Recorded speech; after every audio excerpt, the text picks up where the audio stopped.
This is my passion. This is what I love to do. But some days, sometimes, I'm just like you, man. I hate this job. Damn, I hate this job. Damn, I hate this job. Damn, I hate my job. Damn, I hate this job. I'm just like you. Damn, I hate this job. Man, I hate this job. Man, I hate my job. From a good dream I awake, sun rays on my face, planning out my day, hoping this ain't the one that I catch a case. I feel so good, I feel so straight. My manager keep calling me saying, hurry up, you late. Hurry up, you lay off. Y'all, man, I hate this job. Man, I hate this job. Been trying to play it cool, but it's hard to play it off. I've been hanging on to this bush, cause my car still ain't paid off. I know I'm on my way up, my boy just got laid off, so y'all, man, I hate this job. Man, I hate this job. These hoes here so ratchet, these niggas here so sneaky. Y'all don't even really pay enough for y'all to only pay bi-weekly. I'm trying to double up my cash, take this job, shove it up your ass. Yo, man, I hate this job. Sometimes I wanna say, walk in and slap my boss. This shit is getting hard. Damn, I hate this job. Gotta make it out of this struggle, bruh. And I don't really mean to take it out on you. You just a customer, but damn, I hate this job. Damn, I hate my job. Damn, I hate this job. Damn, I hate my job. Damn, I hate this job. Damn, I hate this job. Damn, I hate my job. Damn, I hate this job. We're the reason why your stockholders always stay afloat. Yet I'm asking, are they hiring? Like everywhere I go, schedule will say 9, but I think it's fine if I clock in at 9:04. I work 40 hours a week plus overtime just to be bro. So y'all, man, I hate this job. Hate that I applied. So much has transpired since the day that I was high. Told me I could advance, but you were telling me lies. Gotta give your notice before I quit, but you don't say shit right before I'm fired. Damn, man, I hate this job. Sometimes I wanna say, walk in and slap my boss. This shit is getting hard. Damn, I hate this job. Gotta make it out of this struggle, bruh. And I don't really mean to take it out on you. You just a customer, but damn, I hate this job. Damn, I hate my job. Damn, I hate this job. Damn, I hate my job. Damn, I hate this job. Damn, I hate this job. Damn, I hate my job. Damn, I hate this job. You and your procedures, you and your protocol, you and your policies, none of that shit don't apply to me. You and your quotas, you and your standards, you and your 2 sick days a year. Y'all niggas bananas. Wonder why the postman's posted with hammers, going postal with Popo on camera. His wage got him enraged, stressed out, it's hard to maintain. He flips the middle, grabs his. He said, if you don't get the picture, I quit, you ain't shoot. Mother, man, I hate this job. Sometimes I wanna say, walk in and slap my boss. This shit is getting hard. Damn, I hate this job. Gotta make it out of this struggle, bruh. And I don't really mean to take it out on you. You just a customer, but damn, I hate this job. Damn, I hate my job. Damn, I hate this job. Damn, I hate my job. Damn, I hate this job. Damn, I hate this job. Damn, I hate my job. Damn, I hate this job. Look, man, I hate this job. I put my pants on one leg at a time, just like you. I'm out here trying to take care of my family. Damn, I hate this job. It's not always glamorous, for real, but I do what I gotta do for me and mine, you know? Damn, I hate this job. Damn, I hate my job. Damn, I hate this job. Damn, I hate my job. Damn, I hate this job.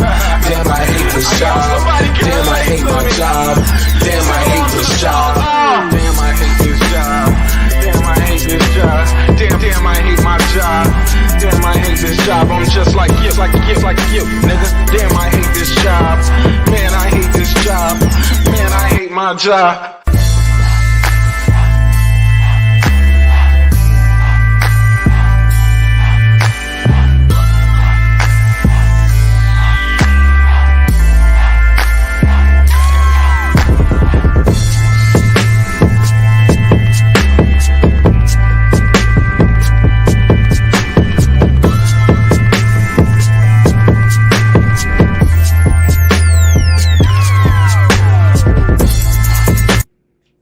The views and opinions expressed in this program are those of the speakers, commentators, experts, and or the host. They do not explicitly nor necessarily reflect nor represent the channel's policy or the views held by the channel or broadcaster. The broadcaster or its channel cannot be held accountable for all or any views expressed during the program. Basically, if I didn't say it, don't come for me. You come for the person who said it. And please don't sue me for somebody else's words. With that said, let's start the show, motherfucker. This that squad sound.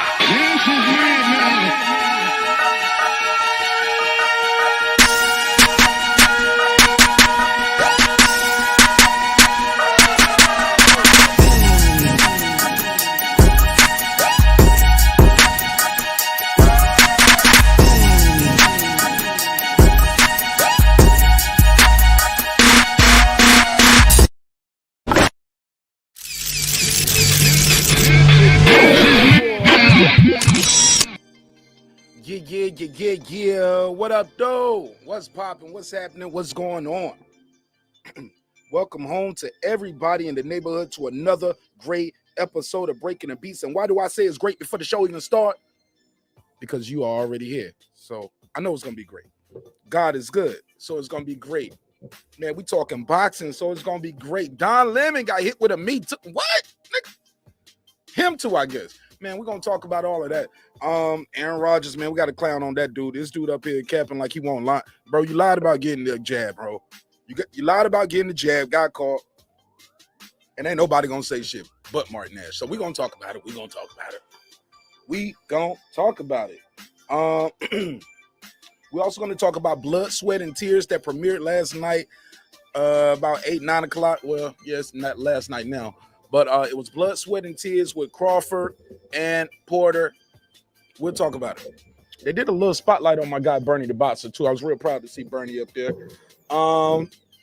Also, we're going to talk about this article that I saw yesterday saying Spence will face, or it say Spence could face the winner of Porter and Crawford. Nah, it's not happening, homie.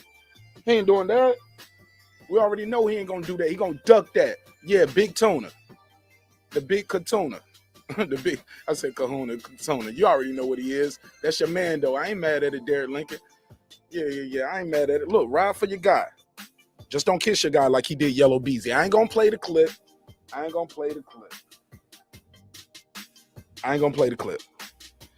Not right now.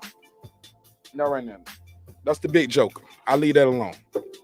But look, man, we're going to talk about this. This guy's going to duck, man. Bottom line up front, I ain't even going to hold you here. He going to duck. And if he don't duck, he going to go in there and get his ass beat. In my opinion, the guy's damaged, man. The guy's damaged. He's damaged. It is what it is. It's going to be what it's going to be. That's just my take on it. I believe that car accident took at least 2 or 3 fights off his career. Minimum. And now the eye injury. It is what it is, man. That's your guy, though.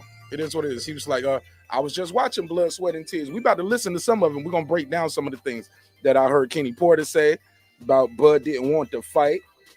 He don't want this fight. He didn't want this fight. We're going to talk about it. We're going to get right into it as well. Let me do the roll call, though, as we're getting started. You already know we got to start the show off with a roll call and see who is here. Y'all let me know if my my music is too loud in the background. Y'all know me, I like to have a little music in the background. I don't want a bunch of dead silence. I wouldn't be here with y'all if it wasn't for the music. The music is what brought me here, yo. So it started with the music. So never can stop the music, homie. But let me put our drops up and let's go through and do a quick roll call. And we're going to go and start the show. I'll open the phone lines up and drop the link. Y'all already know how we do it. Let me see who's here right away. Let me put this on the screen too, so y'all don't have to just look at this. Oh, and it's official, day 9, going into day 10. No Shave November. Start look like my boy Blood Boxing. I see you in the chat, Blood. I'm getting there on you, homie. I'm getting there. And it don't itch no more. It already stopped itching, so it don't even itch already. How about that? And also we are 10 days away. We counting them down, homie. 10 days away to the big fight, big major fight. You already know what it is. Y'all already know what time it is. Y'all understand the assignment in front of you when y'all pull up on this show.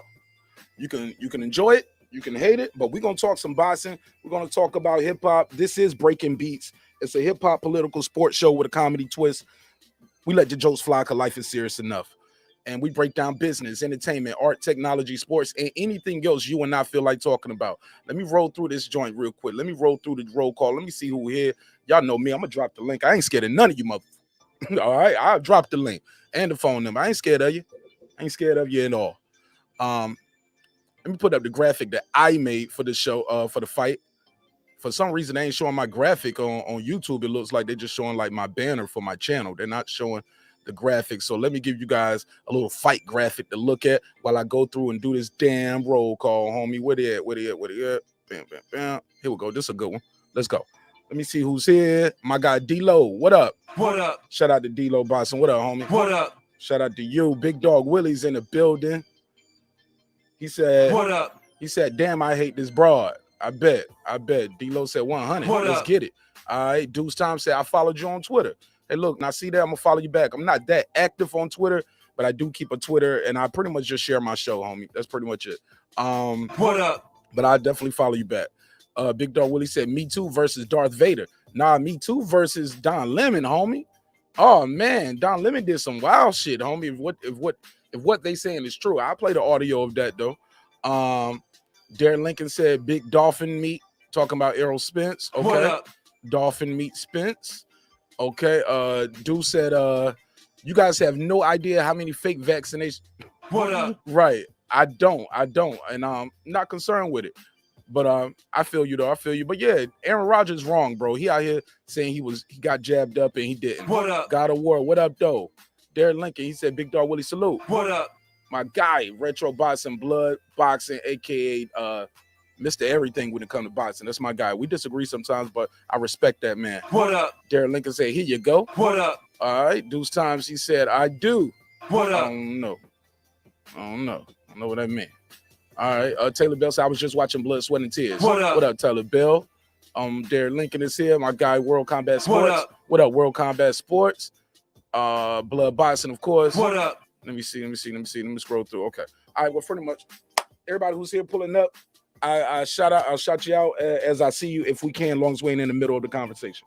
Look, let me jump right into this article. This is Boxing News 24/7. And they're talking about Errol Spence could face the winner of Porter and Crawford. I don't see it happening. We'll talk about it. They're talking about he's better off fighting the winner or the loser. It don't matter who he fight. He need to fight one of these guys. We'll find out what you guys think of that. Let me make sure I've got that link out there. And shout out to everybody who's watching on one of these dope-ass Facebook groups. If you know, man, I'm in about, I can't even count them. We in a lot of Facebook groups. You guys are awesome. You guys keep the show lit over there on the Facebook side of the game, and I appreciate you. Thank you to all the admin and the mods who allow me to put my content on your Facebook group. Thank you. Let me put the phone number on the screen. So if you want to call in and cuss me out, that's cool too. But they said Spence has already made it clear last month what his intentions are. He said he only wants to fight for a world title. Well, it's only two champions, and one champion's tied up with the WBA. That's Ugas. And then you got Bud Crawford. I can do what I want to after this next fight. We gonna see. We gonna see what happens. But they say the IBF, the WBC welterweight champion Errol Spence is ready and willing, and reportedly will be attending the Crawford-Porter fight at Mandalay Bay Resort on November 20th. 10 days away. 10 days away, guys. Do y'all think he gonna pull up at the fight? Let me know in the chat. Y'all think Spence gonna be at the fight? Might as well. He ain't got shit else to do. But look at what he could have been doing. I don't see it happening, homie. I can see him pulling up, just trying to steal the shine. Clout chasing, capping, big capping. Look, I like Errol Spence as a fighter. But all this other silly shit he be doing outside the ring, homie, I can't get busy with that. I can't, yo. I can't. And he doing a lot of talking and less fighting. You talking about what? When was his last good fight? What was it? Gotta say, Shawn Porter was his last competitive fight, right? Because he walked through Danny, walked through Mikey, walked through shit. He just doing walkthroughs right now and drinking E&J. I don't know what's going on with the kid, but we'll see. He said, I need a fight for the title next. Tune-ups are for guys who are unsure of themselves. It sounds good, but then he called Danny Garcia his tune-up. Yeah, man. It is what it is. It is what it is. Yeah, I said it. Let me scroll down. I said it, man. I ain't scared of y'all, man. All right, many boxing fans believe that Crawford will have too much for Spence, particularly with what he's been going through with his terrible car crash of 2019 in Texas and his recent eye injury. I agree. I think Spence didn't have enough for Crawford before the car crash. Before the car crash, I don't think he had enough for the kid, man. It's something about this guy, Bud Crawford, that gives him cause to pause. Why I wouldn't just take the easy route? Why not take the easy route? Why not go knock out Shawn Porter? He didn't knock out Shawn Porter. And Bud said the illest shit in that, and I never forgot it. He said, watch when I stop him, y'all gonna say he was drained and he stayed at 147 too long. We are getting to that day right about now. Well, this guy has been at 147, so I'm gonna say too long. He's drained. Bro, the excuses are baked in the cake already, no matter what happens with this kid, Bud Crawford. He can do no good in the eyes of some people. And Spence can't do no wrong in some people's eyes. The guy keeps doing the same thing, man. All these things are stuff that's happening to him outside the ring. I say, look, if he fights the loser, even if he fought the loser of the fight, it would be a good fight. Even if he fought Porter. Even if he fought Porter again, that would be a good fight. But he don't want no parts to Porter. And I like Shawn Porter as well. But I have a problem with Shawn Porter not getting no rematches. Like, homie, why you don't get no rematch in the biggest fights of your career? Yeah, you fell short, but this split decision, this shit's pretty close.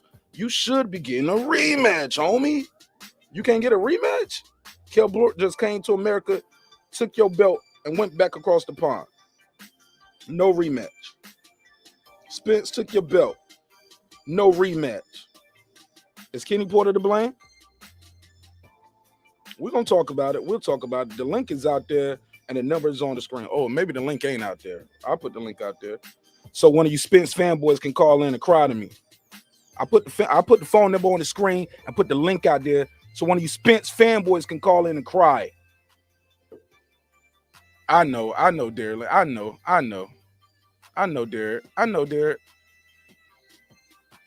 Derek. Let me scroll down. What else they talking about in this article? Blah, blah, blah, blah, blah. He gonna show up at the fight. Man, showing up at the fight don't mean you gonna do shit, man. He ain't gonna get in that ring and say, I want Terence, because I never hear him say, I want Terence Crawford next. I never hear that. Never hear that. You downplay the man's resume. Well, I mean, he ain't fought nobody. I can go through and nitpick his whole resume. Okay, some people can nitpick your whole resume too, Captain. You feel me?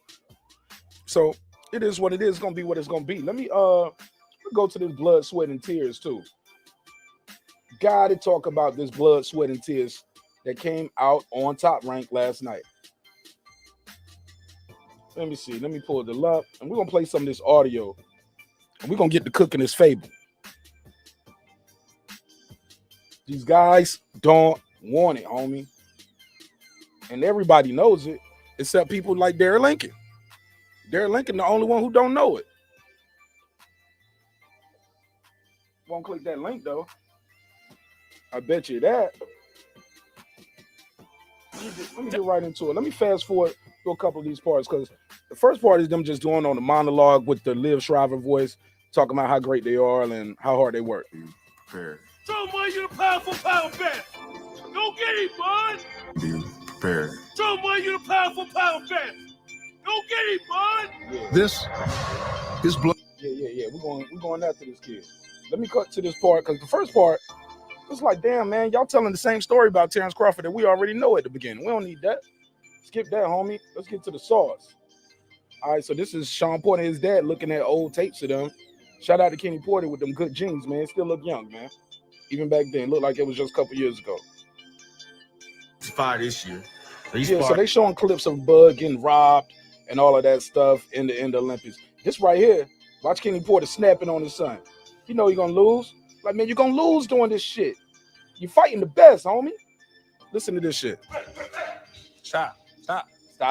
Here's what the problem is. Get back on defense like I asked. You're standing in front of him. 30 shots. Slip, pivot, turn. Quit doing what you want to do. That pivot turn shit is gonna be Shawn Porter's bread and butter. When he said nobody pivots like I do. Like, we're gonna play that clip he did when he was at the Canelo fight too. We'll play that one. But he's like, nobody does this, nobody I hit pretty good, and things that nobody pivots. Like, man, you're gonna get caught on that damn pivot. Gonna get your ass clipped trying to do that little goofy shit. Look, all right, we'll see. Let me hit play. Listen to Kenny Porter chewing Shawn Porter out. See, you ain't got a true Bud Crawford out in training because he know the assignment. He know the assignment. He gonna do his job. Kenny Porter got to stay on Shawn because Shawn lacks focus in that ring. He breaks concentration. His daddy know it. His daddy about to tell him. I ain't making this up on him. I ain't lying on him. I didn't call Errol Spence a drunk because he's a sober man. No, I'm not lying on these people. 30 shots. Slip, pivot, turn. Quit doing what you want to do. You understand? 100%. Yes, sir. 100%. Yes, sir. I see a caller coming in. Hold up, caller. I think that's Derek. Derek Lincoln. I didn't have the phone line thing open over here, so it's not going to register on the computer. Hang up and call right back. Hold on. Derek, hang up and call right back. I'll put you on the air. I didn't have it plugged into the laptop. You on the cell phone, so hang up and call right back. All right? Yeah, man. You about to call in and tell us how much he loved Errol Spence and how wrong I am and how his guy his king is so amazing. And when he see him, he can't wait to give him some sugar like Yellow Beezy did. Let's go. What's up, Derek Lincoln? What's good, man? How you feel? Yo, it's good, man. You got the floor, homie. Okay. Go ahead. Come on and tell me how you want to give Errol Spence some sugar. And I'm hurting his feelings. Go ahead. Real nigga shit. Let's go. I'm here. Yeah, man. You can't be telling me I ain't gonna click on the jaw and that. Nah, I definitely gotta come over here and defend my boy, bro. Yeah, go ahead, defend your boo. What you say? I ain't say my defend your boo. Don't let me talk to Errol Spence like that. No, he did. My guy, bro. Nigga, I bet it is. My man out here ain't capping. He out here fighting everybody, man. He ain't fighting nothing everybody. But nigga, please, nigga fighting for his sight right now. He fighting for his vision. That's what he doing. My boy out here fighting everybody, bro. Don't even do that, man. My man ain't Bud Crawford. He ain't out here fighting has-beens and bums with no names and what. Nah, he ain't doing that, bro. That's your guy. Okay. That's what your guy does. You know what I mean? He finally got a challenge. You better just worry about this November 20th that he can get past Shawn Porter. Because he's finally fighting the real one for the first time in his career. Him fighting Mikey Garcia is the equivalent to Bud fighting one of these 35-pounders, bro. One of these 40-pounders, bro. What? Yeah. He fought little Mikey, 2-3 weight classes under him, bro. Like, that's like Bud fighting damn near Tank Davis or some shit. That's one fight, bro. That's one fight. Even fighting Mikey would be better than anybody this dude ever fought, bro.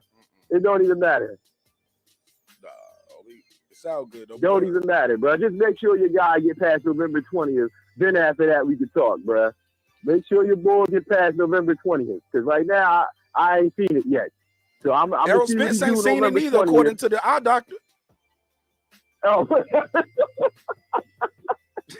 You know I'm fucking with you, man. Look, I got Nori on the screen like, he got him. Bro, I got you with that one. You got me on that, you bro. Can't see me. I can't even say nothing, man. Yeah, you can't see me, homie. Neither can Spence. Shit.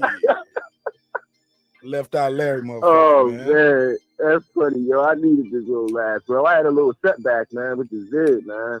Yeah, man. I'm sorry to hear about that, man. Yeah, I'm on a darn inhaler right now, man. This joint is crazy, man. I feel I don't got the vid no more, but it's just like it's messing up my lungs and my breathing now. I'm sorry to hear that, bro. Yeah, it's all good, bro. You don't have the But vid, yeah, no man. more, I but it's appreciate messing the with show, your man. breathing. I had crazy. to call in for my boy, bro. Anytime you mention Big Fish, I gotta come on this joint, man. Yo, that's another thing. This nigga got y'all. It's cool calling y'all fish out here. How y'all let him? No, How y'all let him fuck up the game though. like that? I gotta support. How y'all Gotta fuck up the support, game? bro. Yeah, but he got y'all thinking it's cool to call y'all fish, homie. What part of the game is that? You walking around here wearing some big fish gear, nigga, and you my man, Derek Lincoln. Absolutely. Dolphin gotta meat. have the support. When you recognize koi the real fish, one, bro, you gotta just roll with it. Big koi fish. That's what I call them. That's big. Oh man.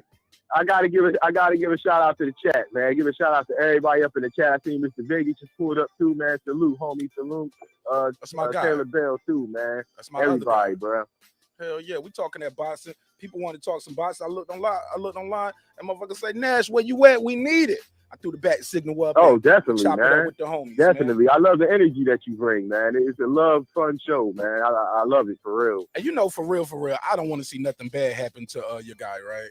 Other than in that ring. Oh, I know that already, bro. This is all fun and jokes, bro. I already know. That's why I be over here cracking up, 817 man. Boxing pulled up one day. He was like, it sounded like his voice was shaking. I was like, this nigga crying or some shit.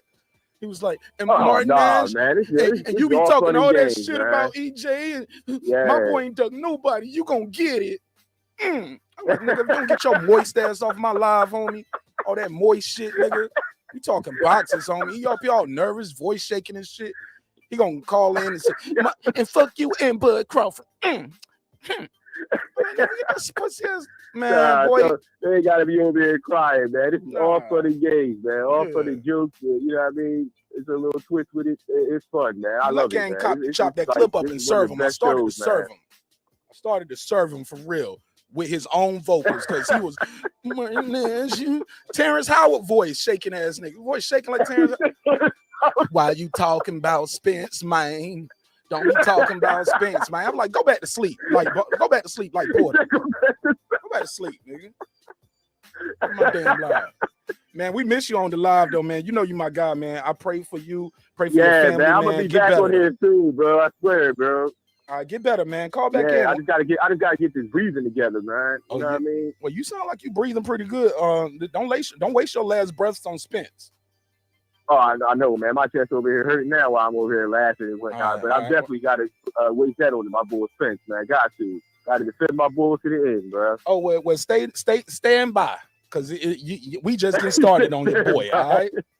All right, we're going to throw that You fish just make sure y'all take care of November 20th, bro. 10 days. Make sure y'all take care of that November 20th. That's this guy's work. What's going to happen is already going to happen, homie. You going to see. All right, don't no shut down your channel if your boy. Nah, get off my phone with all that bullshit. Don't shut your channel down for your boy. Get off here. Get off here, man. You know that ain't gonna happen. Nah, joking. I'm joking. I did hang up on him, but that was because the call was over. But that's my guy, Derek Lincoln. He in the chat. Love homies energy. Got Shelton Moore on the floor. Shelton Moore. Let my guy Megazord get this $5 drop real quick. I got 5 on it. 5 on it. Said salute, Mark. You know how we rock Team Bud all day. What's up, Shelton Moore? Talk to me. How you doing, sir? Oh, I'm always good, even when it's bad. You got what? 11 days, 10 days to wake up? Oh man, yeah. 9 days in a wake up. It's on the 20th. 9 days in a wake up. Today's the 9th, right? Oh yeah, today the 10th. Oh yeah, well it's the 10th. It's only 9 o'clock here. Yeah, it's 10th. It's only 9 o'clock here. Yeah. It's going down, man. I just can't wait to hear what the excuse is gonna be after this boy get knocked out. They gonna say EJ softened him up, or he wasn't focused. He want to be a commentator. You know, all the usual suspects gonna come out. Mr. Vegas said he unsub. You unsub just because we disagree about a fighter? Well, that's cool then, man. It hurts my feelings. Damn, he hurt my feelings. You know I'm about to cry, right? Because I like Mr. Vegas, but damn, you gonna make me cry. I'm gonna cry. All the Spence hate, huh? He loves Spence that much? Yeah, man, it's okay if you like him more I than you don't like this show. understand how people get so How about emotionally invested you in gonna the get more guy who don't shows out of even me know than you you? gonna get fights out of Errol Spence? How about that? You know what I'm saying? They get so emotionally invested over a guy who don't even know you. Don't even know you. But you Call know, it Marq is what Nash it though. We're gonna tell everybody to pray for you, and we're gonna put the army behind you. We're gonna open a GoFundMe for you and everything. Spence ain't gonna help you at all. is. It is what it is, man. It is what it is. But they love Right. their boy. I guess they from Texas. I guess they love their boy. I ain't mad at him. Ain't Shit, gonna I got help a him though. Texas dude on the phone now. He said he a Bud fan though. I ain't gonna help him though. The show ain't gonna help him. I was just sad about the weekend though. The weekend kind of pissed me off. Well, go ahead, talk to me. Oh, you know about them dudes out there? They all drunk and tripping, man. That shit was. Oh, the twins. I ain't like that. The Yeah, twins? I ain't like that shit. Yeah, I ain't like that shit, man. Nobody who has a family respect that, homie. No man of character gotta, respect another man telling you I kill you and your bitch. Like, homie, that's cat. First of all, we all in this arena right now. Like, matter of fact, I'm gonna show you how much you ain't gonna do nothing. I'm about to reach around your twin brother, slap you, and push him, and as both of y'all was happening. I respect Jerry. Yeah. Well, the thing is, man, you know, these dudes, you can't compete at the top levels if you're not living the right lifestyle. I'll just say that. You can't compete at the top levels if you're not living the right lifestyle. And from what I see, dudes ain't living the right lifestyle, man. It's gonna be a problem. It's gonna show up. It's gonna show up in that ring. Trust and believe. It's gonna show up in that ring. But that's neither here nor there. We're talking about the big fight that's coming up. We got Crawford and Porter. I just love all these add water and stir Porter fans all of a sudden. Porter didn't have no love for years. Now all of a sudden Porter is the greatest thing since sliced bread. They want to give him all these participation medals for showing up and getting his ass kicked. Well, that's fine, because he's gonna show up on the 20th and get his ass kicked again. Let me let Megazar get in. What you say? He gonna do what if he do what again? He gonna show up on the 20th and get his ass kicked again. Who? As he usually does. Who? That's his usual. Oh yeah, Porter. That's the Porter way. Yeah, show up, get your ass kicked. Make it competitive, make it rough, make it ugly, but at the end of the day, you go home beltless, homie. That's the Porter way. That's the Porter way, brother. Go ahead, Megazar. Get your bars off, homie. Yeah, salute Mark, salute to the chat panel. Yeah, man, Bud finna walk this dude because he know he got to do it in the grander fashion. So if we walk this dude in the grand fashion, then that's gonna, it's gonna set the stage for him and Earl. Now, I'm not an Earl hater. I just don't, I just call it how I see it. I think Bud is that dude. Not taking nothing away from EJ. I just don't think EJ the same, man. Well, I want to see if he's the same, because he's not fighting. So I want to at least put my eyes on him to see if he's the same, Where you from again, Megazar? I'm from Dallas, Texas, bro. Okay, just checking. This is a hometown guy. Yeah, I'm from Dallas, Texas. Now, why is your fellow Texas brother Brandon Washington calling you a hater for life? Because I don't agree with him about Errol. Isn't that crazy though? You having your own opinion is making you a hater? Well, no, that's my brother. That's actually my older brother. So, you know what I'm saying? That's just him shooting at me. But yeah, that's actually my older brother. You Teflon right now, homie, over here, because it's an opinion. It's my opinion. It's an eye test, and I can pass two of them compared to some dude. Never mind. Look, man, the joke's gonna happen, man. The joke's gonna happen. They're gonna happen. And look, Brent, look, Derek Lincoln, now, see, he a real one. He was like, look, I disagree with Mark on this one fight. Might disagree on a couple, but you know what? He still put his dollars supporting the content that he liked, and that means a lot to me. Let me give him the $5 drop. He said he got 5 on it. I got 5 on it. Thanks, Derek, and we love you back, homie. Wish you nothing but health. Get better soon, so you can join this panel and really defend Errol Spence the same way Yellow Beezy was defending him up from kissing on him. Errol Spence almost called a Me Too case with Yellow Beezy. But I digress on that. Look, man, did y'all see the Blood, Sweat, and Tears episode that dropped a few hours ago? No, I haven't looked at it. Not yet. I want y'all to hear Kenny Porter, Shawn Porter out for having these breaks in concentration. Listen to him. Much of Shawn Porter's is get back on defense like I Turn it up. asked. You're standing in front of him, 30 shots. 30 shots. Slip, pivot, turn. Quit doing what you want to do. You understand? 100%. Yes, sir. And then he rolls his eyes like, you embarrassing me in front. You embarrassed me in front of the camera crew again. And then Shawn gonna talk about how he wanted to leave his father as his trainer. Let's play that. head trainer and father, Kenny Porter. However, in spite of all their accomplishments, the two are no strangers to tough love. I've been blessed with an amount of patience that is really uncommon. His patience is wearing thin with his father. You heard that? I've been blessed with patience that's really uncommon. Because we about to talk about his dad.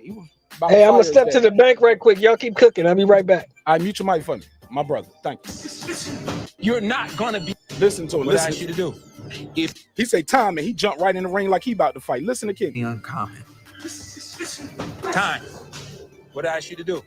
If you don't work on it, you're not going to be able to transfer it to the fight. My dad, at 33, my dad is softer on me than he was probably when I was 13. Definitely much softer than he was when I was 23. Let me tell you about Shawn Porter. Instead of doing defense, guess what? I don't want to do what you just told me to do. I'm going to hit him. That's not what I'm asking for. React to that. He is getting frustrated. He know his son about to lose with that shit he doing. He love him, but he's not going to beat Bud Crawford not listening to his dad. Shit, he better be... Go ahead, Megazord. He got to listen to his father. Man, look here. Pops know that boy got to be at his best, at his peak.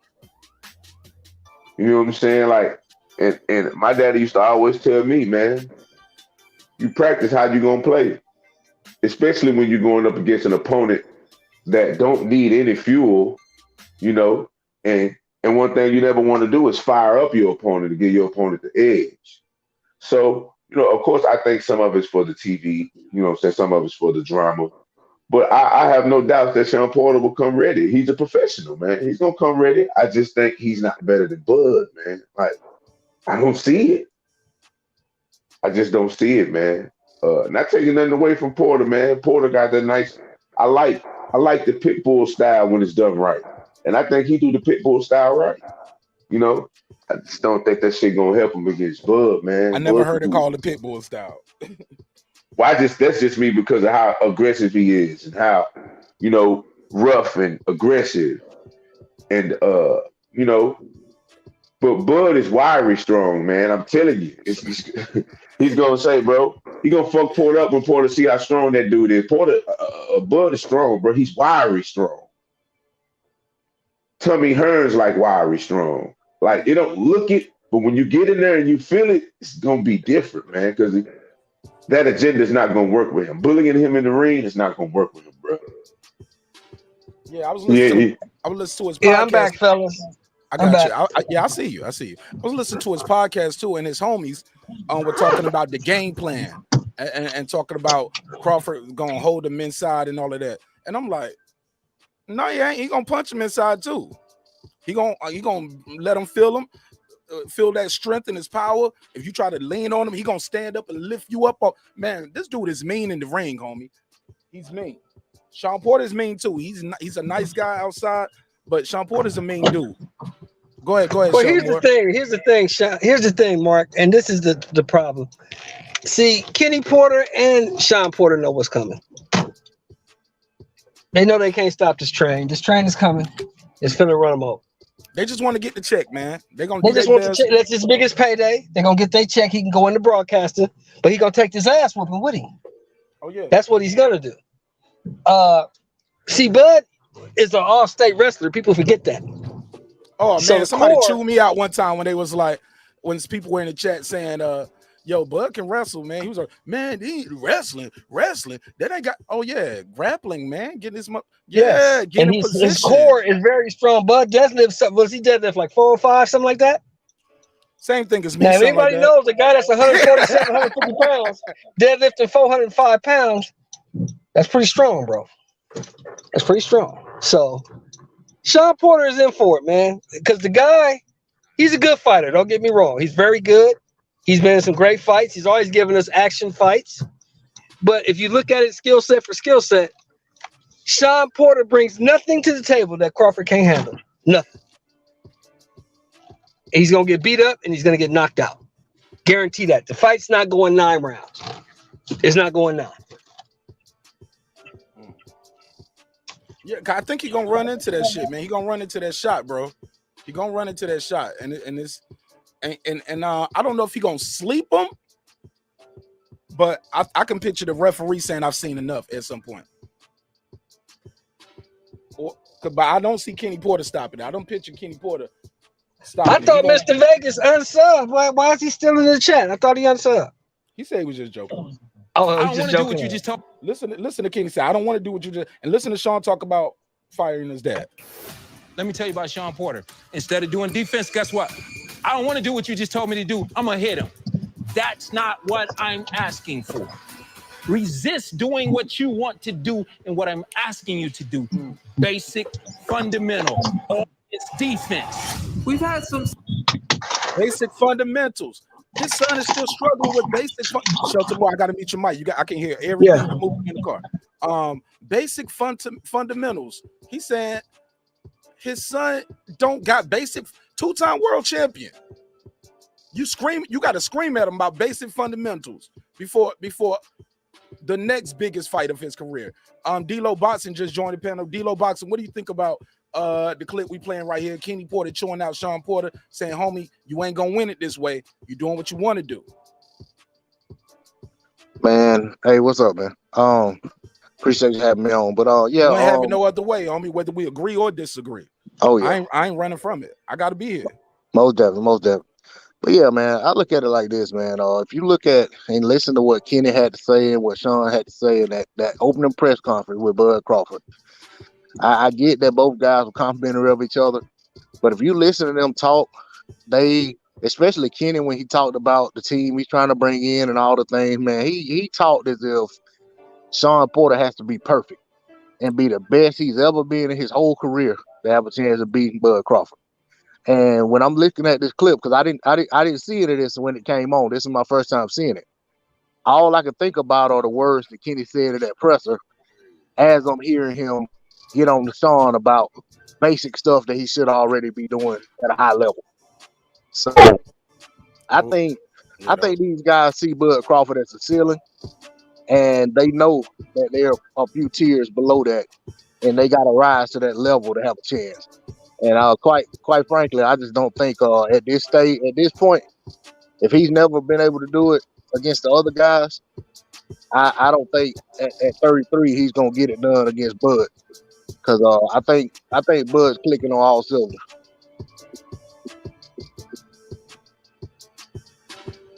Go ahead, Megazord or Shelton. Y'all want to reply to that? I agree 100% with the brother, man. Like I said, man, Kenny Porter's world class. You know what I'm saying? In my opinion, the traditional coach that you would want in your corner, man.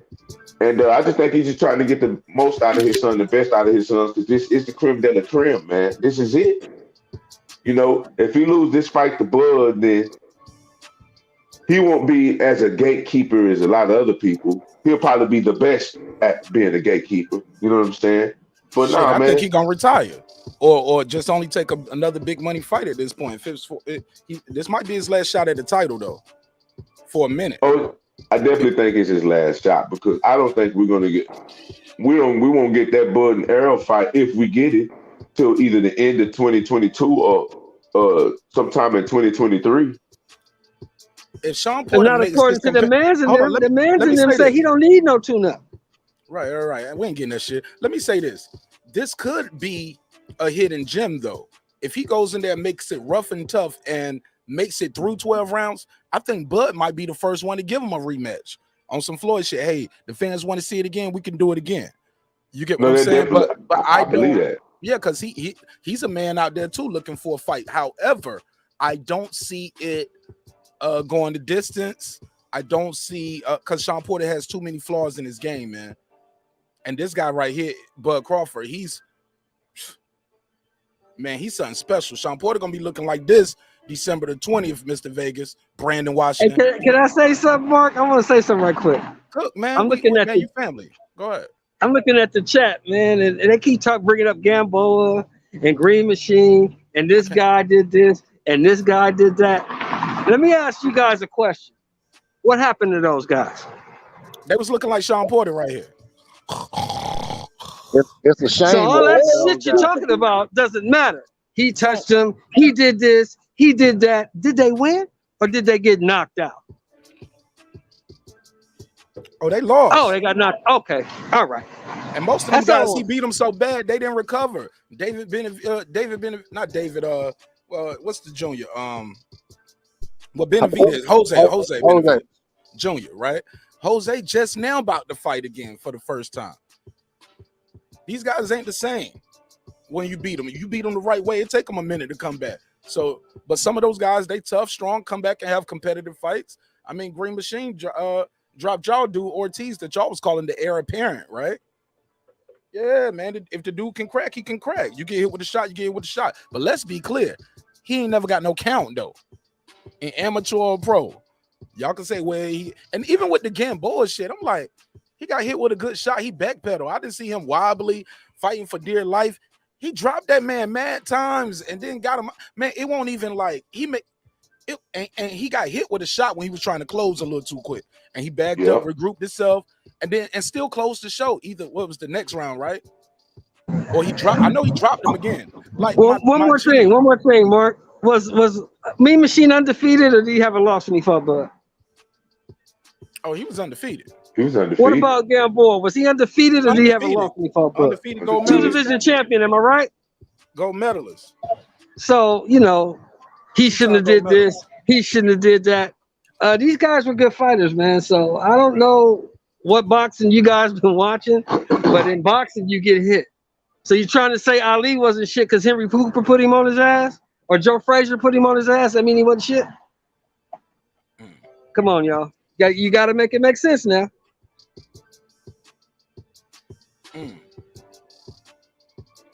Go ahead, Megazord. Man, hey, I'm in 100% agreement with the panel, man. And just to drop it. Well, you know what? I'll wait to see if you go there. I'm not even gonna go there first. I'll wait to see if you go there. But I mean, just Bud checks every box. Every box that gives Shawn Porter problems, Bud checks that joint twice. He checks it twice. I'm just ready to see it, man. I'm ready to see it. So when it happens, because they're really in denial. That's all good. They're really in denial because when it happened, I think he's gonna run through him. I think he's gonna outclass him. Just outclass him. I just think he's gonna outclass, bro. And it's gonna look so bad. I just want to agree with you on this. They're gonna say Shawn Porter was washed. Everything that they saying as far as this is his first test. After what happens, they're gonna say the opposite. Same thing with Kell Brook. Man, we've been hearing this since Jeff Horn. Yeah. At what point do you realize the guy has grown into the weight? The guy lives a clean boxing lifestyle. He don't be out there partying, drinking. The dude fishes. He goes home to his lady and makes some more beautiful babies, man. And when them babies, he's at cheerleading camp and wrestling tournaments, homie. He's not out there at your favorite rapper's concert or trying to buy the next biggest jewelry and twerk on a nigga in a video. Homie, it's different. He's not trying to be a podcaster. I mean, even if he was, he's dedicated to the craft. See, you can do all that shit. You can do it all. But you know what I'm saying? And still be dedicated to the craft. But it's a little different when people view you for reasons other than your boxing ability. I don't think you can do all of that stuff if you dedicate to. You can't be out there drinking, party, hanging out, want a club all the time. Nah, you can't do that. Even if you ain't drinking, you can't be out there clubbing and hanging out all the time. You can't be distracted. There's no days off for greatness, homie. See, I saw Canelo taking big flicks with Nas at a Hennessy event. You know what I'm saying? Like, nah, bro, you could do that. But I see Canelo training more too. I see him training more than him out there clubbing. So I think you could do both.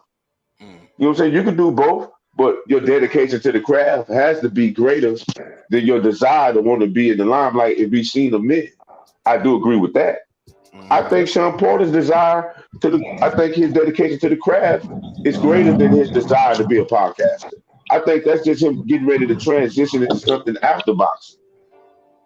Oh, he's doing it now. He's traveling, while he's over there kicking it at the Olympics and doing all of that. But Crawford was still running miles, still in there doing sparring, still working with Shakur, working with Heron. He's sparring with Jerry Hurt. He's getting active, homie. He's staying active.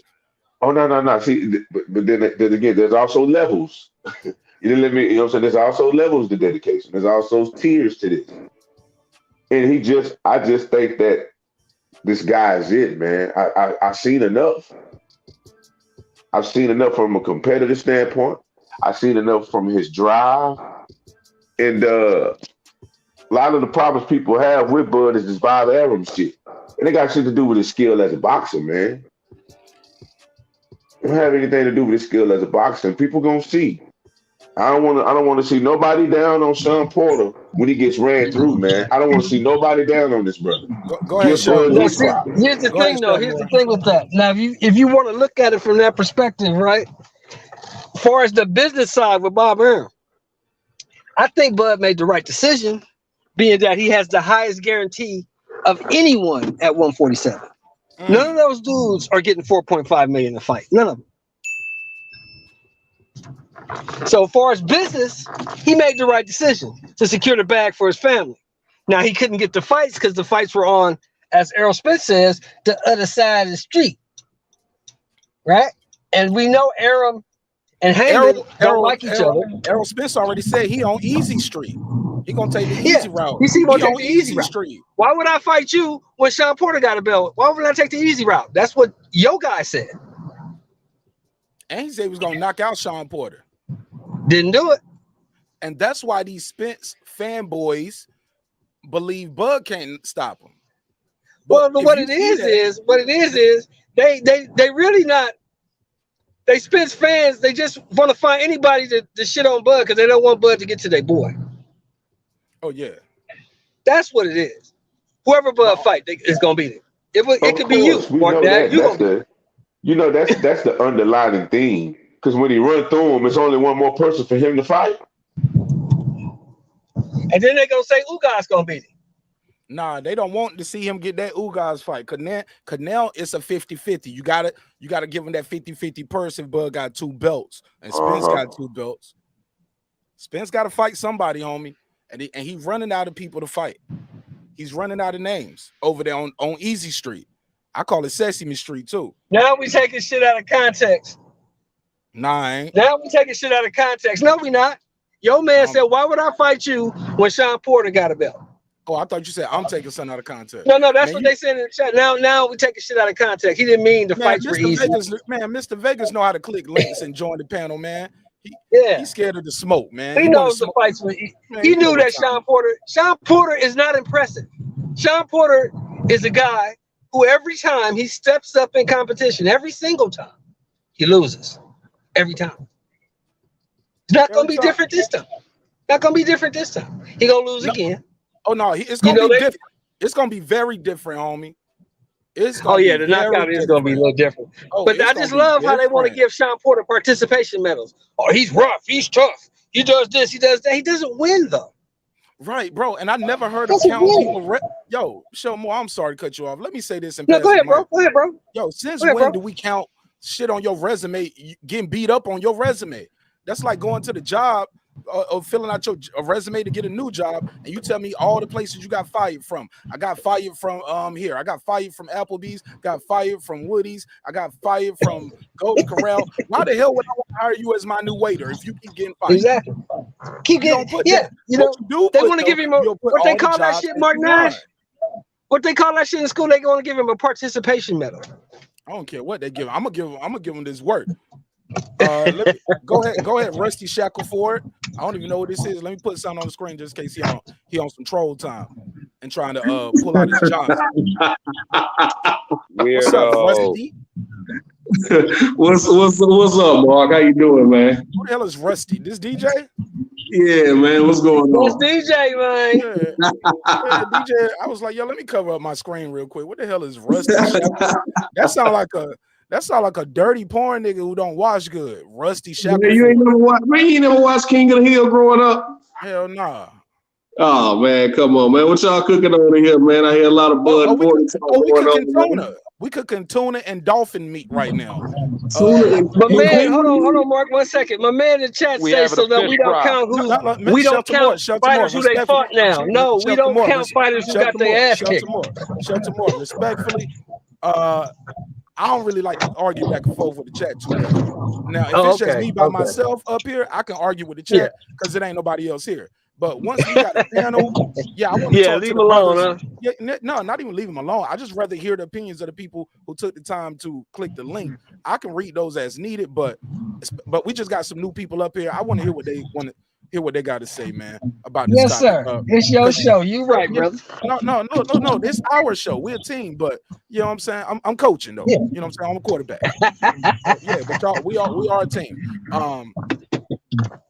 Yeah. I'm gonna mute your mic because, like I said, he always sound like he in the middle of a drug deal when he in the car. It's just a lot of he in a drug deal going bad. Like he looking for the gun every time I'm fucking with your show more. But go ahead, DJ, my guy, that guy Eclipse. You know I used to get it in Ohio. And my dude DJ, I can't call you this. I'm gonna just call you DJ. So yeah, what we cooking on? We cooking on some big fish. We cooking on. I'll change it back, man. I'll change it back. Hold on. Yeah. No, you good. No, you good, man. I know who it is. That shit is funny to me though. But the question I had, basically, I'm just saying, EJ is. I'm gonna put this in the chat. Will Errol Spence Jr. I'm gonna put a poll in the chat. Will Errol Spence Jr. fight the winner of Bud Crawford and Shawn Porter next? In your opinion? Go ahead, DJ, and then we're gonna let that guy Eclipse get in, and we're gonna swing it back around to D-Lo and the OG Shelton Moore. Talk to me, DJ. Personally, I don't think he'll fight them next because I think he has an IBF mandatory that he has to see about if he is gonna come. If the rumors are true that he's coming back in February, he has an IBF mandatory that I think they're gonna enforce, and us all as boxing fans knows how the IBF operates when it comes to their mandatory. I believe that's going to be his next fight if he does decide to come back as soon as February, from what I'm hearing. Then after that, maybe later on in the year, we might get the Ugas fight. So I say maybe 2 fights away. I think it's going to be his mandatory and then a unification with Ugas, man. It's going to be a mandatory and then what for Ugas? It's going to be I'm sorry if you can't hear me. It's going to be a mandatory. In my opinion, this is what I think is going to happen. No, just that, I heard everything. I heard that. Just you said what about unification with Ugas? No, Ugas already got plans. His next 2 fights should be planned already. He got a mandatory. But the question was, would he fight the winner of Bud and Porter? And I said that the simple answer is no. Okay, that's all I needed. That guy Eclipse, talk to me. What you think of this? And we're gonna go back to Megazar and my guy D-Lo too. Talk to me. Is he gonna fight the winner of Crawford and Porter next? Well, first of all, I want to say what's good to the neighborhood. And live from Jesse Leroy's warehouse of wings, waffles, and watermelon, we having our Errol Spence fish fry. EJ's on a plate. We got $10 dinners coming out here. You can get you a side of some macaroni, some coleslaw. You know what I'm saying? We got Polish boys. We got Hoppin' Johns. How you need it? We got low fat back. Everything you need. I'm trying to tell you now. Listen, we got the good greens with the turkey neck. All for this EJ fish fry because it's on a plate. We got the good canola oil already ready. It's already heated up. It's canola oil. Man, listen now, look now. Don't be correcting me in front of people. Respect. Hold on. I'm tripping, man. I'm tripping. I know I'm playing with you, bro. No, yeah, you already know. Yeah, I'm gonna slap myself for that. Hold on. Slap. There you go. Yeah, man. But yeah, come on down to Jesse Leroy's warehouse of wings, waffles, and watermelon. EJ on a plate. You know what I'm saying? We got that. The grill's already going. Because like you just said, the panel already said it. Even the EJ fans know it. Where you gonna go? Because once Bud get Crawford out of there, Ugas ain't enough room for you to hide behind. He ain't big enough for you to hide behind him. What you gonna do? Close your eyes and be like, if I can't see him, he can't see me? Nah, But EJ, look, we coming. so you don't think he's gonna fight these guys next? Let me put this poll in the chat. Let me see how many people out there really think their guy's gonna take this fight next. Let me put the poll in the chat. But did you hear the clip we playing of Kenny Porter? He is telling his son, Shawn Porter, son, he's talking to him. Basically, the kid ain't doing basic fundamentals. Give me your take on that. Did you hear the clip? Yeah, I actually did hear the clip, and these are one of the things, first of all, Ohio versus all y'all, but Shawn Porter is, a Cleveland guy, but that's the reason why we don't get too big on him. Anybody who's I followed thought his he was from career knows. Akron. Cause they say he's from Akron in this documentary right here. Exactly, because, you got to keep that real. He Akron by way of Cleveland. Akron, that's why even LeBron had his thing, because Akron get tired of getting called Little Cleveland, but they are that. You feel what I'm saying? Let's just keep it real. You know what I'm saying? They 330 though, but us in Southern 330, we're more 330. They like in Cleveland shadow. But that's neither here nor there. That's Ohio politics. I'm hitting the wrap it up button on you already. I was already queued up for the rap. I'm sorry. Go. I'm sorry. No, you 100%. That's Ohio politics. Talking to us That's about area codes. You know what I'm saying? I'm like, area codes. Yeah, that's Ohio politics. I want to hear that. But yeah, but my point is, anybody who's followed the sport in our state, we've been known about Shawn Porter, and that's one of the things that always bothered a lot of us with him. He's one of them type of guys, like I said in the chat, when he feels Bud's power, he's going to try to make a point to prove he ain't no punk. He can take his power. He can go in there. He's a dog, and he's going to keep charging in, and Bud's going to give him everything he asked for. Fair enough. Talk to me, D-Lo. Did you hear the clip of Kenny Porter telling his son, "Hey man, Shawn Porter don't want to do what I tell him. He ain't listening. That's what's wrong with Shawn Porter." And then I'm gonna play the clip when Shawn Porter talks about to fire his dad. But listen to this one more time. You're not going to be able to transfer it to the if you don't work on it. You're not going to be able to transfer it to the fight. My dad, at 33, my dad is softer on me than he was probably when I was 13. Definitely much softer than he was when I was 23. Let me tell you about Shawn Porter. Instead of doing defense, guess what? I don't want to do what you just told me to do. I'm going to hit him. That's not what I'm asking for. Resist doing what you want to do and what I'm asking you to do. Basic, fundamental, offense, defense. We've had some situations where we really butted heads and it got really ugly. Got really ugly to the point where I did have those thoughts of, hey, I can't with him anymore. If you're in and out, commit to it. If you're slipping, commit to it. If you're pivoting, commit to it. From the outside in, people look and they say, oh, he being hard on that guy. You know what? Everything that you deal with in this ring is hard. Get down to the body when you get close. So the person that's training you and preparing you for war has got to be for real with you. If you keep listening to Shawn and not listening to me, you're not going to be successful. Tough truth.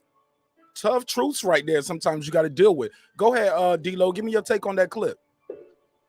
Man, I see a lot of that in his fights, man. I've always felt that way. If you go back, even just looking at the Granados fight, looking at the Brook fight, looking at the Ugas fight, you know what I'm saying? There's a lot of those fights where I feel like Shawn is conflicted with what he wants to do in the ring. It's like he runs out of ideas in there when things don't go as initially planned. He talks about this pivot nonsense and all that.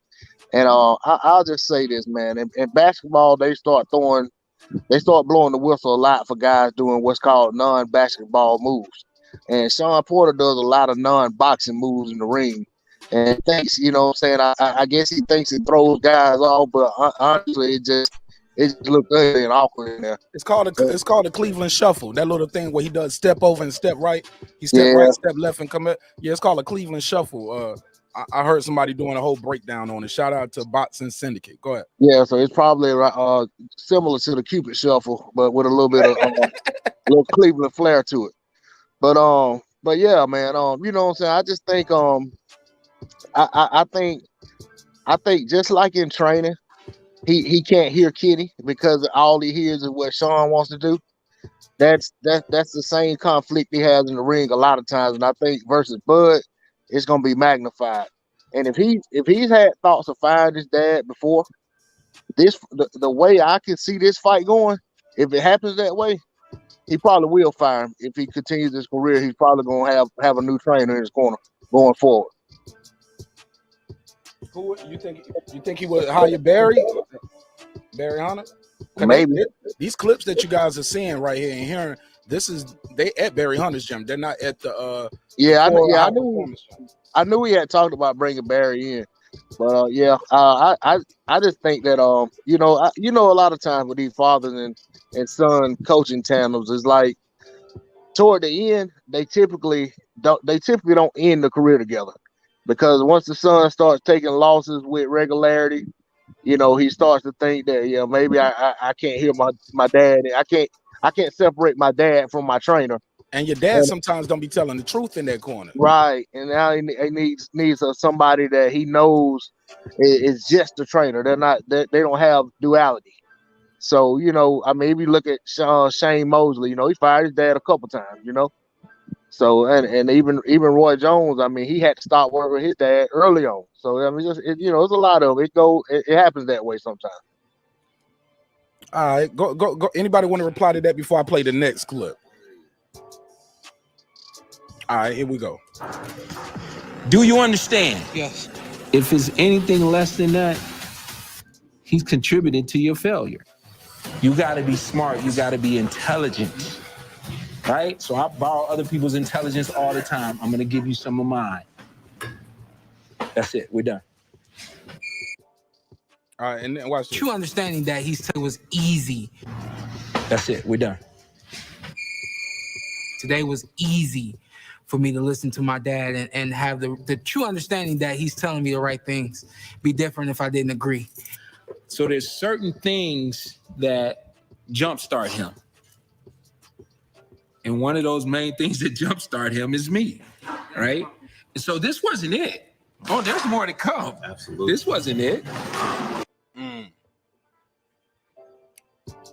Kenny said he jump starts him. Y'all agree? Because look, I remember a long time, for a while now, people were saying Shawn Porter should probably get a new trainer. Y'all remember that? After his second loss, after he lost to Thurman, people were saying he needed a new trainer. Excuse me. When he lost to Spence, people start giving Kenny more credit because they was like, okay, Kenny did pretty good in that fight, and they was close. They was real close. Close, but no cigar, though. Anybody want to reply to that clip before I move on? Go ahead. They had Barry Hunter in the Spence camp as well, didn't they? Absolutely, if I'm not mistaken. I thought so. Yeah. All right. Man, Shawn should have been had a new trainer. He should have been had a new stylist. Oh, shit. You know what I'm saying? There's a lot of things. Listen, man, shout out to Shawn Porter, but at this point in his life and his career, it kind of, he is who he thought he was, And you gonna find out. He gonna come in there and try to show you a whole new Shawn Porter. Go through the same old Shawn. You know what I'm saying? He gonna go against Bud. He gonna feel that. He gonna feel that thud. And he gonna hit that canvas. I don't know if he gonna sleep, but Bud gonna drop him probably more than once. And he's gonna keep trying to get that get back. And Brandon, you're saying that he's shitty. He will not KO Bud. Put that money up. Family man, put that money up. Family ties, doggy dog bone. Put that money up. Let's do it. Go ahead, Megazord. What you think of that clip though, man? And then D-Lo, what y'all say? Kenny is like, yo, I'm that one thing to motivate him. I'm like, Shawn was talking about getting rid of him. But what's your take on it? At this point, I don't think that it would matter much. Not saying that you can't teach an old dog new tricks, because a new approach could help him against a lesser opponent. But if he had the late great Emmanuel Stewart, he's still getting his ass whooped by Bud, bro. It's just like, if he had Mayweather Senior, he's still getting beat by Bud, bro. It's just like a trainer can't make up for the deficiencies that he have that Terence, Bud's 2 going years to ago. capitalize on. Okay. And I just think that wholeheartedly. I got this another clip I want to play. It's Kenny said we tried to fight Terence 2 years ago, and I think he's not being fair right here because that was 2 years ago. Terence was still trying to fight Spence and Pacquiao. Give me 2 of those. So then look at him. He getting frustrated when Shawn did that draft. He was like, "Give me 2 of those. I want all the air out your lungs." Y'all remember? And he knows that I got some power. Give me 2 of those. So there won't be any surprise. Oh yeah, I want to play this part. This is him talking about Crawford. Standing across the ring from one another until now. Terence Crawford has known me for a long time, so he knows that I can box. He knows that I can use the ring, and he knows that I got some power. Give me 2 of those. So there won't be any surprises in terms of the way he's going to prepare for me. Contacted Terence 2 years ago. He didn't want to fight Shawn. He was contacted a year ago. Told Shawn, well, I got a couple other things going on. You know, if things don't work out, you know, I'll give you a call. He never gave us a call. He don't want this fight. It's here, but he doesn't really want it. The difference between you and the other person is you got to do that quick. It's like Iverson with a crossover. You got to do it like it's supposed to be done every time. Let's react to that. He said we tried to fight Terence 2 years ago. He didn't want to fight. We tried to call him a year ago. He didn't want to fight. And he's basically saying, let's hear him say it. It's here, but he doesn't really want it. It's here, but he don't really. Yeah, because y'all ain't got no strap no more, homie. That's why he don't really want it. Hey, Y'all that's ain't got like, no belt. He wanted to unify and be undisputed. Respectfully, y'all don't know what that feels like. He know what that feels like to be unified and then go on to be undisputed. He's been a champ since he been a champ. When you say the fight is here, but he don't want, right? He want the guys with the title, not the guy who lost. Who want the bitch who got man? Let me leave him alone. And all y'all prime queens out there. he just beat a guy that already beat Shawn Porter. Took Porter's title, so I can understand why he ain't running after a Porter fight. But at the same time, Bud said, you know what I'm saying, I never heard Shawn or Kenny refute that. Bud said that when Shawn had that green belt, he wasn't trying to unify with him. You know, so I don't know why that phone call didn't come during that time. Right, that because they was all trying to take easy street, Sesame Street.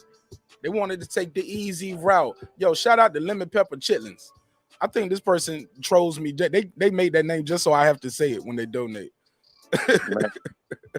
And they got the picture up there too. Maybe they really like that shit. I never ate it, but that shit is hilarious. Lemon Pepper Chitlins said, "Never hoid of them." That's a shout out to my guy Megazord. That's his job. I'll give you the $2. Give him the $2. All right, pay him the $2. Oh, pay the $2. Thanks for the $2 donation. Go ahead, bro. Hey, yo. Hey, man. For real, though, you know what I'm saying? Dude, man, Porter, like, he acted like, Bud was ducking him. Right. Kenny trying to act like Bud was ducking something, man. Like, how do you figure that? Like, you know what I'm saying? Like, for real. Like, I don't understand this logic right here. Like, you knew what was going on. He skipped the whole part when you guys had y'all title and y'all chose to unify with Spence instead of trying to unify with Crawford. And here's the craziest thing: when you look at Shawn Porter's record, to paraphrase Kanye West talking about Soulja Boy, you heard the verse, you saw the record. Oh yeah. You heard? Did you hear the verse? No, I ain't hear the verse. He said, "Was the verse good? Nah. Is the record worth me really being worried about fighting you? No. You a gatekeeper at best and not a good one." It be like that. Go ahead, D-Lo. Or Megazord. I'm sorry, I forgot. Who hadn't spoke yet, man, about this. Cool. Because I just feel like he's leaving some shit out. If you was talking, your mic was muted, guys. I'm sorry. But you can unmute it anytime if you was ready to get in. I think he leaves to prepare for me. There won't be any. Told Terence 2 years ago he didn't want to fight Shawn. He was contacted a year ago. told Shawn, well, I got a couple other things going on. You know, if things don't work out, you know, I'll give you a call. He never gave us a call. He don't want this fight. It's here, but he doesn't really want it. You ain't say that shit at the press conference, homie. I ain't had none of that at the press conference. All I heard was respect. And yeah, man, I love Bud. Yeah, I remember Bud was about to beat me up one time in the dark alley. I love Kenny Porter as a trainer and as a father. I respect him, what he's done with his son, Shawn Porter. But let's be clear. Kenny Porter didn't say none of that when they was face to face. Because they saw the energy Bud was on when he was cutting off Tom Brown. Hold on. The fighters don't what with the fight? Who made the fight? Okay, right. I just wanted you to say that. It take two to tango. These motherfuckers didn't want it. They didn't want it when they had the title. You a man with no land. Same thing with Keith Thurman. Everybody wants to fight Bud Crawford when they ain't got no title. Keith Thurman was the one calling it the WB no. But when Pacquiao had it, y'all want to fight for the belt. Okay, so you just want the name then. You don't want to be unified, undisputed. You want the paper, man. You want the check, homie. Just say it. I want the check. I want the check. I want the check. I respect you more. Just tell the truth. Let's pass it around, man. Go ahead. What they don't want is that work. And like I Ken been saying for so long now, the thing that's got these people nervous about Bud is how Bud wins, as opposed to Fish or any of these other people they keep talking about. What you Nigga, I'm reading your comment in chat. You said Shawn Porter dressed like Django when the white boy had let him pick out his own clothes. He do, man. Come on, man. Yeah. He got too much money to be doing that shit, man. That shit be hurting me, man. And plus he from Ohio, so it hurt. You know what I'm saying? We better than that, man. And I want better for him. I'm just saying, homie. I'm just saying. It's hilarious to me. Shout out to my guy Reggie O with the Killer Show. Shared your link. Reggie shared it a day early. How about that? I missed it though because I was asleep. I woke up about 11:30. Took me a nap. Woke up so I can cook up this content and cook up this fish. What kind of fish we got on the grill, Mike? Man, we got a little bit of EJ tilapia. You feel what I'm saying? We're gonna get some of this. Matter of fact, we might even have some lemon pepper. You know what I'm saying? We're gonna do some salmon. You know, because he like pink. You know what I'm saying? He like pink to match his insides. You feel what I'm saying? So we're gonna get some salmon going on. We're gonna get some salmon on the grill. Damn, gotta put a case on that one. Damn. You know what I'm saying? Or we gonna be some yellowfish because you know we saw how he was all over the boy Beezy. You know what I'm saying? Gotta put a case on that. Or we gonna have some clownfish because he stay on some bullshit. You feel what I'm saying? Koi fish. I call them koi dolphin fish. Yes. Koi fish. Somebody had to tell me dolphin won't fish. So I just say dolphin meat. Just gonna put just slice up flipper. Put flipper on the grill. That's the big fish right there. Yeah. Or we can get some mahi. You know what I'm saying out here. You know what I'm saying? Get a little bit of that mahi going on. Little you guppies. know what I'm saying? Look, put some guppies on. You know what I'm saying? Look. Anyway. Let's get back to it. Look, at the end of the day,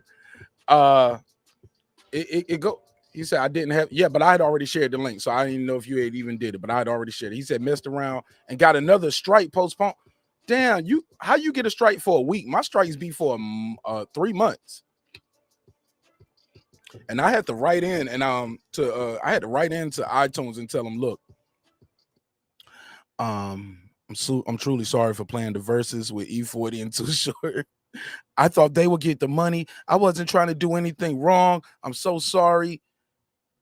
It's not indicative of who I am.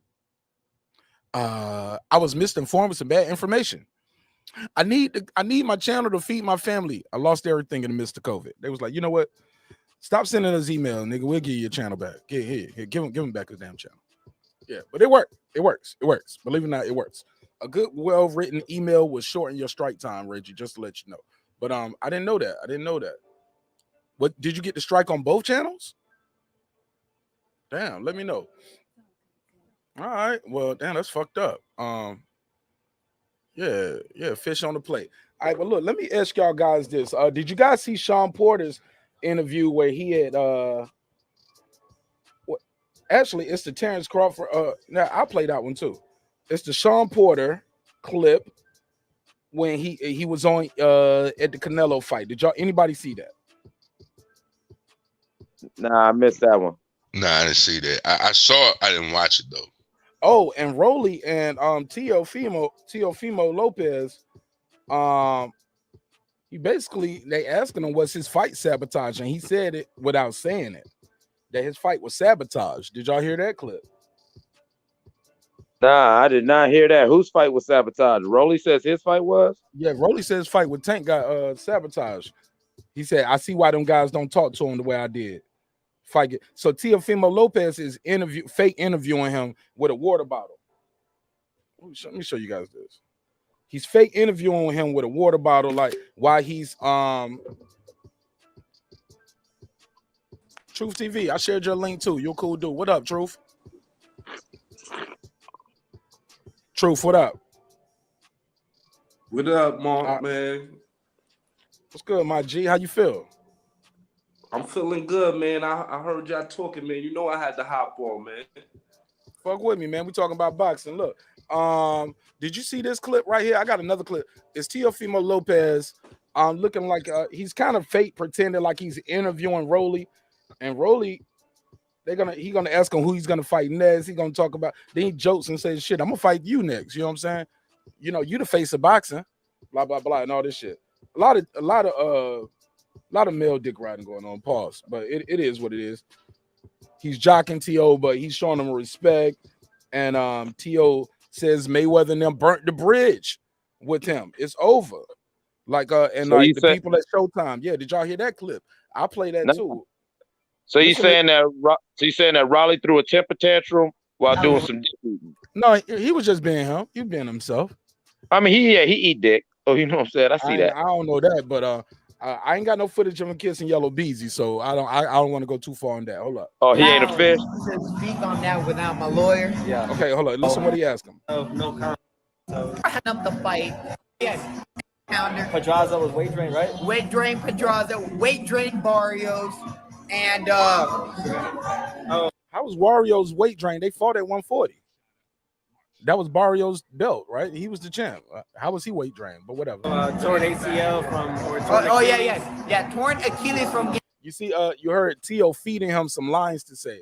T.O. smart, man. This is a smart motherfucker, yo. Gamboa and looked like shit and was swollen up the fight. And Gamboa's old as shit. Like Gamboa has to be like 60 right now. Do you believe? Now, this may be a political question here, so because you could say, by all chances, you could go and tell yourself no comment. But do you believe that your fight was sabotaged for the Javante Tank Davis? Do you believe your fight was sabotaged for the Javante Tank Davis? Y'all heard the question clearly, right?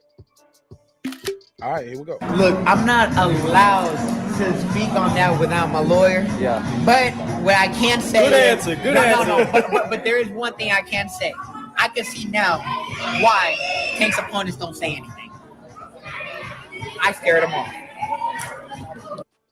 Well, there you guys have it. He said he scared him off.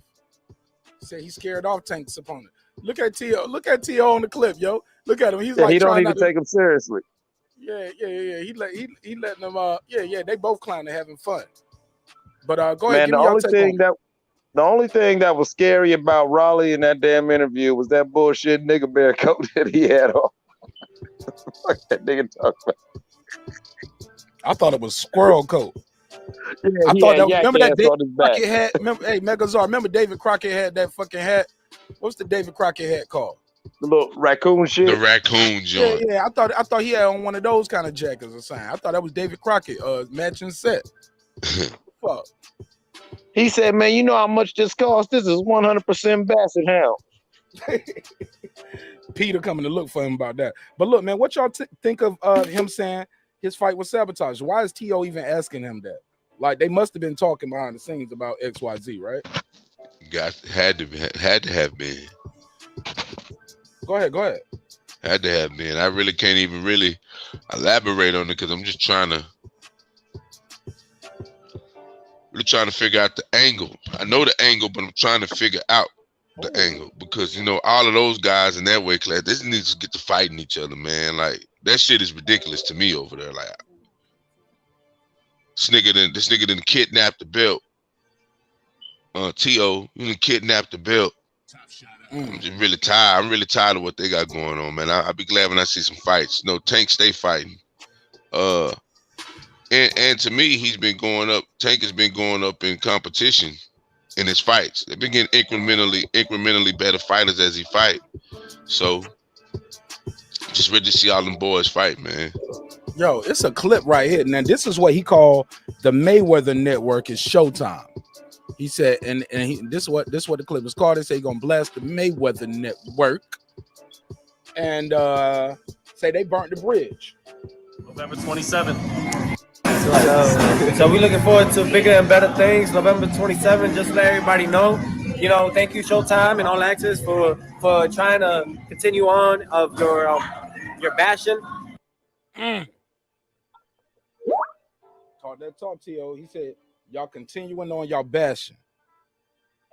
Let's go. You know what I'm saying? Like, you guys are playing off of one-sided, you know, but eventually you're going to need someone like me. You're going to need people like me. You know what I'm saying? You're going to need people like me. And, graphic, how they didn't put Undisputed. Of course, when you don't put Undisputed and something that I've accomplished. You know what I'm saying? It goes to show to everybody, it's like this, man. Like, look, you burn your own bridges, you know? Like you said, like. He's mad that when they put the graphic up of him, they didn't call him Undisputed beside Canelo and those other Undisputed. Anybody got a problem with Showtime not doing that? I don't have a problem with it, but I can see his argument. But my problem with this whole clip right here is we got Teofimo Lopez, who got into it with Gervonta. Oh, no, that was Haney. Got into it with Haney, sitting there with Raleigh, and it just sounds like two bitter exes drinking in the club talking about Tank. You know what I'm saying? Because here's my thing. So you mean to tell me Tank was so scared to fight you, Raleigh, that he spent some money to fabricate some sexual assault charges, whatever wrong you like? You know what I'm saying? Like, you're here, buddy. Like, You breaking up, man. You moving around or something, bro. It's breaking up. Say it again. Yeah. I was like, nah. I'm saying, like, if Raleigh really trying to throw out there and insinuate that Tank was so scared of him that he behind the scenes spent some money to fabricate these charges and all this stuff going on with Raleigh. Like, that's reaching there. Like, you know, I'm here for a good conspiracy theory, but Raleigh, your record doesn't even reflect somebody ducking you like that. All right. I don't get it. All right. Anybody agree with that? Or want to reply to that before I play the next part of this clip? All right, fuck it. I'll play the clip. Now, again, this is T.O. saying basically Showtime burnt the bridge with him by not putting him on that graphic for Undisputed. Let's hear it. You're going to need someone like me. You're going to need people like me. You know what I'm saying? You're going to need people like me. And, the graphic, how they didn't put Undisputed. Of course, when they don't put Undisputed and something that I've accomplished. You know what I'm saying? It goes to show to everybody, it's like this, man. Like, look, you burn your own bridges, you know? Like you said, like I'm saying, you know, tables turn, bridges burn, you live and you learn. So they burnt their bridge with Teofimo. I'm sure they don't care right now. But like I said before, give it a decade from now. We'll see who's still around. Give it 5 years from now. Give it half a decade. Give it 2 years. Give it a year. Showtime ain't going nowhere, I don't think, homie. I think respectfully, I think that network's career can last longer than a fighter's career. Especially if it's what you say, the Mayweather Network. We're going to let it keep riding, though. Let's go. But champ, that happens in business, though, right? I mean, but it shouldn't be because an organization. That's when you. But in an organization, they stay firm on everything. You know what I'm saying? That's respect. Like, that's a network. Obviously, that ain't officially a network. That's a Mayweather network. That's an access of like being told what to do rather than not staying firm on it. So I can respect a network like Showtime. They just show me their truth. Wow. He said it's the Mayweather Network. Megazord, True TV. Act to that. Truth TV. What y'all think of that? He said Showtime is the Mayweather Network. It is for real. If you really look at it, Mayweather built PBC, but that I feel like he using an excuse. Because if you're a fighter, you want the top fights. All right, we know it's business and politics behind the scenes, and maybe they don't got enough revenue for him to fight the right persons. He talking about they didn't put him as undisputed, but it shouldn't even matter. You feel me? If you winning and your status is going up every fight, you just beat normal Chico. you could care less if somebody call you undisputed because you know you the best. You should feel that confidence in yourself where you're not shedding light on somebody else. Now by him even talking about Mayweather, he doing cross promotion. You feel me? He making himself look bad, but at the same time, he promoting himself because Mayweather got a bigger name. So this is all about clout chasing and name dropping. He making excuses already for something that didn't happen. You know what I mean? He like, when the shoe's on the other foot, it might be them. It might be they gonna be looking for me, and I'm gonna be doing some bull crap. But he said 2-3 years, and nigga, you still gonna be with Bob Arum 2 years from now. Yeah, so you gonna hold off important fights for 2-3 years for your own personal gain? You feel me? So this is an excuse. I feel like this is an excuse for him not to fight the best fighters, and he's just using the undisputed thing just as an excuse. We know you on ESPN. You ain't supposed to be talking about Showtime, bro. Talk about ESPN. Who on ESPN that you need to fight? You feel me? Like there's nobody there, then be quiet and just wait till the lane open up. You know what I mean? Let's get it. Officially a network. That's a Mayweather network. That's an access of like being told what to do rather than staying firm on it. So I can't respect a network like Showtime. They just show me their true colors and who they stand for.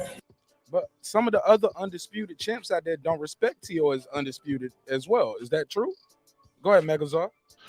Man, of course, Showtime is that. Whenever you have a one-man conglomerate that is Mayweather and the money that he made with Showtime, come on, bro. It's the truth. But one of the brothers said it perfect in the chat. I think it was Clips. I think it was the bro Clips. Man, you talking through Rolly. You was doing most of the sly talking through Rolly. Man, Tank whooping Rolly ass, bro. Come on, bro. Tank is walking through dude. Maybe a competitive 3, 4, 5 rounds. Tank walking through dude, man. You know what I'm saying? T.O. is right about Showtime being a Mayweather. I agree with that. But him sitting here saying that he's gonna be, come on, you're not gonna outlive Showtime. It's a network, bro. You sound foolish. You sound dumb. That's a conglomerate over there. They do more than show boxing. They could drop boxing for the entirety of your career, then pick it back up when you retire. They ain't missing the goddamn beat. You sound foolish with that shit. Hey, you can't beat the ocean. You can't beat the ocean. And right now, Teofimo, you're the champ. You need to be worried about being the champ, getting back in the ring, doing your thing. I do agree. Mayweather has a stranglehold over Showtime and a couple other organizations within the sport. That's why we call this era that we're in the post-Mayweather era. And I am not mad at him and other fighters trying to do things to get some sort of freedom and wiggle from that stranglehold. But still, as I said in the comment, there was something about the spirit of this interview that just and it feels to me like a nigga's throwing rocks and hiding their hands. I don't know. And let me add on to that. Hold up. Blood said T.O. is more active than Tank. How? Huh? When did T.O. fought? When did T.O. last fight? And when did Tank last fight? Tank fought during the pandemic. I remember. Late. He fought in May earlier this year. May, and then he fought in 2020. Was it like October, like around that time? October. When he fought Leo? Yeah. I'll pull it up, but go ahead while I pull that up. Nah, I agree with Clips, man. I agree with Clips, man, 100%. All right, so the last 2 years, Tank Davis fought. Okay. So he said, he's saying 2 years. So Tank will be so since 2020, he fought Leo Santa Cruz, Mario Barrios. Oh, okay. So he only fought. So they're going back to 19, 20, 21. So we in 21. So 2 years from 21 is 19. Tank fought 3 times in 2019. 3 times in 1 year, huh? Yeah, so that was Hugo Ruiz, Ricardo Nunez, York Gamboa, Santa Cruz was in 2020, Barrios 21, and he got another fight in 21. So from 19 to 21, that's 3 down and 1 to go. All right, no, 4, 1, 2, 3, 4, 5, and 1 to go. All right, let's pull up homie. But what I want to say this, man, while I'm pulling this up, I like Teofimo Lopez on me, but I'm just saying, man, it's like, and I don't see there's nothing wrong with being prideful in who you are, but homie, you still only got 16 fights. Like he's acting like it ain't nothing else to do, and I'm like just kind of disappointed. All right, so 2019 Teo fought 4 times, so he fought Diego Mandolino. He fought Tati. Taylor. Okay, who's this? Edis. So that's 1, 2, 3, 4, 5, and 1 to go. Yeah, from 19 to 21, it's both 5 and 1 to go. He fought once in 2020, and he's fighting again in 2021. Yeah. He fought Comey in 19, fought Nakatani in 19, fought Edis. Yeah, so from 2019 to 21, they look about even, 5 and 1 to go. A question for the panel in the chat. Now, with all this fucking, I got more of this clip to play too, by the way. But go ahead, ask your question. Is all this fuckery kind of the fallout of this YouTubers making more money in boxing than boxers? Because we're seeing a lot of people in a very loaded, very elite, very electrifying division. Now they're just all doing interviews, talking shit instead of actually getting in the ring and putting in that work. Like they're trying to still sell a brand instead of selling what they actually do, the fight. Because they don't even want to make the fight. They just want to sell some shit talking. Yeah, guys, we just pulled it up. I can show it on the screen if need be, but you can pull up box red unless they made a mistake. But since 2019, they both fought 5 times. And they got a fight scheduled at the end of the year. So that's 1, 2, 3, 4, 5. So yeah, they're even. We can't say who's more active and who's not active. Maybe I can give y'all credit for Tank, who was more active this year. Okay, he fought earlier this year. But yeah. But T.O. last fight was Loma. We all know that. Tank last fight was Barrios. That was earlier this year. But for the most part, in the last 5 years, from what we just looked at, it's all the same. It's okay. Just got to go in there and win. I'm not too happy with either opponent. Who do y'all think got a better chance? Cruz against Tank or Cambosis against Lopez? Go ahead, Truth TV, Megazar. Yeah, I feel like basically, I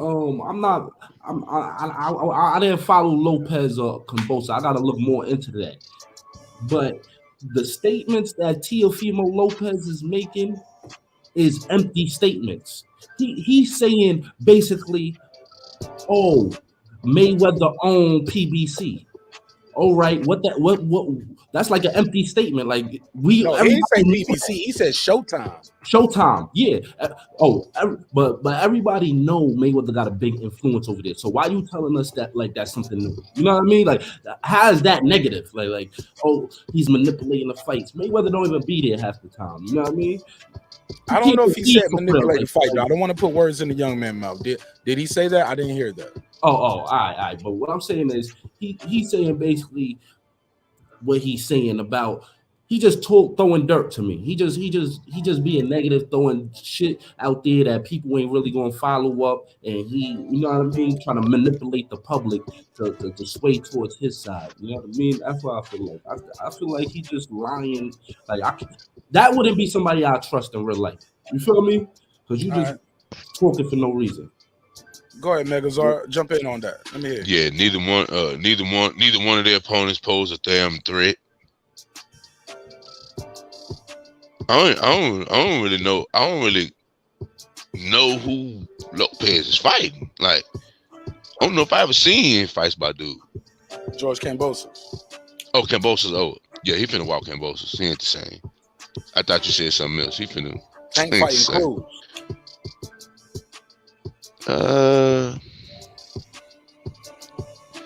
Is Cruz better than Kambosos? Probably. Man, they finna walk. Both of them niggas finna walk. Kambosos, I believe, both of them finna walk them. Neither one of them dudes really pose a threat to them, man. Neither one of them dudes really pose a threat. Well, I'm looking at the chat too. We got a poll. The poll is saying, will Spence fight Crawford versus Porter winner? 32%. I'm sorry, 29% say yes. 13% no. 15% say he'll fight his IBF mandatory, but a whopping 54% of you saying, nah, he ain't fighting the winner of Crawford and Porter. Shit, why he going to the fight? Just to, well, I mean, I don't even know what he about to do. I don't even know what's the point of just that. a troll, bud. Because he did say that before, like, if he don't want to fight, why he come to my fights then? Why he come to my fights then? That moist shit out of here. Yo, I That want was that. real zesty. Yo, I want. See, you brought the topic back up. I was waiting till you came back to this because this is why I really hopped on the panel. You feel me? I don't know if y'all talked about this already, but I really want to stir something up, man. Because I've been watching, and I'm talking about the Crawford Porter fight. I've been watching from a distance, you know what I mean? And I'm all team Crawford. I ain't gonna run. I'm rooting for Crawford this one. You feel me? I'm really going with Crawford this one. But how do you, Mark? What you feel?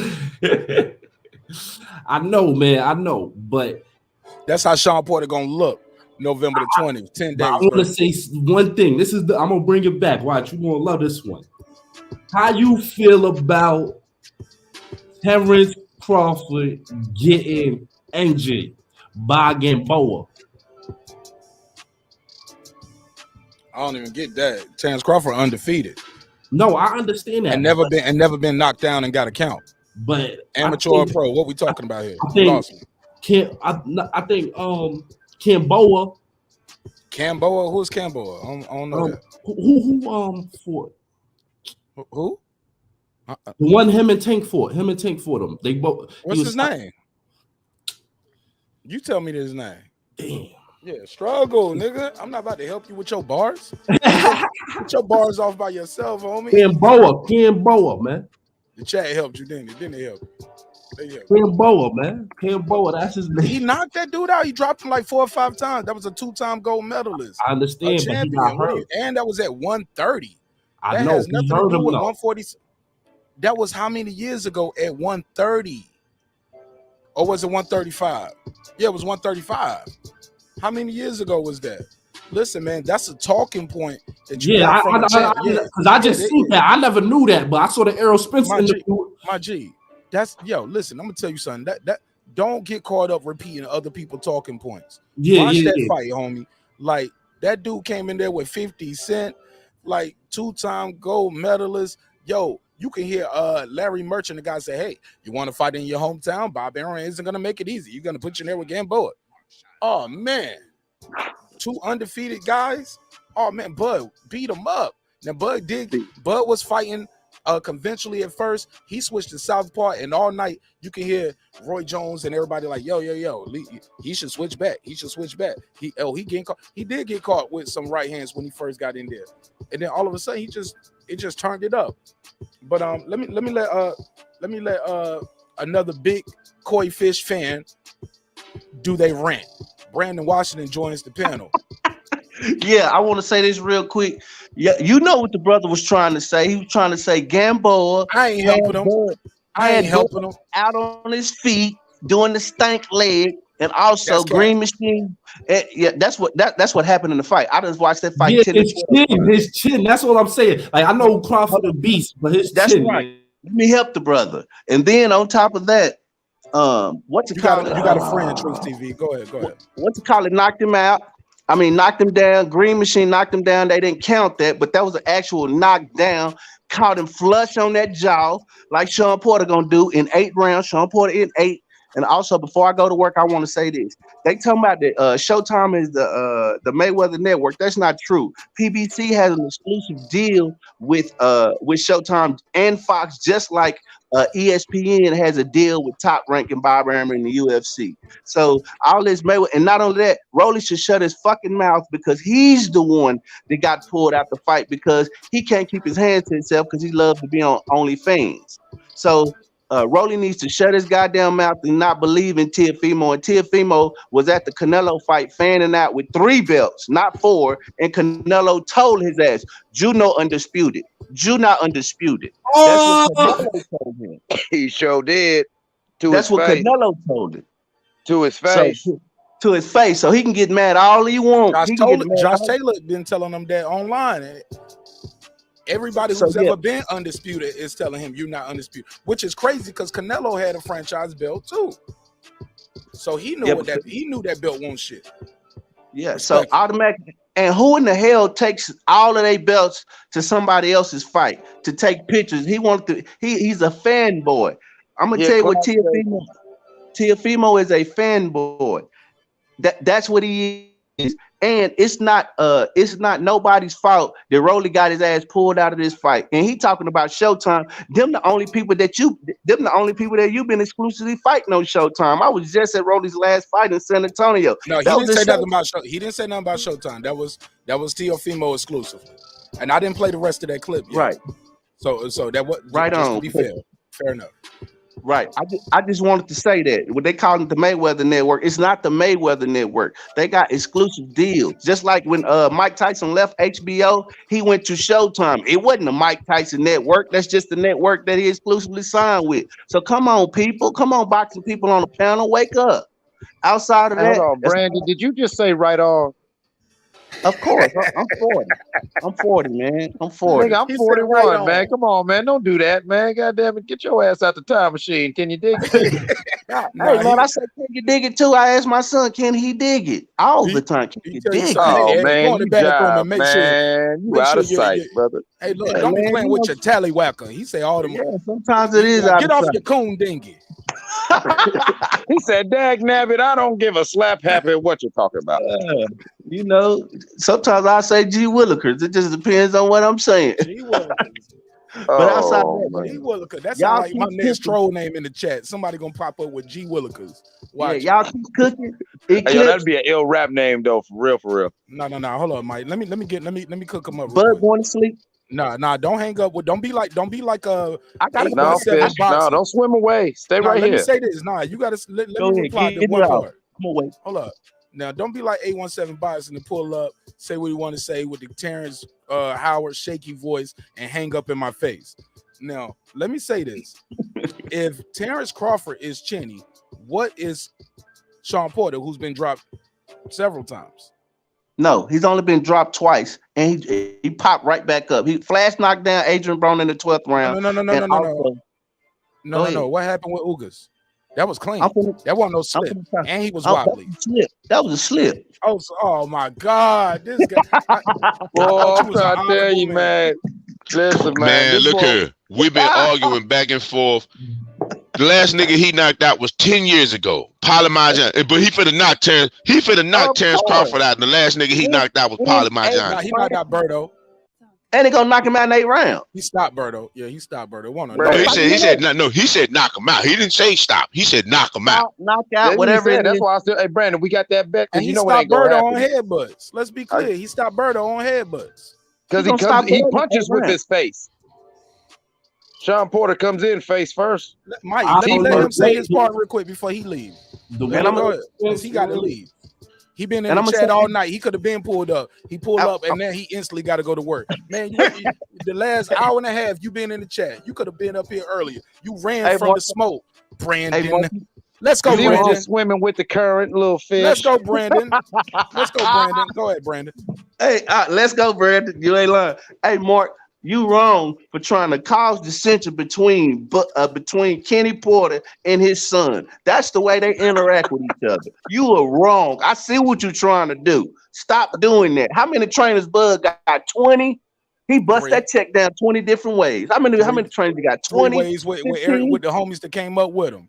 The same I think, three. and I think Bob Arum get 22% off the top. Please put 22% of that in He Bob still Arum's got the pocket. highest guarantee. What are you talking about? These dudes don't get guaranteed what Bud get. What you talking Back about? end, baby. Call him back end big fish. Oh no! Call back end big I fish. always will call him back end big fish, and you know why, right? Back You know end why? big fish. Oh yeah, of course he the back end big fish. Him We and know who Yellow. make the most money. We know PBC No, we fighting. don't. We don't know that. Oh, we do. We don't know. We can Not see with it. 300. Not with those 300 pay-per-view buys. And I you know gotta one bust that thing. down. 50,000. One thing we do know: 50,000 people pack Texas Stadium. I know one Hey, thing we hold know: on. Hey, hold on. 16,000. Let him rap. Let him rap. He clear. I want 16,000 to is cook in Frisco. I know that. I don't know what Bud sell out. What Bud do? Bob Arum Hey, said, "I'm losing money with the guy. I'm losing money. He don't sell tickets. He doesn't generate No. He didn't say that. He losing money because the guarantee is so high, and for every fight he don't get in there with big dolphin meat. And he your said boy he don't Errol make Spence gotta money pay with him. He said his last interview. He said he after this he's out of the Terence Because he Crawford beat him business. up. No, he said he don't make money with him. I gotta check He that said he because don't the make last money. interview I heard, he said he's willing to do one-offs, and he want to do don't make one-offs. money Let with Bud go Bud. get the money. If there's more money out there for Bud, go get it. That's right. Bud don't generate hey, any I money. just want I to. lose I just money want every to point time he out fights. before we I get could have too built far two in this. mansions. I could have built 2 mansions in Florida with what I pay this guy. I don't make any money. The money's not there for Bud Crawford.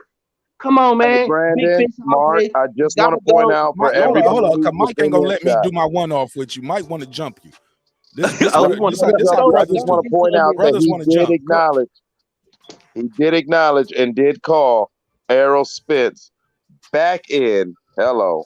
Oh yeah. He back said end. that. That's where the money at. Where you think Floyd money come from? It comes from the back end, from the No, Floyd. concession. No. From Floyd get them. Floyd got high guarantees, homie. Stop that. hold up. And Floyd been back getting end. 30-something million guarantees for a long time, and his Back back end. end money is nothing like Errol Spence. You got to stop that. And Floyd ain't doing 60-40s Back with end. Shawn Porter. Back end. He did a 60-40 with Shawn Porter, but want to do 70-30, 80-20 with Crawford. Man, you better stop. Crawford don't sell no tickets. He don't That's sell what you tickets. said. That's what you No, said. that's proof. That's what his promoter said. Who does his business. He don't sell tickets. He don't generate any money. I'm in the red with this guy. I don't know what's going on with this guy. A lot He of wants things going these on with big that purses, Bob ain't but he telling you. doesn't generate Hold on. any You cash. picking and choosing though. You can do Go your ahead. research. Like Bob Arum and those guys agreed that promoter that he got Crawford from, he had to pay that guy a percentage of profits in his purses. Like, Everybody but that busting comes down out of Crawford purse. yeah. That's why he'll make no money. But that comes out of Bob's side though. No. That comes Same out way, of Bud's remember side. when Oscar took Canelo from a promoter and they lost? They lost. Canelo and Oscar lost.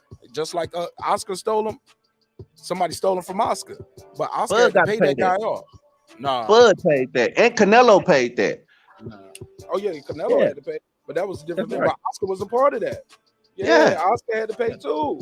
Yeah, And Bud got to Canelo pay. busted. And what they did was we busted down with you. Look, it'll come out of my cut. I don't want to lose you. Never gonna let you go. Man, they Just know who want the to say that. champ is. I got big fish all day. You understand? You know, we going for How lame unification. is that? This nigga got y'all calling yourself wearing big fish gear out here. No, I ain't wearing no. Hold up. Y'all niggas Yeah, walking you out here is. Yeah, wearing you big is. fish hats and shirts and tees, kissing on Yellow Beezy. Let me hit him Nah, with the big joker. Don't play. Bro, what's wrong with this nigga, bro? Big joker. Mwah, Yellow. Shut. Bro, what's wrong? Shut the fuck. Come on, man. Y'all can't play with me. Man, Brandon got that Errol Spence banana He hammock had to on run right when I now. did that. Brandon said he gonna play the clip. Rhinestone. He said no.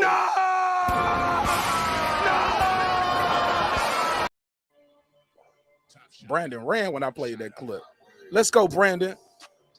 They better leave me alone. Because he can't defend it. He can't defend it. Niggas, I'm surgical with this shit. They better leave me alone. He can't defend it, man. Like straight up and down, man. How can you defend that? Surgical with this shit, homie. Nah, but he talking about the same Bob Arum that said, in this broad, in this broad. That's his, bro. That shit was hilarious. But look here. let's not belabor the point. Let's not get beside the actual Look facts. at this nigga. Look at this nigga in the chat on the screen real quick. He said, "I got my big fish gear." You gonna get jumped. you wear that shit to school. I mean, I'm being real with you. You got it for what? When he fighting? I bully Errol Spence fans into buying that whack ass merch. When he fighting I'm always again? wearing my Bud Crawford hat, and I say, y'all love this dude so much. Wear the hat. Support your guy. Support your man. Say they a fan of a fillet. They fillet fan of fillet. But go ahead, Megazord. I'm sorry. When is Errol next fight? Never heard of it. Yeah, I'm just trying to make sure. Never heard of it. I'm in Dallas and I don't know. You know what I'm saying? Like with Brandon, I don't know. Man, he trying to fight to get in that tight ass big fish gear. That's what he's fighting right now. It's coming up. Listen, man, I don't see it happening. I don't either. See it happening. I don't either. Let me play more of this T.O. clip ruining his career right here. And it's like, y'all ain't standing for boxing, y'all standing for your peoples. All right, cool, I stand for boxing. So you know what I mean? Oh, you know what? Brandon said the illest shit though. Why did T.O. feel the need to bring his undisputed belts to the fight? Let's just say you give him credit for being undisputed. I ain't never heard of it. I'm wearing it out, huh? Megazord? Nah, I mean it applies. Like it never applies. Heard of that. Who brings their belts to the? Let me pull that clip up and show that picture where he wants to take a picture with Canelo with his belts beside Canelo at Canelo's event. Who does that?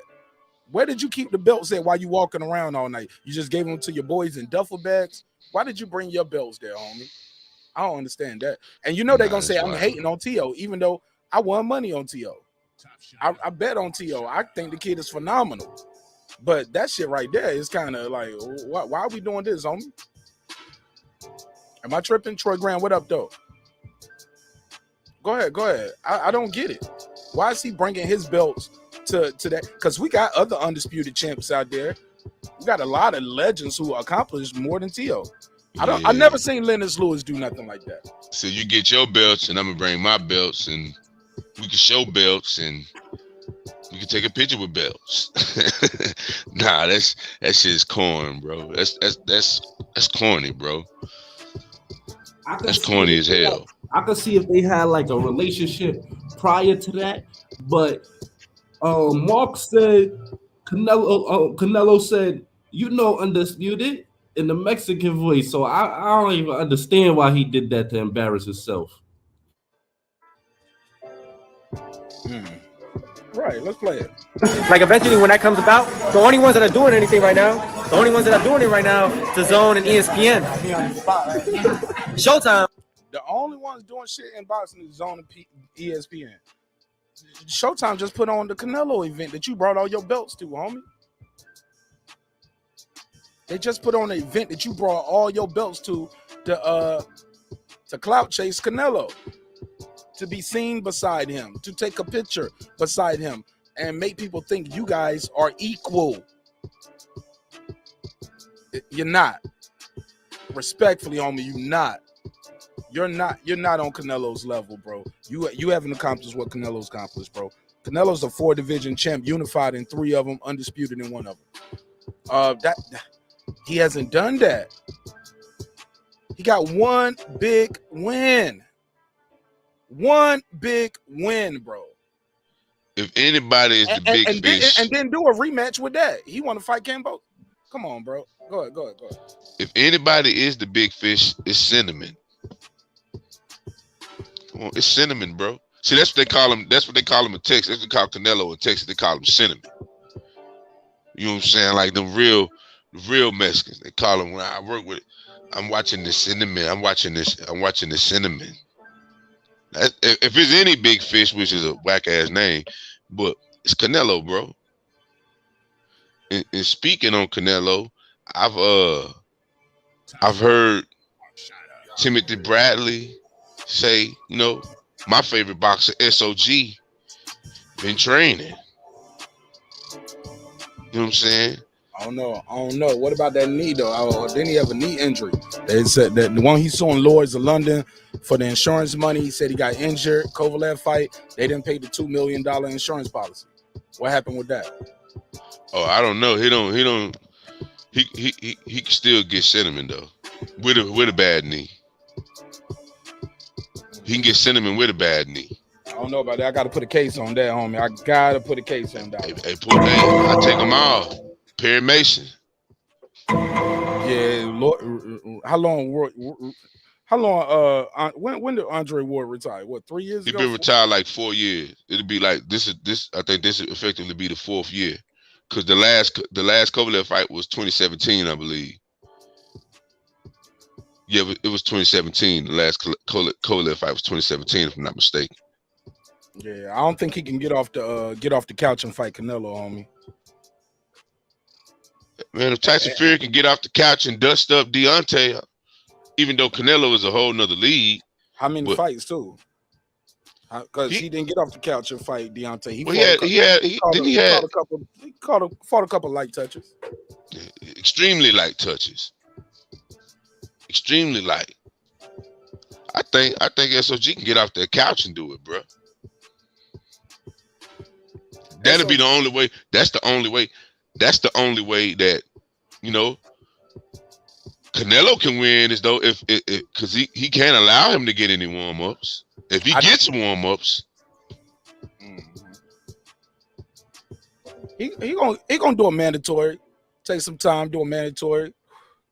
Might move up. I don't see him fighting David Benavidez. Even though that's the fight, that's the next big fight for him. Right. Or if one of those guys at 60 move up to 68, that might be a fight for him. But all this, he ducking Charlo. Man, I like man, Charlo he'll beat playing. The brakes off Charlo, bro. Man, Come Charlo on. He'll beat the brakes off of him. He like move up and wait. Challenge. Say, as horrible as Danny Jacobs looked in his last fight, I don't think he could beat Danny Jacobs. I don't think Charlo could beat Danny Jacobs. Danny Jacobs was horrible in his last fight. Then he squeaked one with Gabe Rosado, right? Yeah, he secretly lost that fight. He secretly lost that, like, you know what I'm saying? But I don't think Charlo. I think Charlo will struggle with Danny Jacobs. Yeah, man, Charlo. Come on, bro. Charlo get his head knocked off by Canelo, bro. Be for real, like right now, SOG is the only one that I can see beating him. Man, nobody beating Canelo, man. Canelo ain't finna lose for a minute. It's his time, homie. Yeah, it's his time, bro. And that's his division. Yeah, nobody want that smoke with him, man. Earl ain't finna jump up, even though Earl walk around at 160, 170, 175, 88. Secretly, when he ain't drunk in West Dallas, but come on, Earl ain't finna go, especially after the retina injury. He's not finna. Nobody finna see Cinnamon, man. Not at all. He finna run this shit for the foreseeable future. All right, go ahead. Let's pass it around. Go ahead, man. Anybody want to reply to that? Canelo basically cleared it out. Like, he basically cleaned everything up, washed everything up on the way up. So I feel like Canelo is really, this is his time, and we got to be in a moment right now and observe and absorb what's going on in this energy, because this is a new era, and it's looking like it's Canelo era. And he might pass it to Gervonta. Gervonta might creep up on him. But right now it's looking like Canelo. Oh, Gervonta got to unify something, man. I like going to Tank Davis events. I always have a good time. Shoot, they treated us real good at that last weigh-in, because you know we was on the flow with the press pass, homie. So they had the bar open for us. I don't know what they had for the other fans. I didn't even think they got bottles of water. But yeah, we had the little bar open down there. Shout out to my guy Shelton Moore. Had a little drink with your boy Marq Nash. We had a good time. Kyle was there with me on that last one as well. But I'm gonna say the truth, man. Tank got to unify. Even if you don't get undisputed, like you gotta. I need to see him fighting T.O. I don't hear nobody calling for that on the Mayweather side. Why not? T.O. with ESPN. That's why. So that's like. Nah, but T.O. fighting on his next fight on where? The And Zone. T.O. Next fight is on the Zone, homie. But like you said, T.O. beat who? Lomachenko. You feel me? So one big fight. Yeah, one big fight. So it's like T.O. got to get his name up to make two entities come together like that, two big entities, ESPN and Showtime, to make them do a collaboration.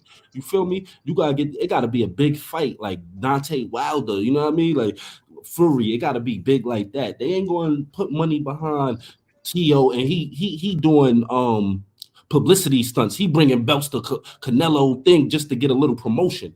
Nah, bro, the Gervonta on a whole nother level, and that's what people fail to realize. All the people that used to call him out, Devin Haney, that's really over there, that got a chance to really fight him. Now everybody's backing off. You feel me? Everybody like, oh, I respect Gervonta. I feel like Gervonta a real hitter.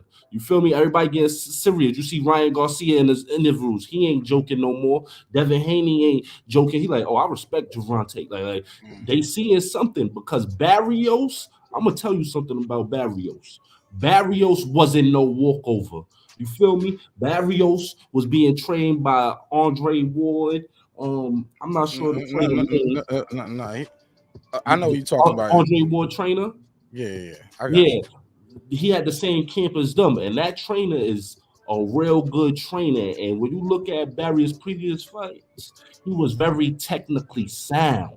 He was a counter puncher. He had everything. You know what I mean? Actually, I feel like Barrios was better than everybody in 135 that Tank's supposed to fight right now. You feel me? I feel like Barrios put him at a whole nother level because Barrios is better. Hold what you got. Let me grab this call. 443 on the MIC. What's your name? Where you calling from? Bless up yourself. What's going on? What up, my G? Hey, what's your name? Where you calling from for the people who don't know? Oh, I'm calling from Baltimore, and other parts unknown. And his name is Troy Graham. He keep forgetting the part of what's your name, but it's Troy Graham, y'all, from Baltimore. What's up, Troy? Yeah, I heard you mention Tank and T.O. and everything. Listen, Leonard Ellaby doesn't know who T.O. is, nor does he know who Josh Taylor is. He don't know who those people are. He said they don't put no asses in seats, but Rolly does. Whoops, he's not fighting him. He's fighting who now? So, listen, Mayweather has a motto: right fighter, right price. He's been doing that since his own career. We're never going to see the fights we want, unfortunately, people. Tank is just going to keep doing what he's doing, and people are going to celebrate whatever he does till he retires. Unfortunately, we'll never see the best of that young man. But that is the Mayweather way. That's the Mayweather way. All right. And Troy Graham, you from Baltimore, and right? I live here. Yes, sir. Where Tank is from? He can't hear you. If you're on the panel, it's set up that way, so y'all can't argue with my callers. I'll talk to the caller. Okay. But so the people trying to argue with you, but or say something with you. Yeah, just real quick, Mark, you tell Reggie that I make jokes to make myself laugh. If I say that he make good biscuits, he make good biscuits. I don't give a damn if he laugh or not. It's funny to me, goddammit. I don't even get it, but maybe he do. All right, go ahead, man. Appreciate you, man. Thanks so much. All right. My guy. All right, go ahead, Ty. You got the floor, or whoever was trying to interrupt Troy. Go ahead, but it's set up that way, so because yeah.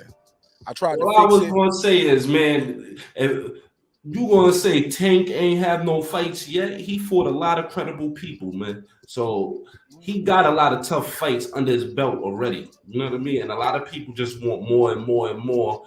And that's what it is. You know what I mean? They can't accept it. They like bloodthirsty people. They can't realize greatness when they see it. What? They gonna realize they want to see it though. They saying they ain't seen it. They don't count Barrios. They don't count Leo Santa Cruz. Come on, Mario Barrios. He was a beast. Not Barrios though. They clowning you on the chat for keep saying Barrios. Barrios, whatever. I ain't from there. I'm from here, so. Respect. But long story short, Barrios was better than T.O., Devin Haney, and what's the Ryan Garcia. So Barrios really put Tank on a whole nother level because he was better than him counter punching and everything. All the fundamentals Barrios had. He ain't no pushover, bro. The same people that train Andre Ward train Barrios, bro. And if you look at his past fights, you could see the technicality of it. You feel me? And I'm just gonna leave it at that. You feel me? I'm not gonna Barrios ain't better than Lomachenko, bro. At all. No, I said he's better than Teofimo. But Teofimo beat Lomachenko, but T.O. beat Lomachenko. T.O. beat Lomachenko, though, is the point I'm trying to make. Barrios ain't in the same stratosphere. How old is Loma and how old is Teofimo? A lot of that count. You know what I mean? So we got to look at the whole picture. You know what I mean? Fight is age. You age with time. Everybody ain't gonna be 40 to win everything. You know what I mean? Like I feel like Teofimo was a little more stronger. You know what I mean? He had that bull energy. So that's how I feel. You can respond to that if you want. All I'm saying is, Mark, am I not mistaken? But didn't Tank had the opportunity to get in the ring with Lomo? Am I mistaken? Yeah, but here's no. What I'm saying is he was Loma wanted it. Loma wanted to fight. That's what I'm saying. Lomo wanted that. Out of all the young niggas, T.O. was the only one that took that.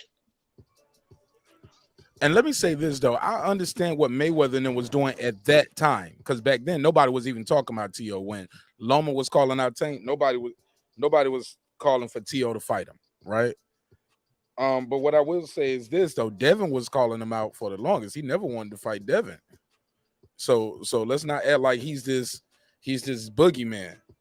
I'm not acting like, I'm just saying he's better than. I just want to make that point. Also, I understand from a business aspect, if Tank Davis would have fought Loma back then, let me speak. Oh yeah, Ty, I forgot you. Ty, I'm sorry. I'm gonna let you get your bars off.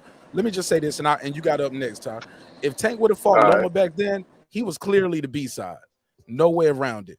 Like he was clearly the B side. Now, I see him being the A side. Not only being undefeated with the knockouts keep coming in, and also having some big events where I don't know what the pay-per-view did, but I know he packed that motherfucker out. He packed that building out, which is key. So that might just be something they might not do. I don't know what the pay-per-view did off the top of that, but I know he put asses in seat with that and Gamboa and with combination with Santa Cruz. So with all of those big success of being in like basketball stadiums versus Loma fighting in smaller rooms, yeah, man, he can go into it saying, yo, you got a couple losses, you ain't got no belt no more. You know what I'm saying? Yeah, they can get the lion's share of the pie, even if it is a co-promotion. They can get the lion's share. So I just think they should get the lion's share. Oh, I agree. But back then they wouldn't. So people call that ducking, but I'm like, nah, that's his handlers making smart business, especially when you know you're dealing with a shark like Bob Arum. But with that, I digress. I'm gonna let Ty speak because he just got here and he said a word all night. What's up, homie? Yo, what up, man, bro? Wilding with this tank hype. Like Tank didn't even fight Burchell at 130. Like the nigga was at 130, went up to 135 for old ass Gamboa, dragged Leo up from 126, then went back down there and got his title. Then fought like a top 20 ranked 140 pounder. Ain't gonna stay there to get a Josh Taylor belt or become a mandatory for him. Like, man, all this hot scotching and jumping around.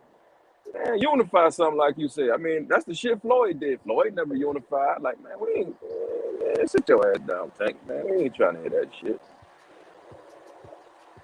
All right, go ahead, man. Skills pay the bills. Skills pay the bills. You feel me? It's not about everybody say Lomachenko. He fought a lot of good fighters. Y'all discrediting everybody that he fought already for some imaginary fight that didn't happen yet. Look at like you were about to say it ain't about who you fought at first. It's like you caught yourself like, hold up, can't say that. Yeah, it's about the talent. You feel me? We saw Tank displays certain talent, certain skills in the ring against different opponents that everybody else didn't display yet. You dig what I'm saying? Tank fought different ways. He walked people down and he boxed. You feel me? I get to see those other fighters be pushed to that limit where they got to really change their style. And Devin Haney, he got his chin rocked, and Ryan Garcia got dropped. So they got questionable chins. I don't even know why people still comparing them. Like, it's a whole Tank is over there taking punches in the head, bro. Like he's walking people down. Like they getting hit by people and getting dazed and shit. It's two different levels. You feel me? It's two different skill sets. You feel me? And that's the way I put it. Tank, I'm not. I heard you. Pass the mic a little bit, nigga. We heard you. Go ahead. He's like you ran out and then was gonna start back. Let that man reply to some of that. Go ahead, Megazord. I actually think Tank. I actually think Lomo was souped. I'm fucking with you. Go ahead. In my heart of hearts, I always believe Lomo was souped up. I feel like Tank could have beat him. Yeah, me too. I always felt that. I feel like Tank. I feel a lot of ways about Tank, sort of like yourself. I'm trying to see that shit though. Now, I'm trying to see it. Say, man, when Mayweather was coming up, when no training wheels on Mayweather, he's fighting every goddamn body. It wasn't until he got so-called established. But when he was Pretty Boy Floyd, he fought everybody. He fought everybody, partner. With no training wheels on Floyd, he cleared divisions out. Ain't nothing to see here. Never heard of him. Ain't nothing to see here no more.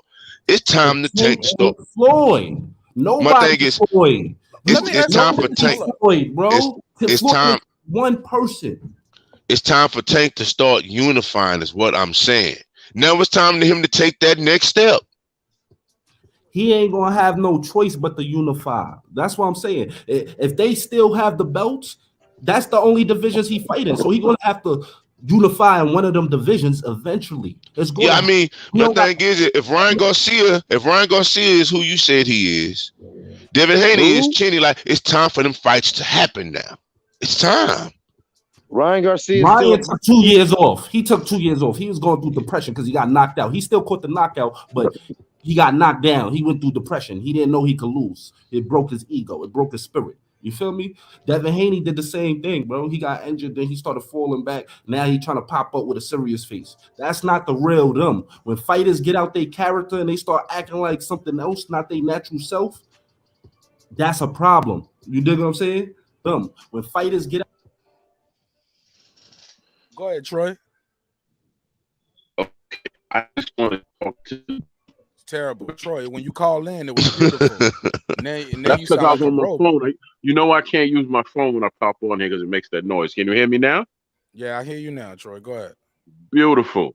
But I want to ask the brother who said that Tank is fighting all these tough. He's doing it again. Mind you, I'm from here. So, and I really got a lot of love from him because he came to my son's school to speak. I see the effect he has on the children. But let's be for real. They're not lining him up with the best of the best. They're just lining him up with people to fight. And that's the honest thing. And I'm so sick of hearing about Pretty Boy and money. They're the same damn people. The same damn people. They just took different approaches. And I'm sick of hearing about both of them. But go ahead and answer the Tank question. What was that? Repeat it again. Right. No Asked the problem. question, answered the question, and went on a rant. Go ahead. No, I didn't answer anything. I said, who are these tough guys, these killers that Tank fought? Line them up for me, please. Name them and claim them. Fair enough. He fought Gamboa. He fought Barrios. He fought the one that moved up from 125. He was a tough one. He fought a lot. Leo was tough, huh? And on top of that, despite what Teofimo Lopez said, which was a complete lie, he got the same 5 fights as Teofimo, and he up there in the 26 fight range. So that means he's keeping up. He's not going off track like, oh, how much fights Devin Haney got? How much fights Ryan Garcia got? You feel me? So he's on a track where he's fighting 4 times a year. I mean, 5 times. He's fighting just as much as an active fighter supposed to. A fighter that's coming in to the sport. He's fighting like he just got a low record. Like he got a record number of fights. That's how he fighting. He on schedule every fight. He didn't say, "Oh, push this fight back" because Rolly got pushed out. He said, "All right, put another person in it." He's still gonna fight, bro. He's still gonna fight. So I respect that. He's on the track. He fights like a lot. He's not taking time off.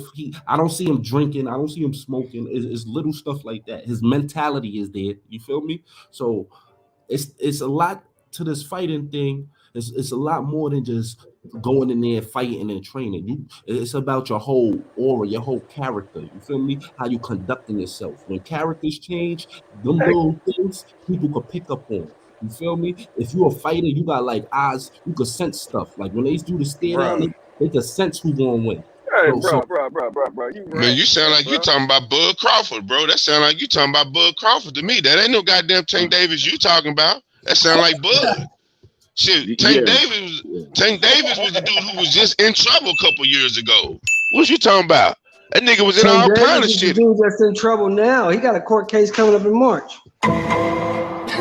Fact. All right, let me reply real quick because I'm not as long-winded as the brother who just answered. Yeah, you mentioned the name you were looking for who moved up from 126, not 125, is Santa Cruz.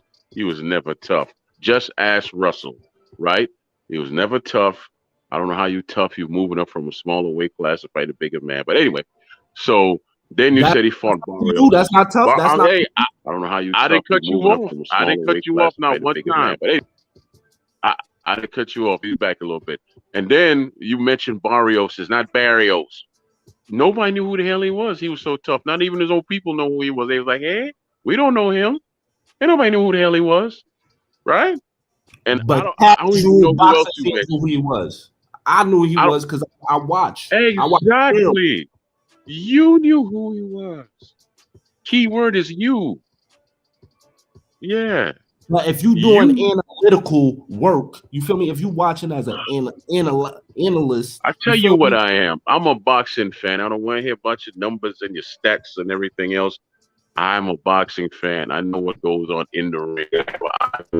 I have knowledge for that. I watch that. The honest truth is I respect Tank. He can fight, but they're not putting him in there with no tough competition. If you believe that, then you believe that. And I like to sell you a bridge over here in Brooklyn. And yes, there's a Brooklyn, Baltimore. Y'all have I'm gonna go on mute now. My brother, go ahead, Shawn. More. I see you ready. Yeah, it's the thing is, man, Davis. It's Mayweather and Ellaby. They don't really believe in the kid the way they say they do. That's why they keep lining up these cans for him to knock over. You know what I'm saying? They're not putting him in there with no tough competition because they don't want to get him beat. It's something they see that we not seeing. Because there's no way this guy is about to be 27 years old. This guy is supposed to be a quote unquote 3-division world champion, which I don't see. And he ain't fought no goddamn body. So either who they fought. That's why I want to ask you, who they fought. Who you talking about? Who's they? Whoever you feel like want to fight Tank. Who they fought. I think Tank, if Tank's gonna campaign at 140, go for the big dog.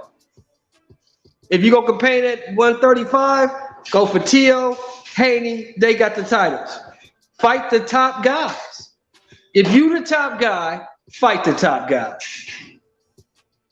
Don't be fighting no goddamn Pitbull Cruz who nobody knows who the fuck that is. Don't be fighting no goddamn Rolly Romero. These dudes Rolly Romero's a bum. He's trash. He should never even got a Tank fight. He's garbage. He went life and death with a dude on a 5-day notice. He's trash right now. He's a champion right now. What? A champion of what? A champion of what? Man, them baby belts don't count, man. A champion of what? A fur coat in the middle. There's one dude that got the belt. There's two dudes that got the belt at 135. Their name is Devin Haney and Teofimo Lopez. So tell me again what he's the champion of. So that belt that Rolly got ain't don't a real mean belt. shit. don't mean shit. Yeah, that's the NBA 2K22 belt. Like that's a Dame Lillard. That's a Dame Lillard. It might as well be. That ain't the linear. That ain't the linear. That ain't shit. Hey, let me ask you something. Hey, out of Tank's last 5 fights, did you want to see any of those fights? Were those any fights that you were clamoring for? Was that a fight you were clamoring for? Like, hey man, I want Tank to fight this guy. Hell no. Hell no. No. Hell no. Tank ain't fought nobody his whole goddamn career. So what about the people Drops, who that was a didn't good need one. to fight? What about their last 5 fights? Who they fought? This is why I want to say you making comparisons, but you ain't comparing it right. What you mean? Whoever you saying should go against Tank, who did they fight? Because everybody want to talk about. Didn't everybody? Wait, hold on. Wait, 1 second. One question. Ask you a question. Didn't everybody say that Lomachenko was the guy? That's what they were saying about him. That was on ESPN. Did Teofimo beat Lomachenko? Yes or no? Did he beat him? He took his belt. Yeah. I think he took his belt. I think he took his belt. So that's who Tank should fight next. Nakatani and he beat home, man. Come on, man. That's who Tank should fight next. That's who Tank should be Tio had fighting. the right step-up fights. That's who Tank should be fighting. Teofimo. He should be fighting Devin Haney. That's who he should be fighting. Devin Haney or Tio? Both of them. He should be trying to either one of them. They got belts. Real belts, not fucking regular or interim or diamond and all that shit. They got the real belts. So those are the guys they should be chasing. So why they chasing him then? They're not chasing him. They're not chasing him. Devin Haney stepped up and said he'll take the fight. Devin Haney said, I'll take the fight. He didn't want to give it to him. They wanted to fight Pitbull Cruz. I don't know why. If he a bum, if he's such a bum, why everybody want to fight him? That's why I want to understand. Why would everybody care? If he don't got no belts, why is every focus on the people that got the belts? We should be like, you should say Devin Haney. Like who is Devin Haney voiced that. Devin Haney actually said that. He verbalized that. He said that he wanted to fight Tank. And that's where the money's at, bro. Like, come on, like it's time to make the money. It's time to make this money, bro. What are we doing? I got a belt. You got a belt. I want to fight you. How many fights? Question. Is that Devin Haney got 20-some fights? Hold up, slow down. Go ahead, bro. Go ahead. Y'all might be thinking from a fan's perspective, but is that possible? Sour grapes from the Mayweather side because they didn't sign Haney. Yes, definitely. Oh no! So we know. Come on, like Mark, like all the get no money with us like that. I agree wholeheartedly with you, Mark. I agree wholeheartedly with that. Not with our big fish, but go ahead. Let's speak on that part because let's because Haney gets more money than Tank. And Haney makes more than Tank per fight. So yeah, Mayweather's a little salty about that. And that's very petty right there. That's very petty right there. No, it's business, homie. It's petty. I want to get money with you. I can't get money with you. Well, I can't get money off you, so I can't get money with you. Look, I've seen that before in business too. Like I won't be your house engineer at your studio, so I can't come in there and book my own sessions over there neither, though, right? You get what I'm saying? There's two different scenarios. We talking about fighters here. They can't get money off me, so they don't want to get money with me, and they trying to free and they talking about way more money than the bullshit I'm talking about being a studio engineer. Yeah, it happens, homie. I get all that, but if he fights Haney, he's gonna make money off it. So that's what I'm saying. It's two different scenarios. If he fights Haney, it's gonna be promoted by TMT, whatever he calls his company. He's making money off it. Come on, man. This petty stuff in boxing. I feel like if he wanted to take fight, like Mark said, why would he? Mayweather father was training him. Why would you sign a dazn? That doesn't make no sense. And you want the Tank fight now. If you want the Tank fight, you saw what was going on in Mayweather gym. You saw Rolly over there. You saw Tank over there. You saw everybody they had on Showtime and PBC. So if you wanted those fights, if that's what you wanted, then you should have signed to them. It would have been very easy to make those type of fights. Then you would have had a bigger argument if you would have. Why you got the shine to take Go ahead, Ty. Go ahead, Ty. Let me let Ty get in because Ty on the road and he been quiet for a minute. He sound like Errol with that across the street shit. Like you ain't like promotional fights can't be made. They've been made. That's the damn lifeblood of the sport. I mean, we But understand they gotta everybody be want an big. in-house Turn fight, your but mic shit. up, Ty, because I can't hear you when they talking too. Like, just speak up a little bit louder or move the mic closer to your face, if possible, or just turn the Yeah, I'm mic just up. saying, man. Hey, There man. you go, perfect. Yeah, we talking about cross promotional fights. They can't be made, so let's do them. Like all this, you got to cross the street shit, man. Come on, man. That's just another bullshit excuse, man. Like didn't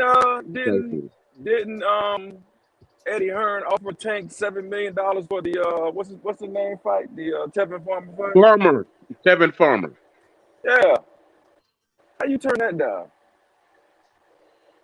I'll tell you how we turned it down. To quote Ellaby, we the A side. We don't do business with the B side. Man. Dumbass. That's what he said. Ain't no way I would have turned down $7 million. Like you gotta do what's in my best interest. Ain't no way. And that's why Devin Haney went over there to the zone, because they was talking about that bread, man. At the end of the day, it's a money game.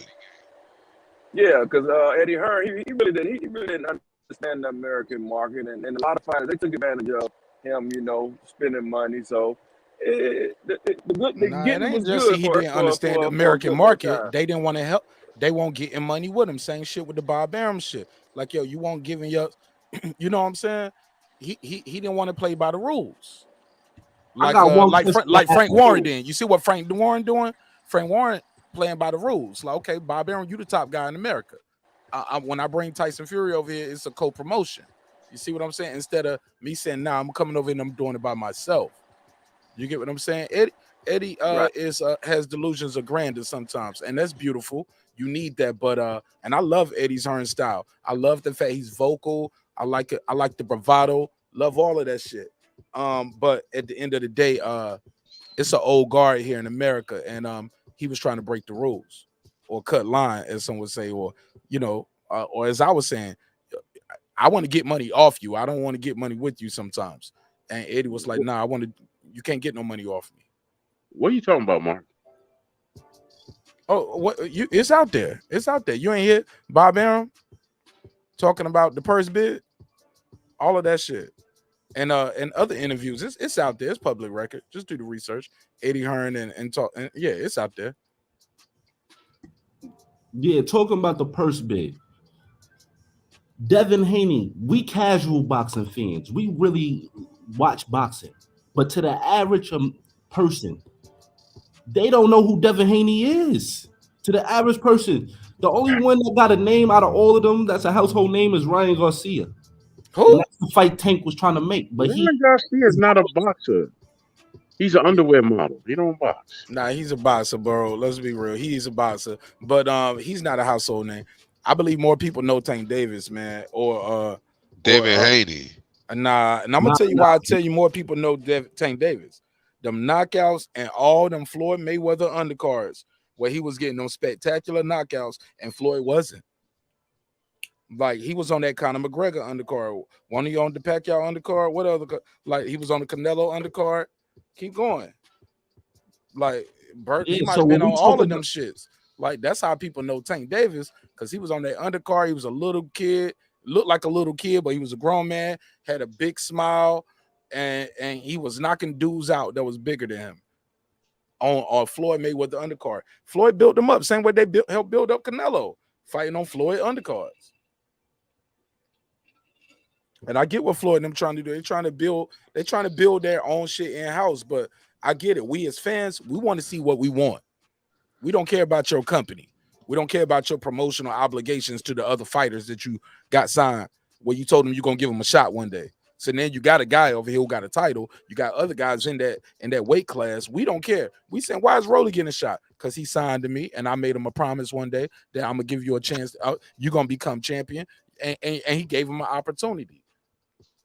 But then this other shit happened. So that's all. Well, yeah, when we know how the game go. Before you tell us how the game go, let me do this $5 drop real quick. Fair enough? Yes, sir, brother. This is Bands on Bands, and he said he's matching Derek Lincoln with the $5. He said matching Derek Lincoln, salute Breakin Beats. Hell yeah. He said, but Canelo, #1 pound for pound in the world, not Crawford. Okay. So he disagreed with me too. So I guess he agreed with Derek Lincoln. Oh, okay. But he said, okay, so now he disagrees with Derek. Okay, but Bud always been #2 or 3. He stopped sporting in 9 rounds. Okay. Let me give him the $5. He said he got 5 on it. I got 5 on it, 5 on it. Appreciate you. Go ahead, Megazord. Yeah, Nello definitely #1, bro. That's that's understood. But yeah, we know how the game go. That's just like Boots Ennis. You think Boots Ennis finna get any of them dude? Man, nah, they finna weigh him out. He's smoking a look. You know what I'm saying? Like his gloves is smoking right now. Man, them niggas is finna wait him out. And nobody finna be stepping up to that dude. He doing too much. It ain't that though, bro. It's he got nothing to offer right now. No, that's what I'm saying. And then that's what I'm saying. They scared of it. He ain't got shit to offer. It's high risk. It's high risk, low reward. Yeah. If I beat you, I supposed to look. If I beat you, I supposed to beat you. You were too green. You know what? You get what I'm saying? Then if you beat me, it's oh, you on Oprah the next day. Yeah. And how you okay? I'm hearing both. I hope y'all can hear me clearly. I'm hearing both of y'all speak. You might have a point, but how the hell you supposed to build yourself as a fighter if you can't get the fights that will help you build yourself as a fighter? Simple ass question. He can't fight him because he's signed to this over here. He's across the street. This one's up the road. This one's down the block. You can't fight him because he don't bring nothing to the table. How the hell are you supposed to build yourself and get where you need to be? I mean, come on, man. As a fighter right now in 2021, how the hell are you supposed to get anywhere if you can't get the fights that you want? Can somebody give me a simple explanation with that? Well, that's always been the way boxing worked, though. Absolutely not. Absolutely not. When you knocking people out and people want to see you, then you got more of a say. You know what I mean? And when you just coming in the game, a lot of people ain't gonna respect your voice because they don't know what you capable of. They seen the little, but they not gonna bet on that because they didn't see enough. For these people that's not getting the fights they want, I feel like Terence Crawford would have been way bigger if he would have just ignored everything that the PBC fighters were saying and just kept winning. You know what I mean? That's what he been doing, though, bro. Respect. Yeah, that's what he doing. But I'm just saying, like, the media made it seem like something else, but we know what's going on. So all those fighters is attacking Terence Crawford, just like all those fighters is attacking Tank Davis. You feel It's me? only the people in Terrence's division is attacking him. Nobody outside his division is saying nothing bad about him. Anybody got anything bad to say about Bud is fans and people in his division. The press writers, the motherfuckers in the business, the people above and below his weight class, the retired vets, they know what they looking at. They know what's in front of them. They know what's in front of them, homie. Yeah, and I feel like the fans know.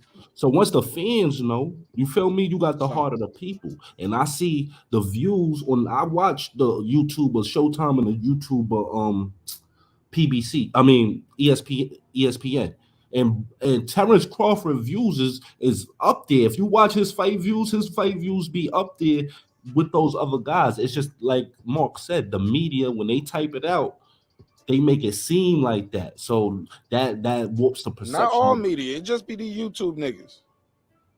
Yeah. Motherfuckers get paid the big bucks. They know what they looking at. Yeah. And they've been calling for the fight for years. So nobody. And then the YouTube dudes, they protect Errol Spence. For what reason? I don't know. But I'm like, how can you say even with homie, like, no disrespect, but homie, like, some of the talking points be repeat. You can tell almost where they got what show they was watching by the talking points they repeat. And I'm like, yo, you can't be serious, homie. Like, you don't believe that. You can't believe that. But go ahead.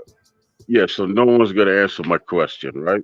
I didn't even hear your You got to question, keep homie. winning in your division. It don't matter who they put in front of That's you. what If he's you do it doing, though. spectacular That's what he's fashion, you're doing. going to build a buzz. If you knocking people out, you're going to build a buzz. But if you just winning averagely and you expect somebody to come over there and give you a handout, no, Son, you he got to build knocking your own buzz. everybody out that he's fighting since he moved in this division. He hasn't been to the scorecard since Victor Postal in 2014 or some shit. What you mean? And we ain't going to no decision. He's stopping these dudes. What you talking about? Did you know that? Or is that new information, respectffully? No, I was answering a bro question where he said why these fighters can't get the fights they want. You know what I mean? So I was just touching points on that. Like you got to stay in your lane and just win in a spectacular fashion, and you will attract the people. You can't worry about the big names. You got to make your own name. No, You know what I no, I mean? know. I didn't say worry about the big names. I said, how do you build yourself as a fighter if you can't get the fights you made? Because everything has a stipulation now. You're across the street, you up the block, you're around the corner. That's You why know, you don't worry about you're that. not If you worth it. fighting no How the name hell? guys and you knocking them out, everybody Oh, want to see a knockout. They don't care about no big name. They want to see some action. If you got action-packed fights, you ain't worried about cross the really? street. Just line them up, and I'm gonna show you, put on a show that everybody gonna want to see. And that's how Tank did it. That's why his name is bigger That's than the people that how got the Ennis belt. is. That's what Ennis is doing now. That's what Ortiz is doing now. The other boy at 147. And that's That's why what they're you mentioning doing. his name. Because the people gonna see that and they're gonna be attracted to that. You feel me? So Ennis don't gotta chase Earl or none of them. All he gotta do is keep winning. People gonna be like, yo, Earl, you should fight him. He a beast. You feel Boy, me? them timetables ain't even finna link up. Like I don't even think those timetables gonna link up. By the time Boots is running that, Earl gonna be. I don't think Earl is gonna be Earl. Like if you understand what I'm saying. Like I don't even think Earl is those an Earl timelines now. going. I don't think those timelines gonna line up. You He right. I should don't feel like retire Earl at is number. Earl now because Shawn Porter put some pressure on him, had him looking a little crazy, man. No, he should really retire because of his eye, and then get some rehab for his drinking. And I'm not being a wise ass, but he should really just chill with that eye and get some rehab. Because why you always drinking, man? You got to be something else. As a fighter, you have to stay disciplined, and that's how you win. In life, there's good, better, best, and great. How the hell he gonna be great if he can't stay disciplined? How? Crawford stays in shape. You say what you want to say about him. He stays in shape. You don't hear no stories of him out there drinking and carrying on. He stay in shape. Bernard Hopkins stayed in shape. Period. You call him anytime, he gonna take the fight. He in shape. Can't be great unless you stay disciplined. Go ahead. Anybody want to reply to Troy? Nah, I mean that's Yeah, I you know feel that's like with Crawford. any discipline in life. You know that's with just any discipline in life. But the whole while had Errol not had this accident, the drinking wasn't stopping him before then. You know what I'm saying? The Like, drinking caused the What we accident. didn't know. We didn't know. well, Like, he could no, have been we even knew. better. No, those of us in Dallas, we knew. Yeah. We knew. Bro, me and Brandon and our circle, we knew this what he did. Cause it be our partners that be with him. We knew this. And all of us in the boxing world found out when Nate Jones, when they asked him in that famous interview now, I believe it was Fight Hype, and they said, hey, who do you pick? And he said, I lean towards Crawford because he lives a clean boxing life. He said Errol drinks. Errol parties. He be drinking, man. He be partying. And he, Yeah, but I Leon picked Crawford. Muhammad said the same Let me thing. I was finna say, yo. Let me finish this part because this is key. It's another clip you can pull up where Errol Spence says Nate Jones don't know me. He don't know what I be doing. Like I don't hang out with him. He don't know what I be. But these motherfuckers talk. So it got back. So once this car accident happened, and then he said we found out Nate Jones was right. He didn't lie on you. You owe that man an apology. You get what I'm saying? Because he said the truth. You do party. You do drink. You are out doing others. You do have a different thing other than a boxing life. That's what I wanted to say. But yeah, Nate Jones told the truth. And then Errol even admitted, yo, I could have stopped Shawn Porter, but I was blowing up in fights and I was just going through fight camp. Could have stopped Mikey, but you get what I'm saying? But in real time when it was happening, you know what him and the fans were saying? Oh, he wanted to show he could box with Mikey. He wanted to no. And now the truth comes out with the accident. No pun intended. I passed the mic. Go ahead. Before you get it in, Troy, I'm gonna let you cook. But old school Leon Muhammad. Not only did he say it where he be doing. I'm like, man, how in the hell this dude know where he be at? Yeah, he I said, heard that interview too. You know what I'm saying? I'm like, how in the hell he know? Who said that again? Yeah, Leon Muhammad. And why? Yeah, Leon said. So hold on. One person is telling the story already. Leon, let that person respectfully let that man finish telling the story. Who's already started? Go ahead, Megazord. Now you said Leon. Yeah, I'm sorry, guy. I don't mean to be rude, but he already started. I don't want you to cut him off to tell the story he was trying to tell. Respectfully. Go ahead, Megazord. Leon Muhammad said it on I don't know what show it was. I'm like, man, how in the hell he know? And then he said he be in West Dallas. I'm like, man, how the hell does he know this? He said the location because he was at the after hours. So I'm wondering what the hell? How the hell do he know? You know what I'm saying? Like that shit was crazy to me because my kinfolk, Andre Emmett, right? The one when he walked to the stage and had the Super Dre headband on. It's my kinfolk, Andre Emmett. And Earl had his accident that same year Andre died. He had the accident the same year Andre died. So I was wondering how the hell that got out. Now I know, brother. I left a little bit off, so brother can add on. Go ahead, bro. Go ahead, fam. Tell us about the story. Yeah, I remember the interview. They were asking Leon about it, and he was funny as shit. He was like, "Man, Errol Can you Spence turn your mic up beat again? Terence Because you good. Let me turn my headphones up. Go ahead. I'm sorry. Oh, can you hear me? Yeah, I just he was maybe like, my man, headphones Errol need to Spence turn up. Go ahead.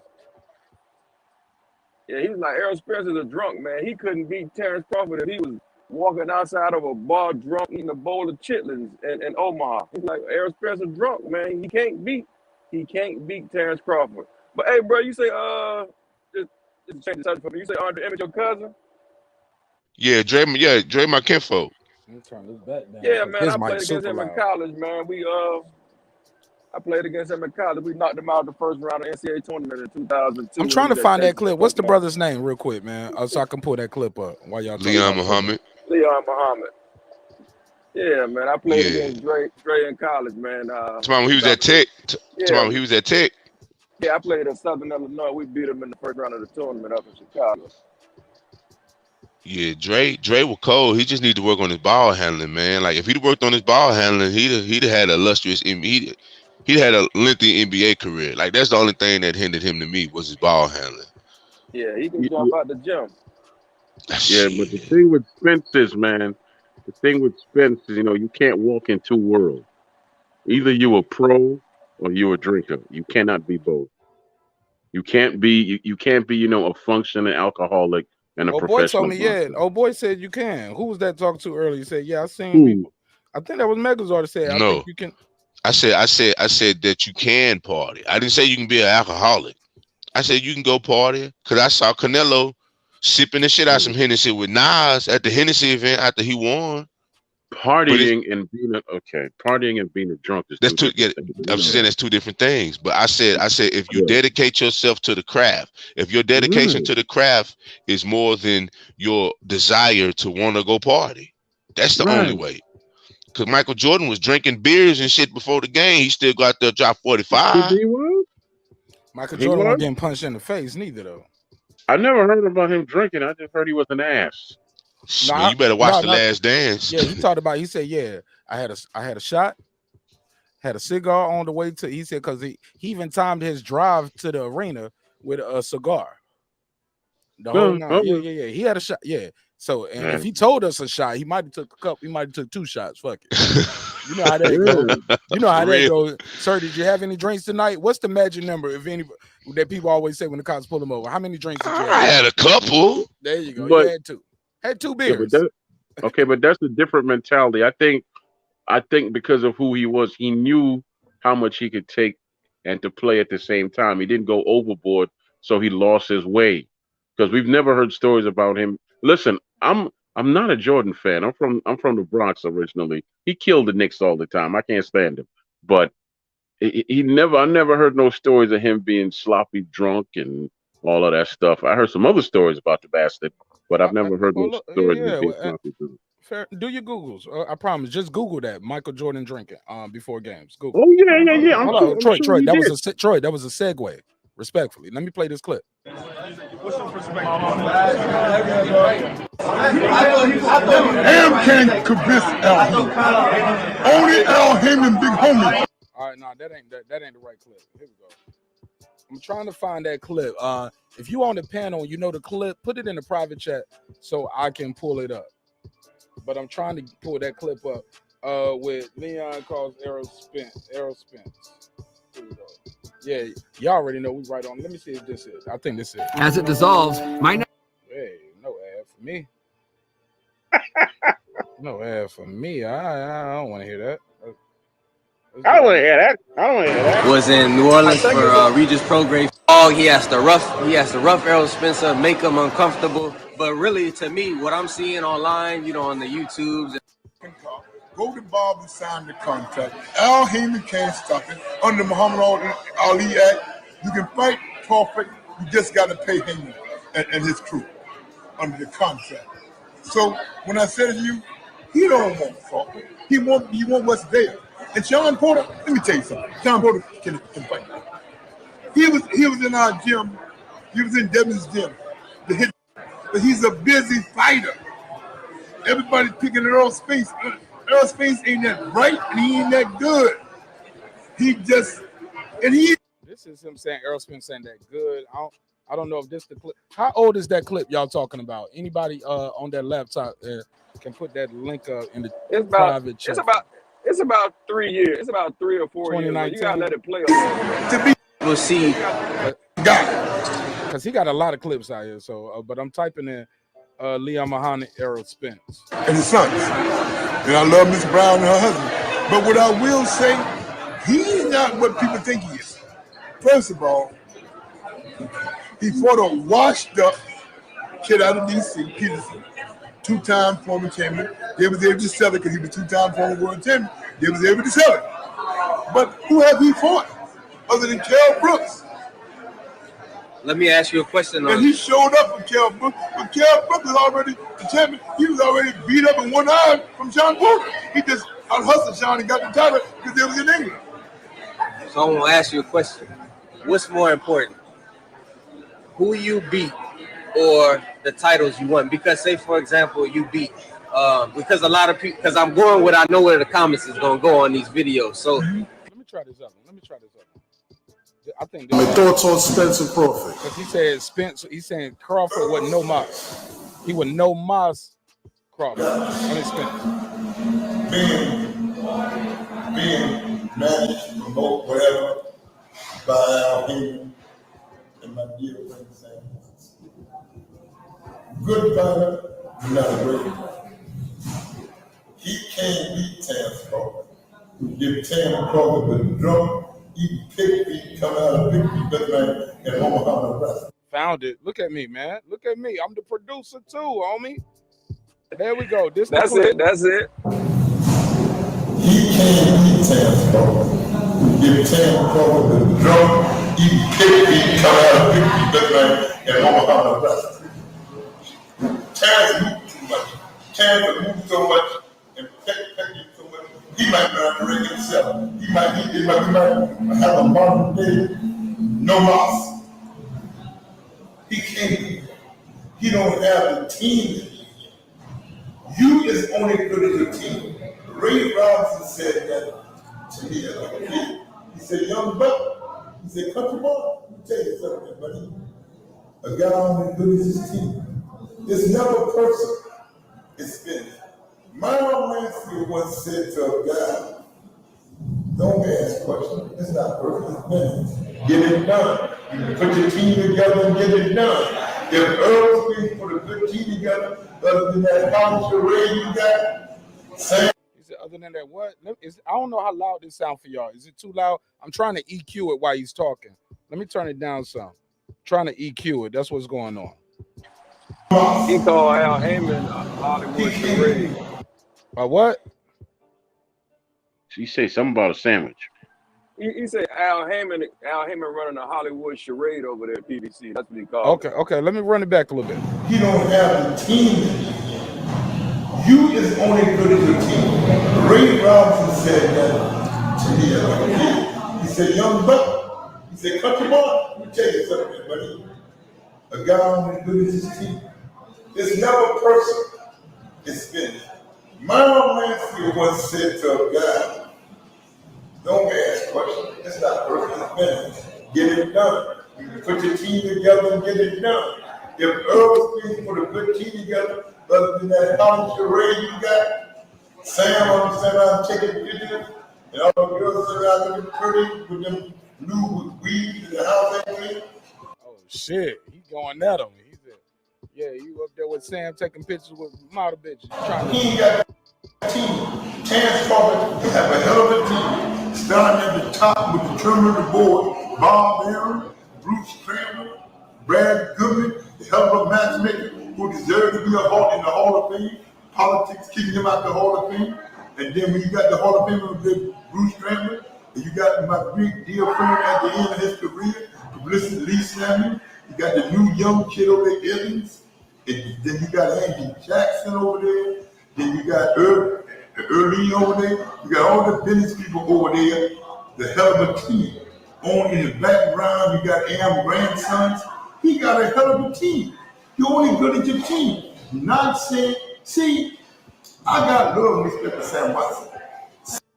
Okay, but I want to get back to that part. Keep his family close to him. And that's another, he ain't showing up doing nothing. Just doing nothing. And these fighters so big to run to him. What's so great about this guy? Anybody good when they work with somebody else's money, you give me your money, he ain't showing up doing nothing. Talking about Al Heyman, he said anybody good when they work with somebody else's money. God damn, boy, he ain't playing. But let's go back to that part that he said, and I want y'all to react to it. Ray Robinson said that to me. Terence moved so much, you're not great. He can't beat Terence Crawford. Give Terence Crawford the drunk, eating pig feet, coming out of pig feet that night, and Omaha, Nebraska. Terence moved too much. Terence moved so much and pecking so much, he might be on the ring himself. He might have a modern day no loss. Might have a modern day no mas seeing Spence against Crawford. What y'all guys think? React. I know who this brother is. Yeah. Go ahead, Troy. Yeah, well, honestly, just based on the conversation we were having, that's a possibility, but I doubt it. I've never seen Spence quit. And he comes in. When he's in the ring, he comes into shape. He's in shape and he fights. But I doubt. Yeah, I doubt he'll quit. But anything's possible, man. Anything's possible. But I have a good night. All right, holla at me, Troy. I appreciate you, man. Yeah. God bless. Go ahead. Anybody want to react to that clip? I'm gonna say one thing, man. It's a lot that he's saying that's right, and there's a lot that's wrong.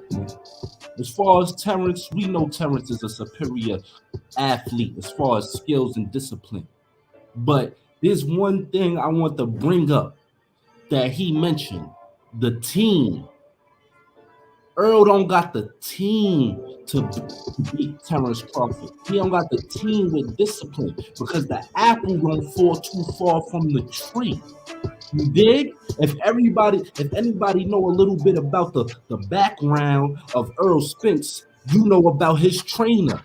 And who is his trainer? His trainer is Derrick James, a known alcoholic. So if your trainer, I didn't know that about that. Yeah. If your trainer is a known alcoholic, what influence is that going to have on you? Because the apple don't fall too far from the tree. And Derrick James, they should have been separated them. Are you kidding me? I never heard this about. Yes. Are you right there in Dallas? Is this true about Derrick James?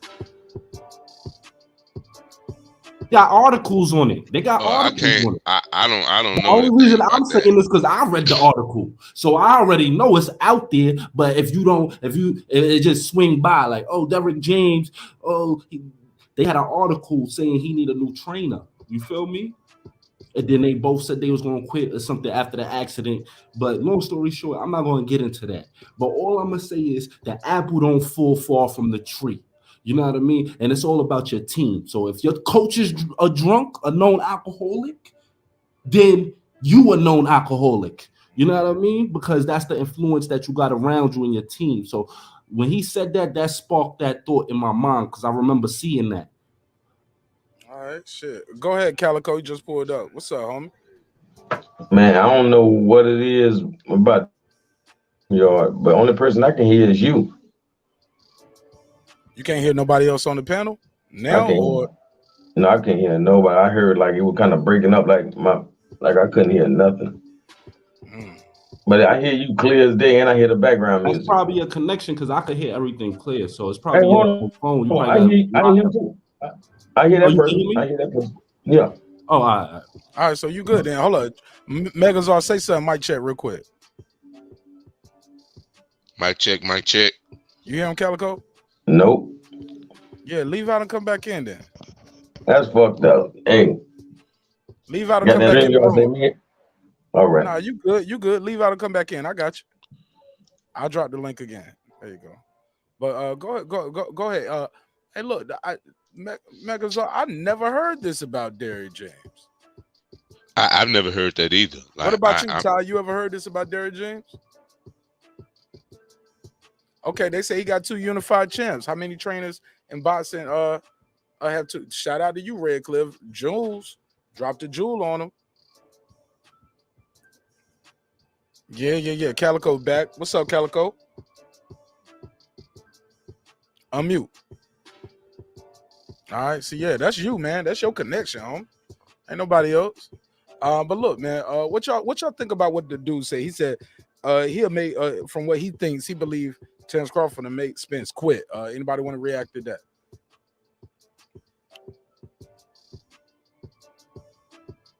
If so, your mic is muted. Your mic is muted, everybody. If you're trying to talk, unmute yourself.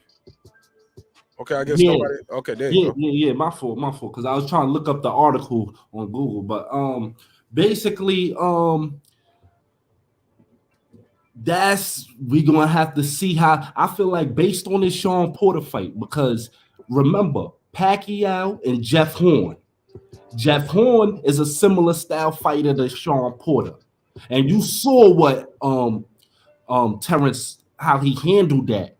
Terence is a strong fighter, and a lot of people sleep on that. So Errol Spence, we're gonna have to see. I feel like we're gonna have to see how Terence do against Shawn to see how that strength match up, and that's going to determine how he do against Spence. Based on, I need to see that Shawn Porter fight. I gotta see it because that's going to show me the strength, like how he handled Shawn Porter compared to how Earl handled him. Not to say every fight is the same. We know different training camps and all of that play a factor, but I just want to see like the strength because Jeff Horn was a beast. You know what I mean? People sleep on that. He was a beast, and he handled him. He manhandled him. So I just want to see. I know Terence is going to win, but it's just if Shawn get a lucky punch, he might wobble a little bit, and Shawn will capitalize on that. So I feel like Crawford got all the skills and everything is in Crawford's favor, but Shawn got a puncher's chance. You know what I mean? So that's what I feel like. I feel like Earl. We gotta see what happened with Shawn and Crawford before we could get to Earl and Crawford. I gotta see how the strength match up and the skills. Well said. Calico, what's up, man? Your mic good? Sure, yeah, I guess it's working. Check 1 2. All right, give me your take on the topic, man. We talking about a lot. I got a crazy topic I'm gonna segue to before I end the show and to get your take on it. But Don Lemon got hit with a Me Too. That shit is hilarious. It's funny to me. I'm sorry. I ain't gonna lie. I think it's funny. I'm gonna play the clip of the guy describing his assault from Don Lemon off of CNN, who been talking all kind of shit about all kind of people getting accused of shit, and then you getting accused of shit. You get what I'm saying? There ain't no fun when a rapper got the gun. Ain't no fun. Hey, I had a feeling I was Bill gonna say, Cosby, R. Kelly, like anytime you get accused, instantly Don Lemon was like, you did it on some shit. You know what I'm saying? yeah, Oh, now he getting accused. Oh, I gotta play that clip. yes, Go sir. ahead, go ahead. Give me your take on this boxing shit, though. Oh man, I done lost faith in Shawn Porter, man. He going to bed, man. This nigga here, man. But it could be a stage, because I don't like how his punk ass said that shit about Devin Haney and Linares. This bitch gonna say Linares took a dive, like he got paid, to lose or something. Bitch, you finna get paid to lose, even to knock your ass out too. It's gonna be like Shakur Stevenson with Heron. Like, I'm gonna let you win. Don't do me too bad, man. Stevenson beat the shit out of his ass. Like, all right, I won't do you too bad. I love you too, bro. Thank you. You know, and this is gonna be the same thing right here. You're gonna be knocked the like he is on the screen, gonna be sleep just like that, huh? He gonna be sleep. He gonna be slobbing though. Oh, he was slobbing. He He had to wipe his mouth when he woke up. Pause. And picked his mic back up. He sleep in a crowded arena before the main event at the broadcast desk. I'm talking about with them little ass military dog tags on. I'm talking about that little ass necklace. I'm just saying. Going to sleep, homie. He going to sleep. Let me say this, man. Anybody else got anything else on this shit, man? Because I definitely want to get into this other topic. I don't want to forget it because I almost forgot it. But it's funny for me, man. And I'm going to clown. I'm sorry. I'm going to clown. Hell yeah. Yeah, Don Lemon on his... he did what the dude did to Terry Crews. Oh, man, he wiped his nuts and dick and put it in that nigga's face. Don Lemon is a predator, allegedly, if what they're saying is true. Allegedly. If it's proven to be true.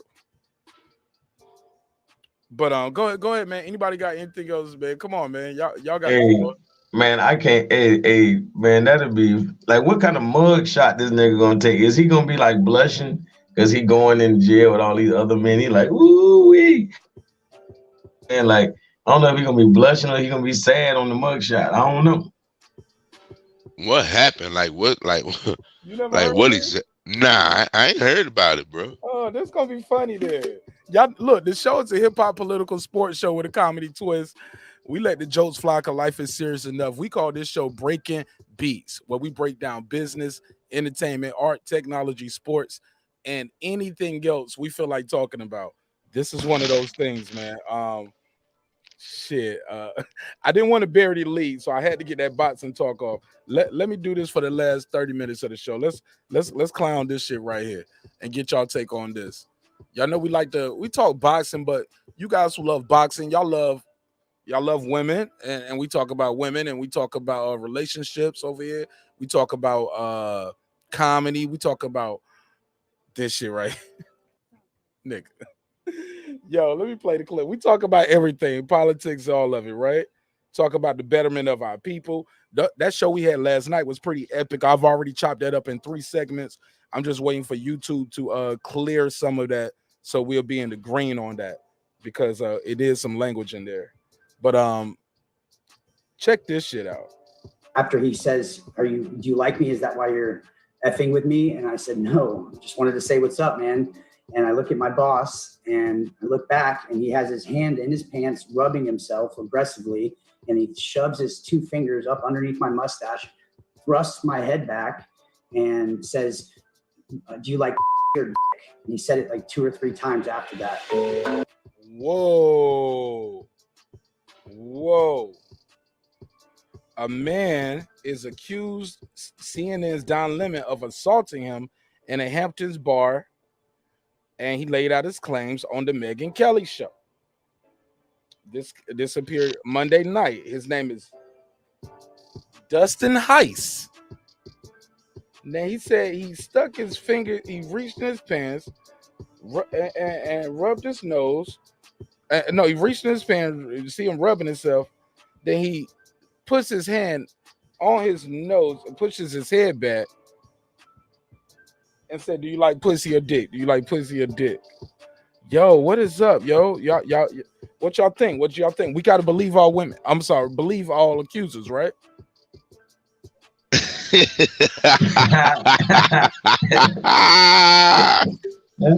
Hey, say, bro, I was just keeping it a buck.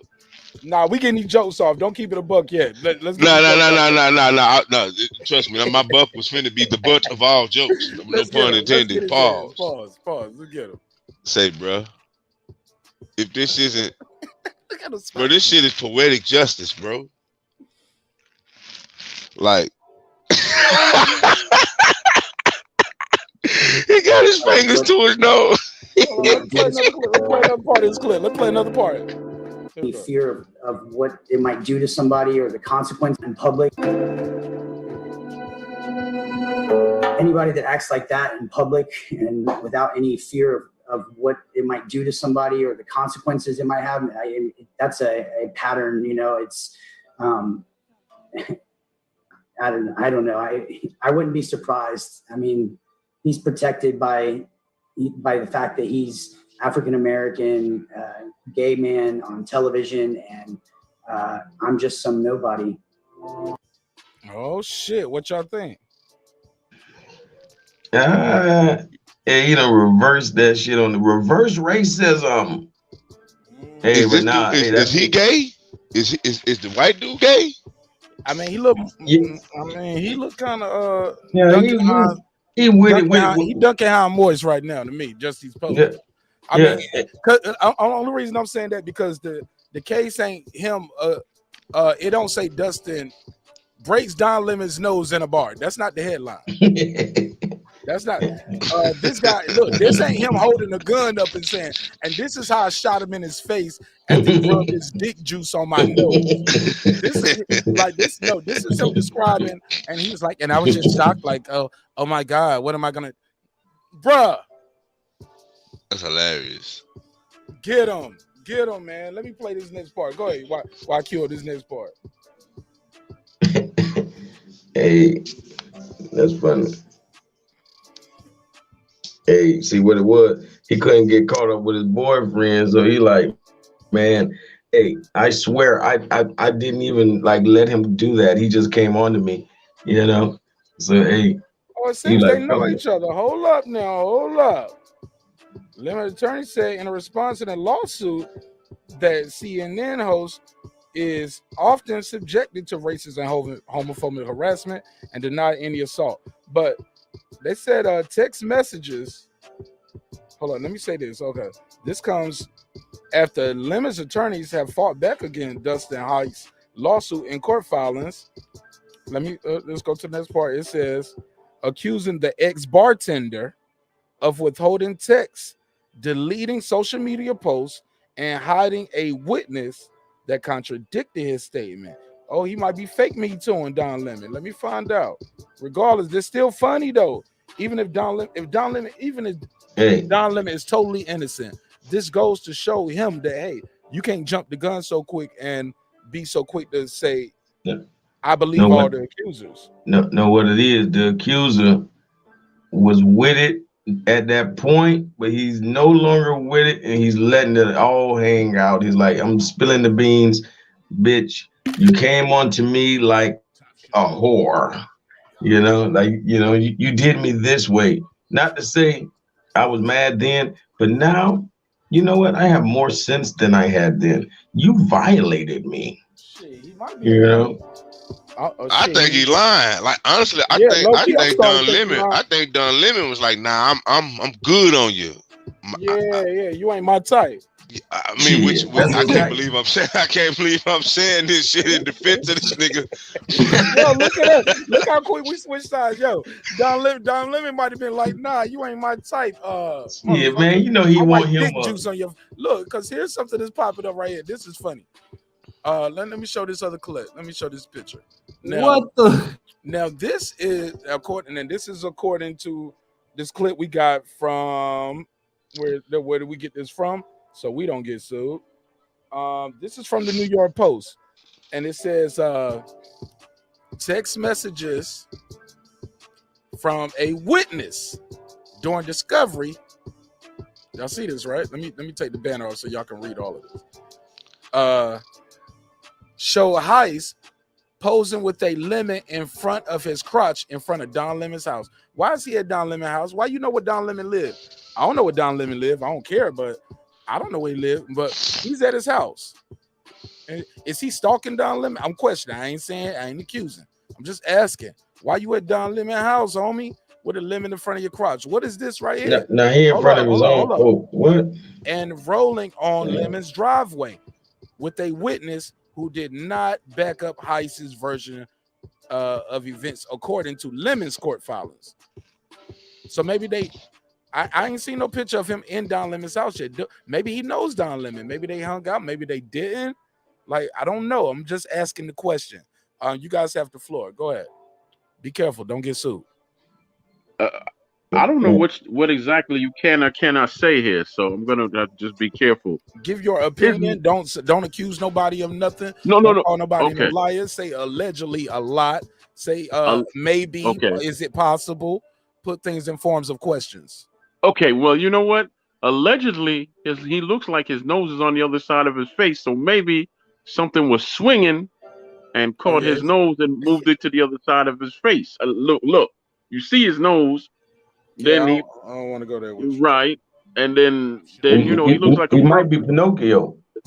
No, but he looks like a perfect example. Well, allegedly he looks like a perfect example of from the windows to the walls to the. Okay, that's how he doesn't look like he would reject Don's advances. He really doesn't. He's some cut up. That's them right there. That's not. That don't look like it's Don Lemon though. No, this is a witness. It's the witness with. It's a witness for Don Lemon. Showing like this guy in front of my house. So like these are pictures from the witness's phone, showing them in Don Lemon's driveway and in front of his home with the guy holding a lemon in front of his crotch. According to this report. See, I did that according to this report.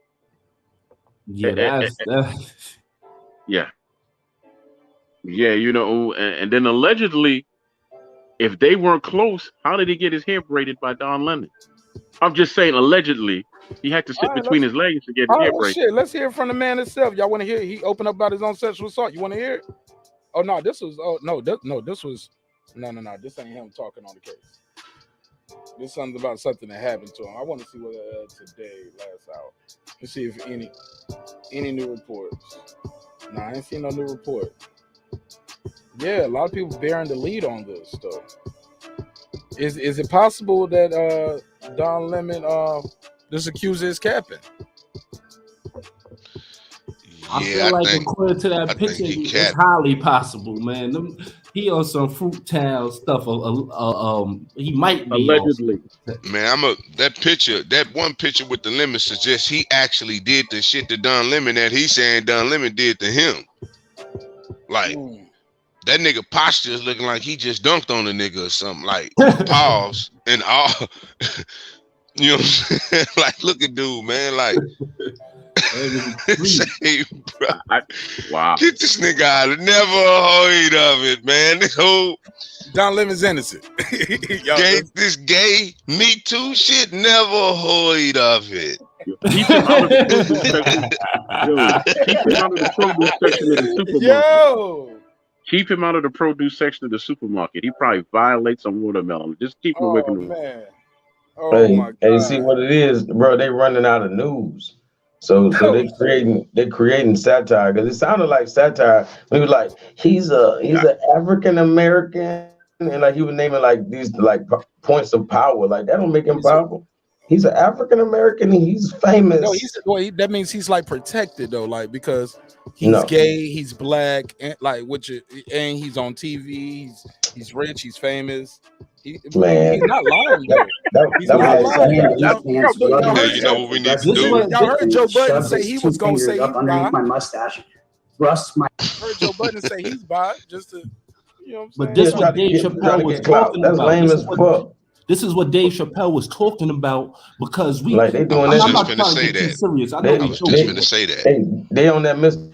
Campbell But type this shit. is what I'm just All saying. we you don't know, get to all of say y'all are until talking even over if each a other right nigga now, is right? gay or straight. That gay white nigga feel like he better than Don Lennon. You feel me? So I'm not trying to get real, but you know, y'all can take it. Go ahead, pass it around because all of y'all jumped in on that part. With I Joe Budden agree. said he was bi. Go I ahead. agree with the brother. You know what I'm saying? Don Lemon, like we got to go dig up some tweets and see, because Don Lemon, I don't think Don Lemon said nothing about Dave Chappelle. I think he was actually laughing with. At Mulligan Fund.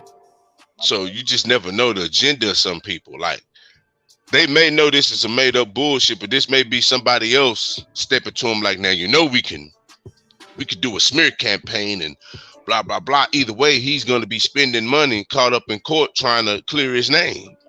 Hey, just like what's the one dude that paid the two African dudes to kick his ass? And Juicy Smollett. Huh? That's his name? Juicy Smollett, yeah. Okay. Yeah, that was just like ridiculous. Let's just show you the links they're going to. You know what I mean? With this movement. You know what I'm saying? Like they need to do that movement on the toilet, man, and flush it too. I'm gonna be real. When the nigga said he was the gay Tupac, we should have all rallied against him in the black community, bro. Like we don't like whether we mentally destroyed or not. Once Jesse Smollett said he was the gay Tupac. Damn. Yeah, he said that. He said I'm the gay Tupac. Yeah, that's what he said. Mark, where y'all found that one? I ain't even heard. I ain't know that crazy. That damn. Okay, I just want to get it here. He said he was being Mark used the word passed around. Now, maybe it's me again. I'm going back to Dustin's face. He looked kind of smooth. Very smooth, like too smooth for a grown man. Now, allegedly, I know that certain things make your face look that smooth. You know, because Navy men, no, hold on. Navy men are called seamen. And he looked like he's seen many a man. So I'm going back. Many men. Many. Yeah. Hey, but what I'm saying many men. Before reports that Juicy Smollett appears as he told Win, the action, I'm okay, masked man. No, I thought I had the clip, but yeah. Hey, if y'all know what an anagram is, you know, like words have multiple meanings. Like if you can alter, if you can move those same words. I got you. Hold on. I got you. I was bruised, but my ribs were not cracked. They were not broken. He's reading this off the paper. I went to the doctor immediately. Frank Gatson drove me. I was not hospitalized. Both my doctors in LA and Chicago cleared me to perform, but said to take care, obviously. And above all, I fought the fuck back.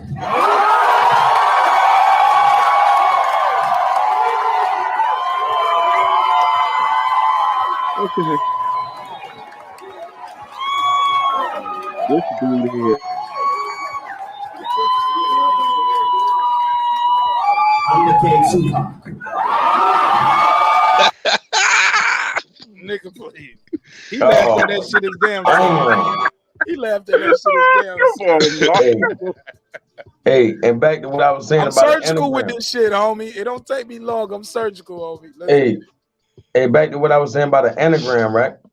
An anagram, like if you can move those letters around and form another word, most times it means something for real. And when you look at the name Smollett, Smollet, whatever. It's when you move them around, like you can spell the word molest, and that ain't no lie. You can spell the word molest and Smollett. Oh shit! Yep. This motherfucker Calico is and what this? Adrian Monk on this motherfucker. Hey, and what this? And damn. Hey, Mark, I ain't want to say this part, but the first name Justin, you got nuts and the word Justin. Hey, I'm through, man. I'm through with y'all niggas, man. I'm through. But Mark, can you put that picture back up with the two fingers? Why you want to see that, man? No, it ain't a gun. Like me, is that why you're effing with me? And I said, no, just wanted to say what's up, man.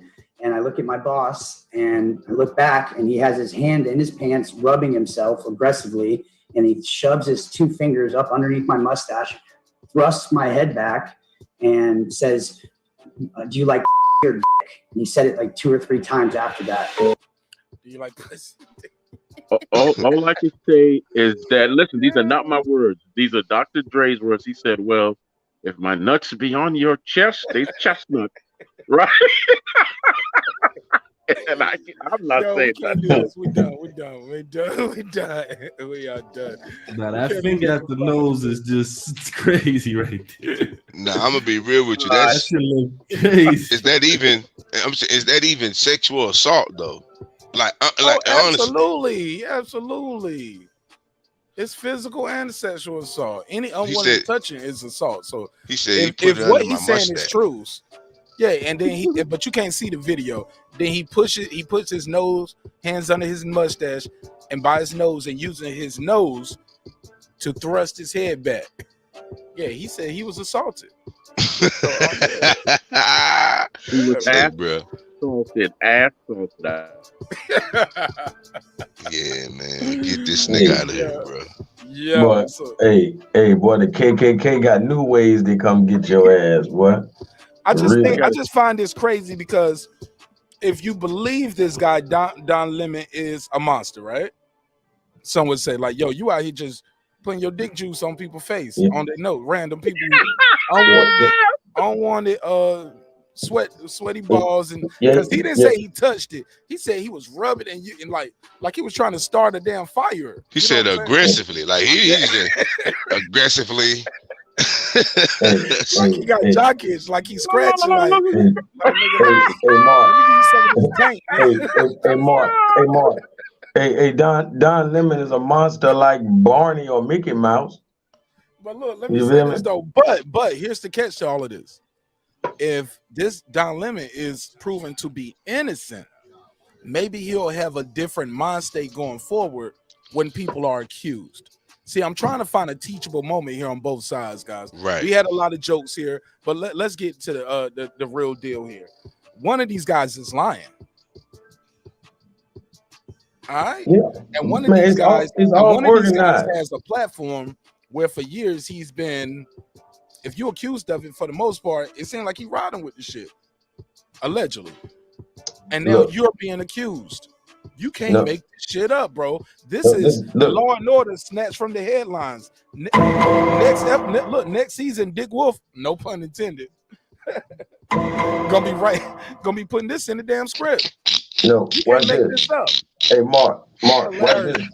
Hey, what? It ain't nothing but some bullshit, right? Because they he gonna make it where he could be the face of it and be like, see, if those people didn't do what they've been accused of, they'd be able to prove their innocence like I did. You know what I'm saying? Because this all fake bullshit that they're gonna, you know what I'm saying? They're gonna be able to make a mockery out of white boy in a few minutes. You feel me? So it's gonna be all just set up for that case. Like, yeah, those guys had to do it, or they'd be able to prove their innocence and make them look stupid like I did. You feel me? Come on, man. Be a bunch of 2-finger memes coming out. Smell this. Yeah. It ain't nothing but a distraction because I wouldn't give a flying fuck about it. To be honest with you, I swear to G. Let me try to settle the case 3 times. Sounds pretty good.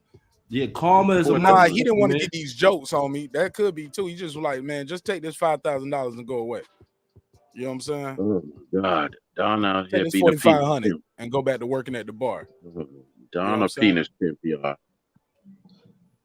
Possible. It's possible that means he's guilty, but it's also possible he don't want the embarrassment, lose the sponsors. It makes you look bad when you get accused and you've been up there interviewing accusers. Like, didn't he interview Cosby, the people that accused Cosby and all of that shit?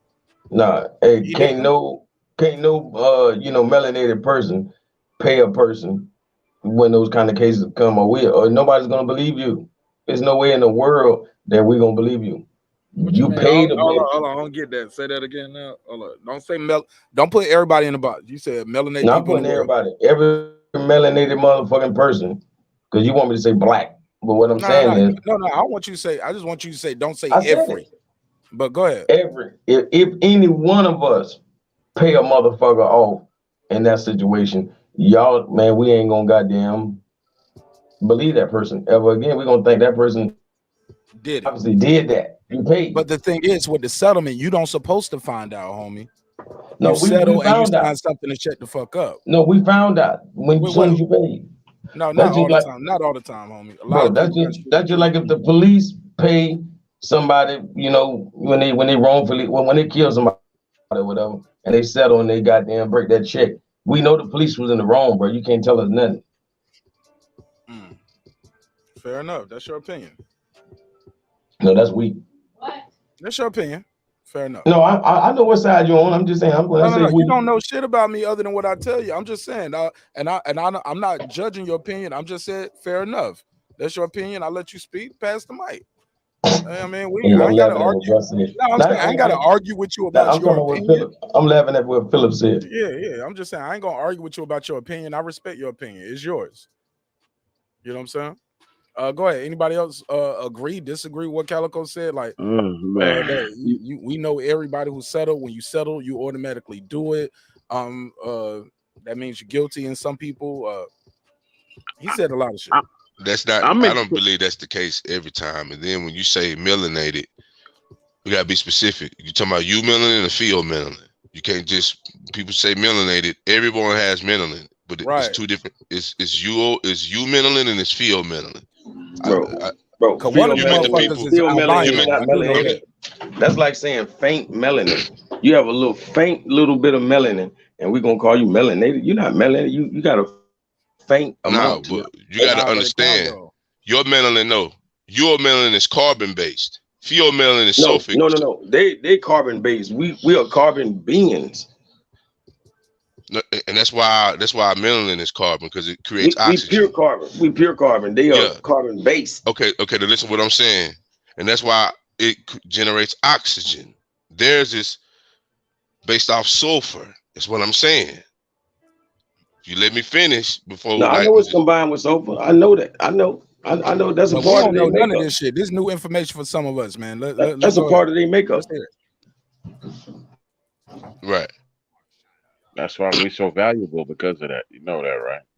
Right. But I'm be honest with you. When your pineal gland is calcified by smoking fake ass weed, it don't matter though. You might well be sulfur. You smoking shit that you really can't grow. That's a hybrid of something that's not natural. It might well be sulfur. Hold on, I gotta smoke homegrown now. Hey man, I can't smoke Hey man, there's no such thing in creation with weed that grow and make it taste like Hawaiian punch, bro. That's not natural. You can't there's no natural weed that's a strand that's cookies and cream, bro. It's not natural. Yeah, that ain't going to your It never tastes like cookies to me. I know they call it that, but the shit never tastes like no Girl Scouts, no chips. That ain't how pineals get calcified, but I know what he's saying. That definitely gonna hurt you one way or another. But that ain't how your pineal get calcified. Well, yeah. I mean, it ain't doing you how crack will do you. No, but it's still ain't none of that doing you like fluoride gonna do your ass. Shit, right, that's killing. So smoke weed, but don't use mouthwash. Our mouthwash don't got fluoride. You don't need no mouthwash if you know Don Lennon. Oh, God, man. Say, man. Wah. Nah, I fuck with that one. That was funny. Go ahead, Calico. Megazord. I'm enjoying this. Y'all teaching me some things right here, and my audience. Well, it's a lot of it is, you know what I'm saying, based on alkalinity. Based on alkalinity, and it's it's more than one way to be alkaline. I mean, really, on only climate. one way. I mean, yeah, but when I say that, I'm talking about alkaline in thought, alkaline in action. Because you can't tell me you're alkaline. But none of that. I mean, none of that gonna matter more than your health. But I understand, like your mental health do matter. Right. I'm just saying it's all together. Mm-hmm. Because your mind is the most powerful thing in the human body anyway. Yeah, most definitely. Like basically, our body should be alkaline strip. Like maybe the lower half represents what acidity is, but once you get towards the mid torso, you should get nothing but more and more alkaline. Like you saying, the mind should be highly alkaline. Right, but your mind has the ability to alkaline your whole body. Obviously. You know what I'm saying? Heal your whole body. Sorry, let me jump in here and say this. $5,000 per gram is how much we're worth because of the melon. of the color out. Yeah, exactly. So I don't know how tall or how big y'all brothers are, but do some math and I'll tell you exactly how much you're worth because of the color of your skin.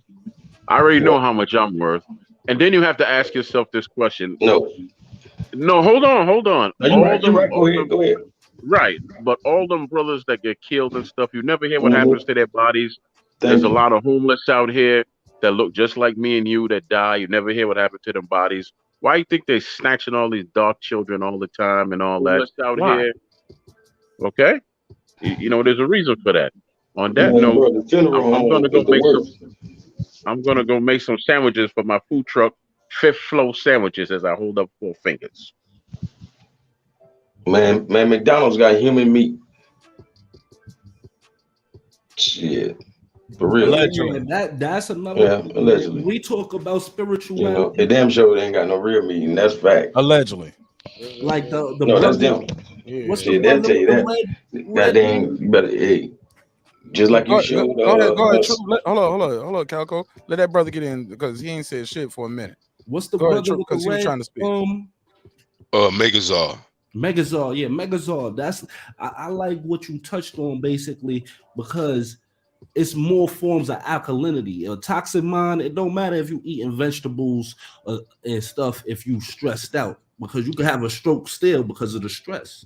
That's true. It's every aspect of yourself that gotta be on a higher vibration. When we talk about McDonald's having human meat, but in the Bible it says we shouldn't eat no blood, no meat. You feel me? So it's stuff, it's levels to this. You know what I mean? We shouldn't even be eating meat. We in a lower form for eating. It don't say we should eat meat. It say we're not supposed to eat human animal blood. That's why they teach you how to make the meat kosher. No, it says flesh. We devour. I'm not going to argue about the Bible. I know what you're saying. I know what you're saying. I'm not going to go into where it say let fruit be your meat.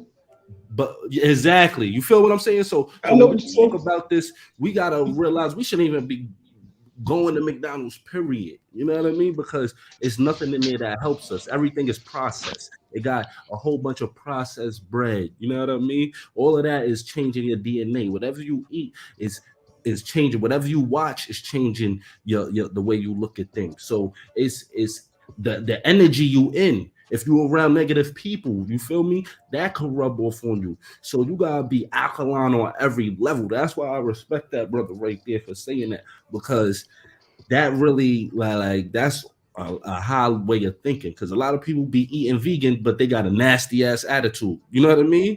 Because like I've been an electrician, bro, since 2006. Spirituality and the way that it's been given to us is a false concept to me.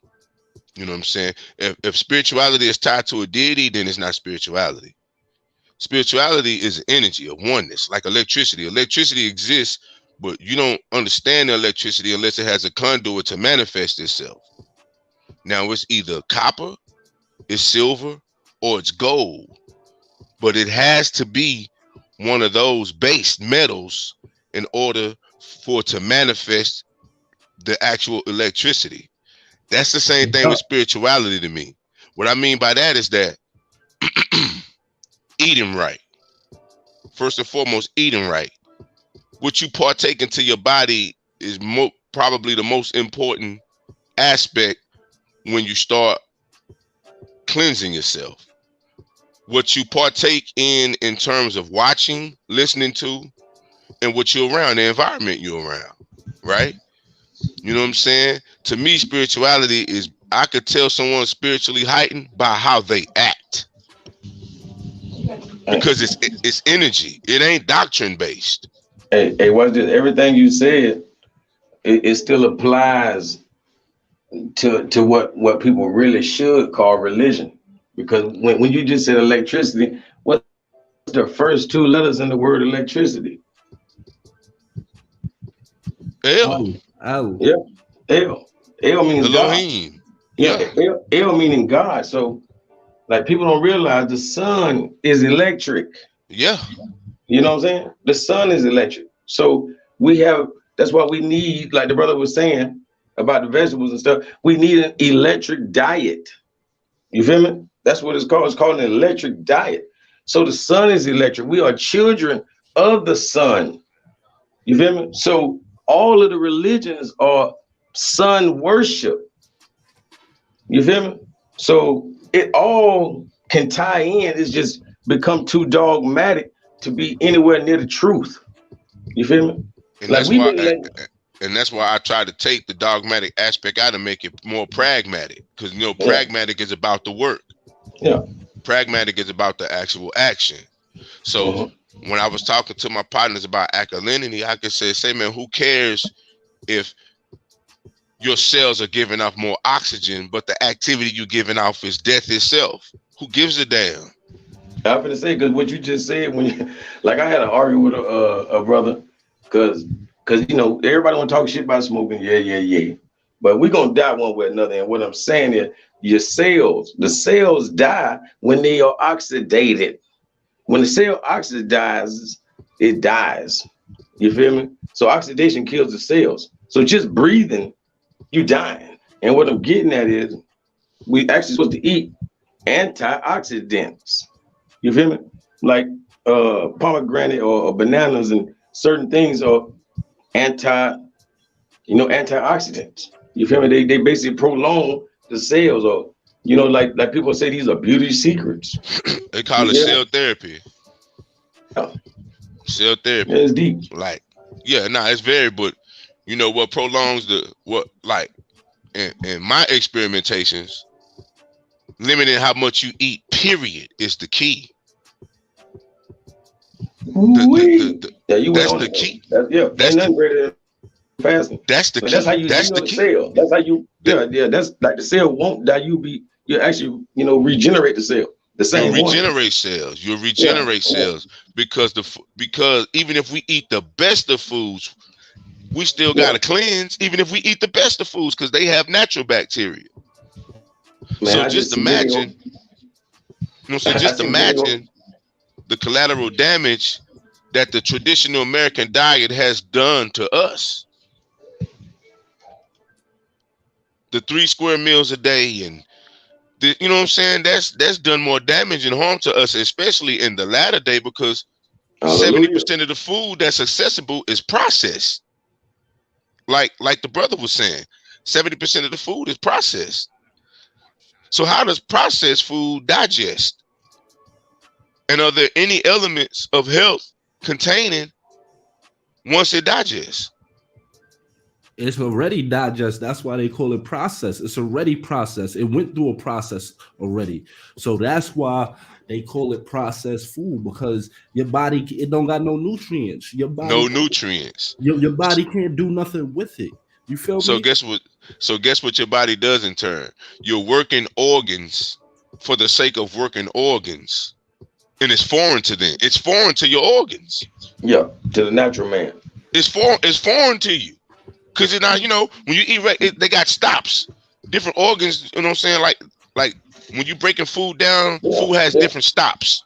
Yeah. It's directed for a certain goal. You know what I'm saying? Like a lot of times the color So of the I'm fruit. supposed to eat ground turkey? No, watch this, brother. Of course not. What we're saying Damn, is, I can't eat ground turkey. All right. Well, this is the thing, Marq. I'm not finna sit here and act like I eat once every other day. I've been on that diet since June 29th of 2020. I eat once every other day. How much weight you lost since then? Just for the people don't know. 100, like right at 105 pounds, I want to say. Yeah, I got a brother that did the same thing. How much weight now, bro? In 1 year. I was weighing 312.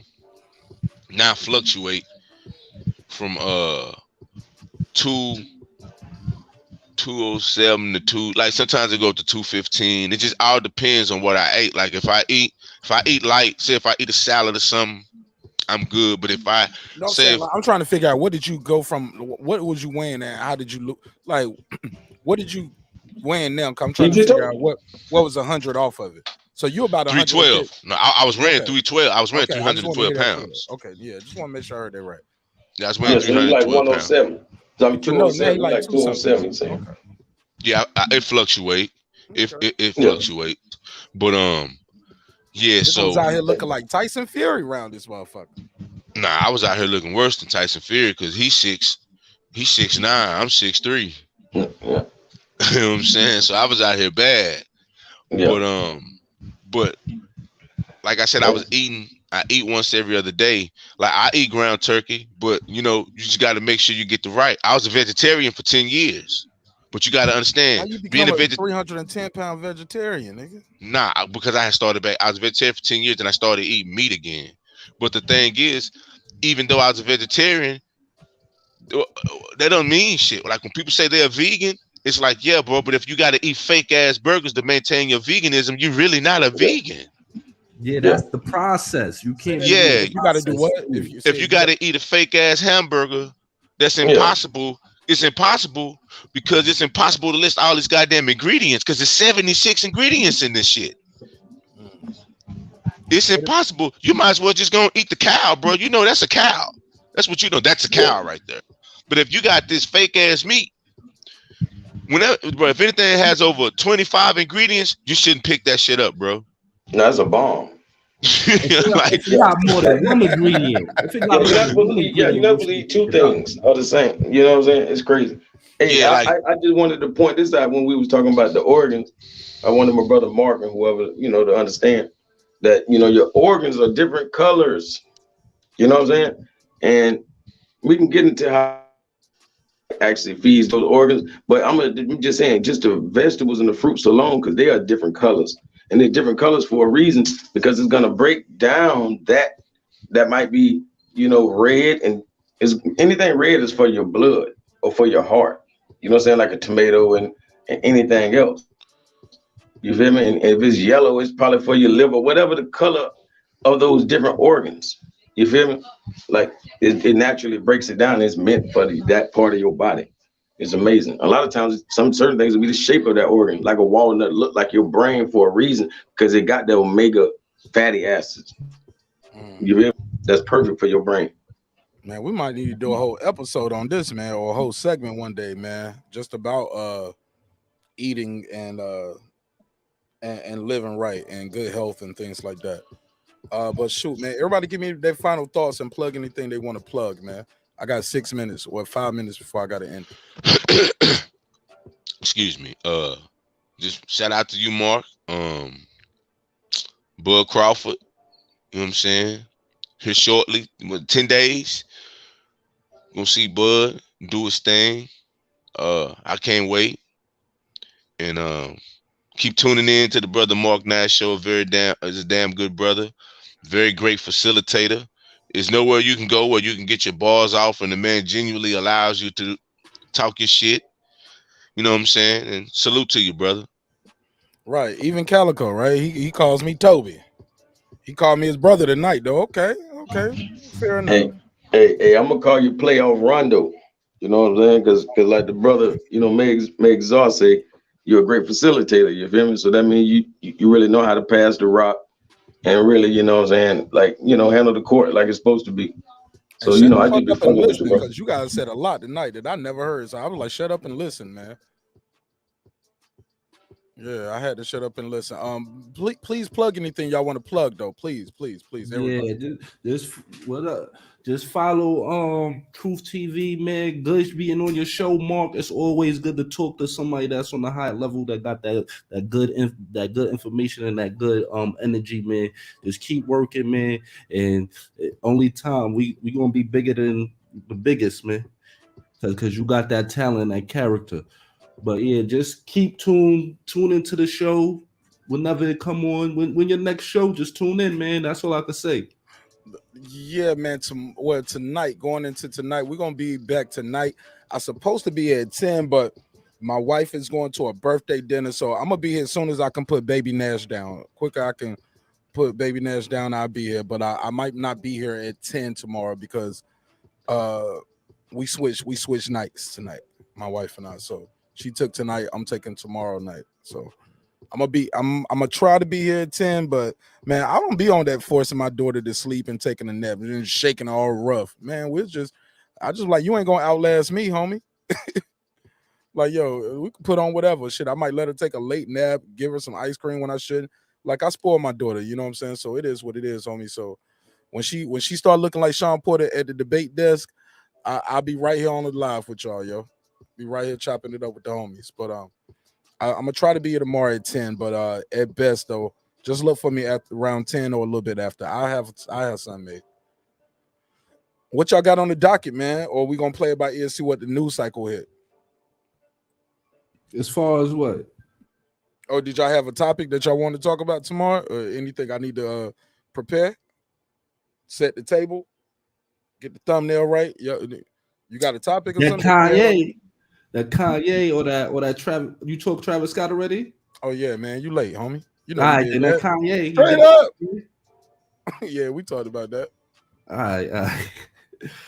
But Kanye got a second part of that interview supposed to drop on Thursday, so we'll chop it up with that. We'll do immediate reaction to that as well. But yeah, man, y'all got anything y'all want to plug? Please plug your channel. Please plug your channel, Calico, Megazord, Truth TV. Please plug anything y'all got going on. Your music, anything that I can use the audience, because we blast this show out, man, to about 100 Facebook groups, man, every episode. So check it out, man. So the boxing shows go to the boxing groups. Some of the boxing groups don't let hip hop topics in there, so I don't put the hip hop group. Some of them don't allow boxing. Some of them fuck with me enough where they was like, man, you can put whatever you want to put in here, man. You helping grow the group. So it is what it is, man. So I try to put the show everywhere we can. We put it on Instagram, Twitter, Reddit. So yeah, man. So blast out anything y'all got going on, please. Now I'm finna tell May to go in and drop them bars and then close the show out. Oh shit. We got a minute. I'll be on tomorrow. Okay. I'll be on tomorrow. Diamonds Among Men coming soon too. That's my new joint, my new project. Yes, Diamonds sir. Among Men. Yeah, right. Diamonds Among Men. Calico, you got anything for me? I'm gonna put a link for Kyle's show at the boxing section. If y'all want to go over there, I believe he's live. I'm gonna see what about my guy Jules Gaming Lounge. That's what I like to do too, man. Check my community tab out. I'm always sharing other dope content creators, man. If I didn't share the link, I probably didn't get it, or I shared enough of your links and you stopped sharing mine or never share mine. Sharing is a two-way street, homie. So that, look, I can't say that more than that, right? So let me copy and paste this link from Kyle. He probably didn't share this link tonight because the Errol Spence talk, but I get it. I get it. But let me share this link for the homie. Put that in the chat. But there we go. Y'all go over there and support the guy Kyle. Let him know Marq Nash sent you from the neighborhood. Whether you agree or disagree with his content, just let him know in the chat you came from here and you came to smash that like button. And it incentivized the guys to share the link. They be like, yeah, man, you know what? Motherfuckers be pulling up saying Marq Nash sent me over here, man. And yeah, and they smash. Yeah, that helps, man. Hey, yeah, Mark. So I want to incentivize them. Hey, Mark. Hey, I don't know who the hell Lemon Pepper Chillins was last night, but I'm talking about the motherfucker came on my on my YouTube page talking shit in the comment section and everything. I'm like, damn. I said, this motherfucker stalking me, dog. But on some bullshit, you hear me?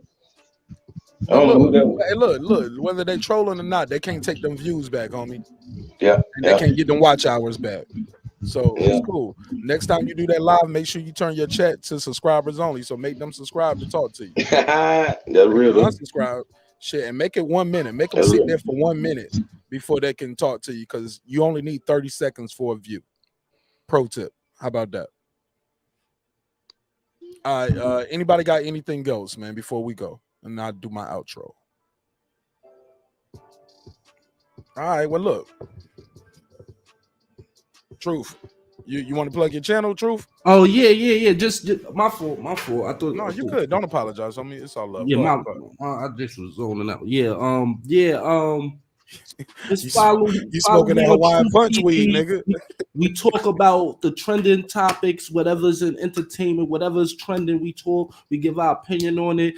and y'all can comment whatever, just participate however you want to do it. And we got a lot of things coming soon, man. We got music coming. We got a lot of merchandise. You know, we got health products, black soap, stuff like that, stuff that's organic, you know, from the land. And we got natural herbs, bitters. We got bitters. And it's just Truth TV. We try to keep it real. We about elevating the minds of our people and expressing ourselves, man. I appreciate you, Marq Nash, for bringing me on the show, man. And let's build, man. Let's build up to the top, man. We can make it. We already on the top, but we gonna build even higher. We gonna build to the space. You know what I mean? Yeah, we stronger together, homie. We are stronger together. So yeah, you got 1,000 subscribers too. Share the link, homie, and I'm gonna continue to share yours as well. You got a community tab. Yeah. Oh yeah, I'm a definitely. I just share button for your boy. And I'm gonna share you. I'm gonna definitely get on it. You know, man. I got you. Let's do it. You see what I'm doing over there? I don't know. You know what I mean? I'm getting warmed up. I'm about to start cooking. You warming me up too. I got you. Yeah. Yeah. All right, I gotta go. Let me run this outro, homie. All right. And I just got to do my quick shout outs. I appreciate everybody pulling up. Damn, where does this shit go? Let me go all the way to the top. Here we go. D-Lo, what up? What up? Thank you, man. I appreciate you. Big Dog Willie, what up? What up? Deuce Times, what up? What up? Derek Lincoln, what up? What up? Man, who else? Taylor Bell, what up? What up? World Combat Sports. What up? Deuce Times. What up? Man, I appreciate y'all, man. Who else was here? Shout out to Truth TV. What up? Megazar. What up? Philip, Love is Real Trust. What up? My guy Rodney, that was Megazar. Thanks again for the donation. God knows we need it. What up? Mr. Vegas broke his heart tonight with that Errol Spence talk. He cried. He's like, he almost you unsubbed you for that title. What up? Yeah. It's all good. It's all love, man. I trolled you. I got you in the room. It's all good. Stacy, thank you so much for the new sub. What up? Appreciate you. D Hodges was here. What up? Fucking with you, homie. Man, Brandon What Washington. up? Brandon Washington came in, dropped the nuclear bomb, and left. Appreciate him. What up? That guy Eclipse. What up? You know what it is, my nigga. I appreciate you, homie. Thank you so much for your time and energy. Shout out to Troy Graham. What up? Major Key Boxing. What up? My guy King Asian Math. What up? D-Ray over the phone. What up? And shout out to Errol Spence for the comments and the big fish gear. Derek Lincoln fan. Rob G. What up? Appreciate you, homie. It's so many lemon pepper chitlins. What up? Never hoid of them. Thank you so much, lemon pepper chitlins. Who else? Reggie Owens was here. What up? Shout out to Reggie O with the Killer Show. Rebel Life Boxing. What up? New to the channel. Thanks for subscribing. I appreciate it. Napoleon. What up? I believe you new to the channel too. Thank you so much. Blood Boxing. What up? Retro Boxing Documentaries. Thank you What so up? much. That guy Eclipse. What up? There's so many. What up? Shout out to Reg. What up? Ronald Finkley. What up? King Mitch. What up? I'm almost done, y'all. I'm almost done. I think because everything else is blocked out, I can't even get to nothing else. What up? Okay, all right. These are a lot of people that was already here, keeping the chat lit, and I appreciate that. Appreciate it. Shelton Moore. Can't forget about Shelton Moore. Can't forget about you. Let me get Shelton Moore to drop. What happened?